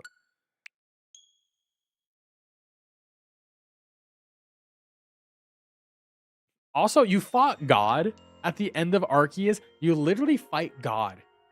You fight God and you get the shiny charm. Like, think about how badass that is, bro. You literally fight God and you have the shiny charm. Like, that's so sick.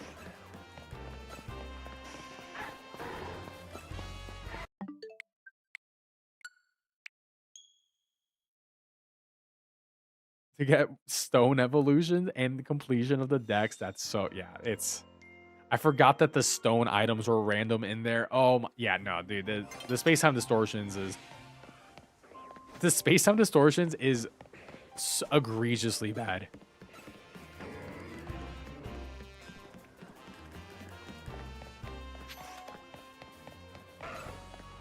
Yeah, the fact that you do have to beat the game is annoying. And the fact that there is no trade cable in this game is insane. I don't know how you take a step backwards on that. Like, really? You're not going to put a link cable? They had a link cable in the game that took place before technology existed. Computers didn't even exist, and we have a link cable. Now we have... Everyone has a freaking Pokemon living in their iPhone, all right? Everyone has a Tim Apple Rotom phone, and we can't even get a link cable. Dude, the Arceus battle was so awesome. I love it. It was so good. I almost did it no hit. I have a guy doing it. I almost did a no hit run. The only reason why I got hit was I was too into my commentary. But I think it's a fun fight. I do think the Zygarde fight in this game is good, though. I just wish, like, the story was better. I love the characters in this game. I don't like the overall plot. The overall plot exists to have a Pokemon game. I don't know. Give me, like, the anime writers. I feel like the anime writers could have done something cooler.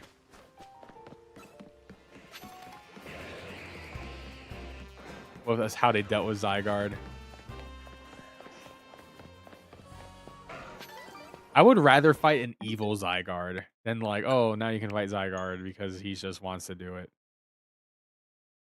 Yeah, Zygarde fight was way harder than, way easier than Arceus. Arceus fight definitely required some skill, mostly because the dodge roll in Arceus is so bad. That dodge roll is horrible. Bro, it is As someone who plays FromSoft games, as a massive FromSoft head, for those who don't know, Dark Souls and things like that, Dark Souls, Bloodborne, Elden Ring, Sekiro, everything, all that. That is, like, those games have good controls, good dodge rolls. Legends ZA is probably, like, the worst version of that. Not ZA, Arceus. Arceus is the worst dodge roll ever. The dodge roll in this game, really good.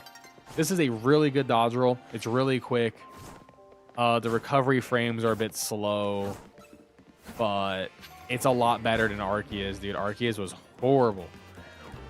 Oh my lord, I hated Arceus' dodge roll.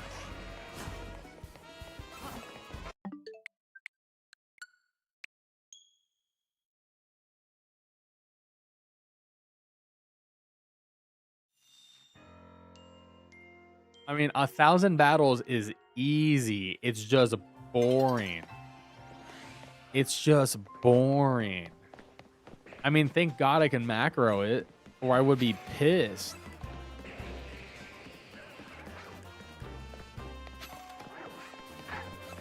I literally did it in like 8 hours. The manga writer be sick.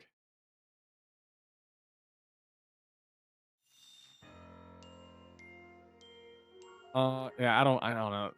The more you think about the story, the worse it gets.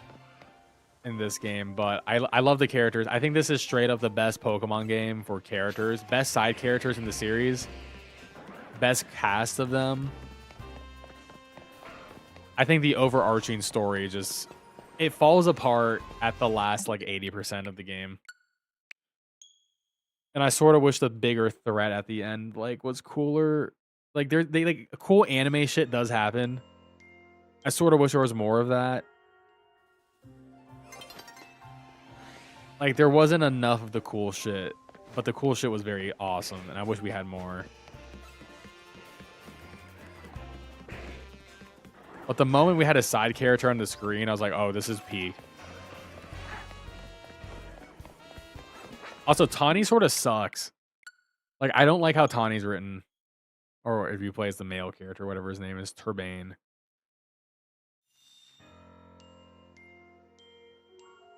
I don't like how they just get... I don't like how they get AZ's flow at no matter what.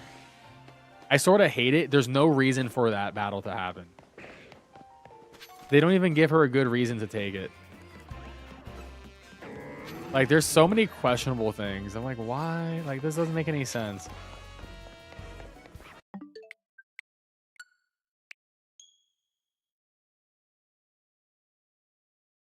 I do think it's cool that your character, your rival character does get in the debt to the Yakuza. That's badass. I think that's cool. And I sort of think it's cool that they betray us in a way and put, like, make us, you know, do the debt stuff for them as well. I sort of thought that was interesting. I mean, yeah, they suck for doing it, but it's like, I think it's a cool character moment. I just wish it more happened with it.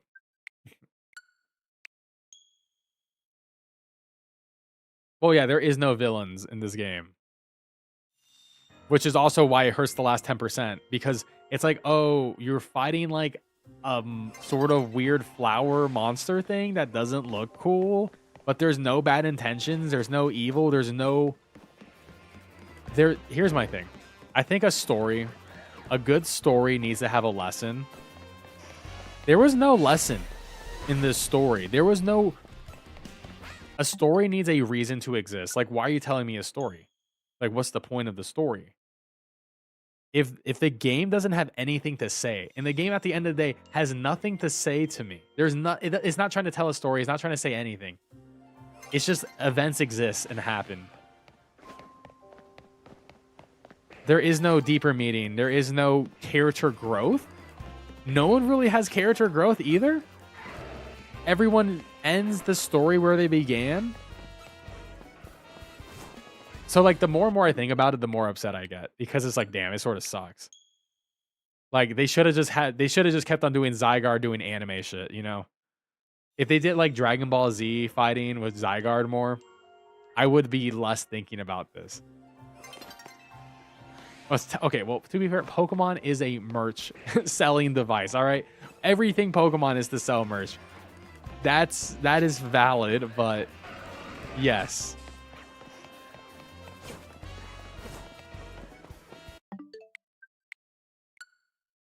Volo's sick. I think Volo's awesome. Volo's awesome, no doubt. Volo is probably their best twist.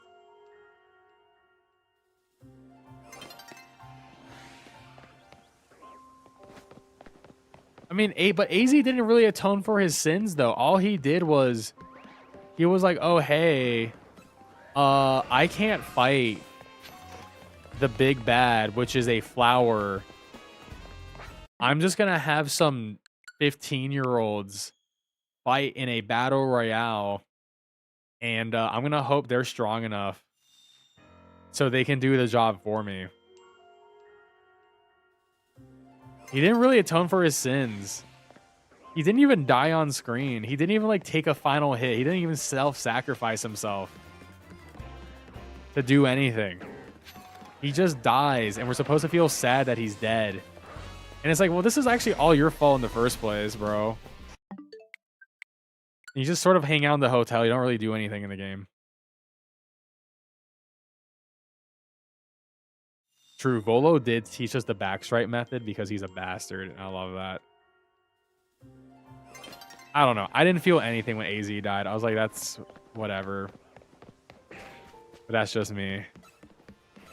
It's okay. I'm also gonna say this. It's hard to feel something for a character when the game is fully animated and there's zero voice acting. It's if the game was like, hey, if the game was like, you know, a classic Dragon Quest, classic Final Fantasy, even classic Pokemon.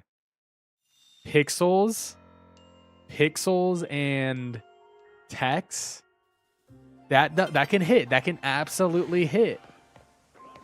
But when I'm expecting in 2025 to have voice acting, when the character is opening their mouth and nothing is coming out of it, it's sort of like, damn, this is not hitting.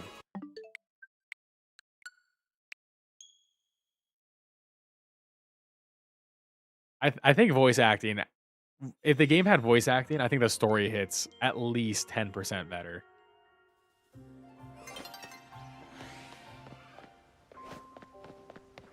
And it is weird there's no voice acting. Like any video game you play now. Dude, freaking indie games that some dude is making in his basement. Everyone's got voice acting. You can hire Ben Starr. Ben Starr will do anything for money. And he'll be a great voice actor for it, all right?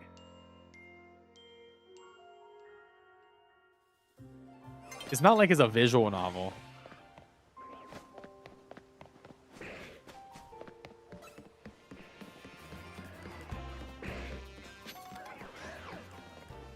Yeah, literally Zelda has voice acting. And honestly, like, the main character doesn't need to talk. I can live with a silent protagonist, but it is weird that everyone's mute. Like, no one's making sound.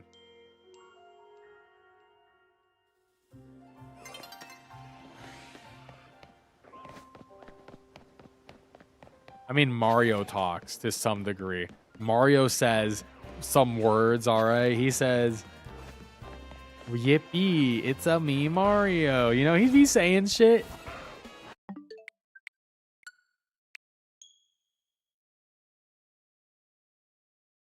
I didn't miss anything.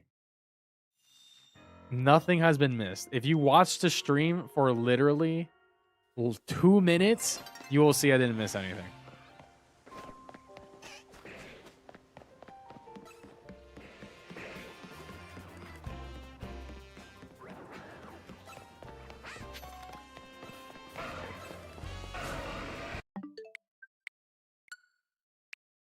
Gen 10's gonna have voice acting. They're not gonna pay anyone.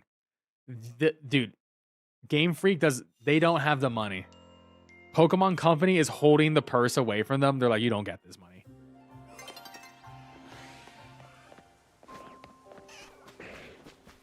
Straight up, Pokemon Company is like, no, we are gonna use this money to make an even softer plushie.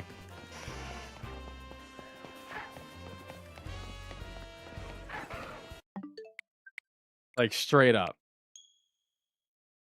That money is going to R&D on how to make new Christmas toys. To be fair, the new Pokemon Christmas collection is pretty fire. It's pretty fire. They got some good stuff. Oh, thanks, Ace. You know what I'm gonna do? I'm gonna leave this chandelier here forever. Next ZA stream, maybe I'll just won't catch the chandelier, and I'm just gonna make it the meme, the new chat meme. I'm just not gonna catch it because this is like the 5th time someone has said it now.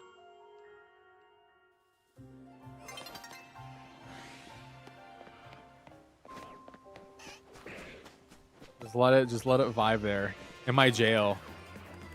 Like in today's YouTube video I posted talking about the methods and how I did it and everything. Someone was like, the first thing they commented is like, I don't think he notices he has 2 shiny alphas. Like, you don't think I didn't notice I have 2 shiny alphas in the middle of my game, but I'm like a 23-minute video? You don't think I don't notice the 2 alphas in the middle of that are shiny? That...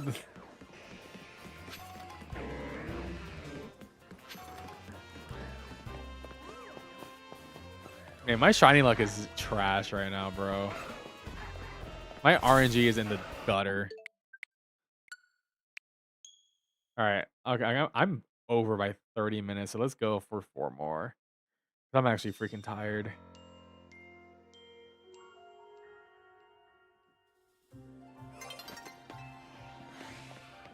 Actually, no, I will catch the Chandelier. I'm not gonna lie. I ain't gonna risk it. Because I don't have a shiny Chandelier yet, and I don't even have a shiny Litwick. So we need to get that Living Dex done. You know what I mean? We got to get that shiny Living Dex done. I can't risk it. If it was something I already had, like an Altaria, I would let that thing chill in the jail. Or like a Gardevoir, I guess. Like, who needs a shiny Gardevoir? We got a million of those. For all shiny, from the easiest to the hardest, I will make an ultimate shiny guide. How to shiny hunt every single Pokemon in the game. That's going to be my final big project guide. I did one for Scarlet and Violet. I'll do one for this game.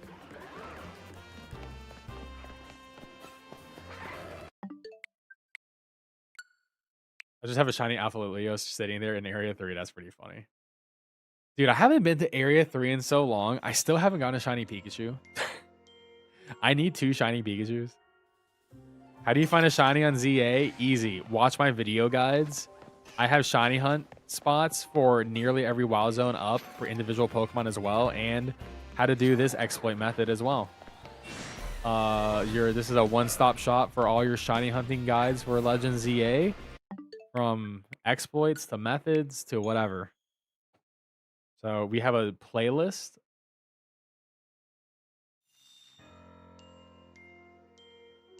Yeah, the going up and down stairs for Wild Area 3 only gets 1 Pikachu spawn, and it's sometimes. And yeah, you're not really going to get one.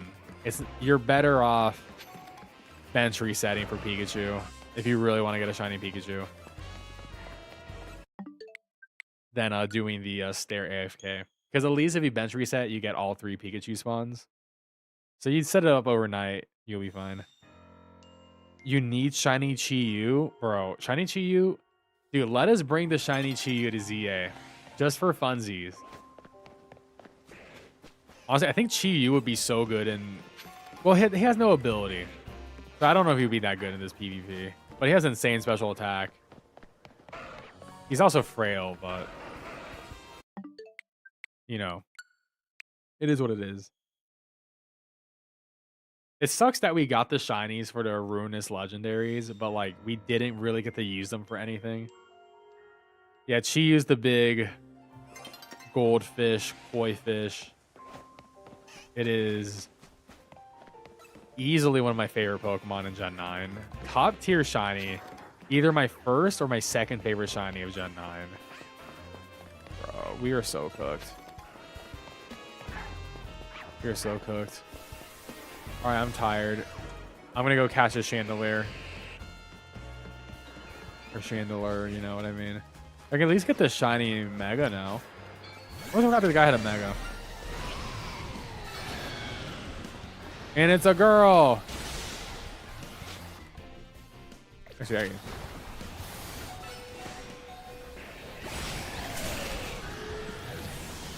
Oh no, I don't have a good ball. I don't have a Lux ball. I have to cash in a Lux. I'll do it later. I'll cash in a Lux later. I can't cash out not in the Lux ball. All I'm saying. That is 100% a Lux ball capture. 100%. Are you still there? Yeah, you're still there. All right, we're good. All right, I'll cash that later. I'm tired. You got to be luxed up, dude. It's the only ball that should be used for Pokemon. Everything else, sort of booty cheeks. I catch the ugly shinies and the bad balls. Anyways, guys, I'm going to wrap up the stream here. That was a long one, 4.5 hours. Thank you so much. I'll be back. Shut up, Ace. I'll be back tomorrow, 7 p.m. Eastern, 1 hour early. I'm going to be streaming Scarlet and Violet for the raid. We have a Hydreigon 7-star raid. So I will be there live making solo build content, and hopefully we figure that out, and I'll post a guide, and if that works out well, I'll stream ZA after that. But anyways, guys, have a good night. Don't forget to leave a like, subscribe. Hey, if you really like my stuff, become a channel member. Supports me, and I appreciate that too. And I'll catch you guys next time. Peace out and have a good one.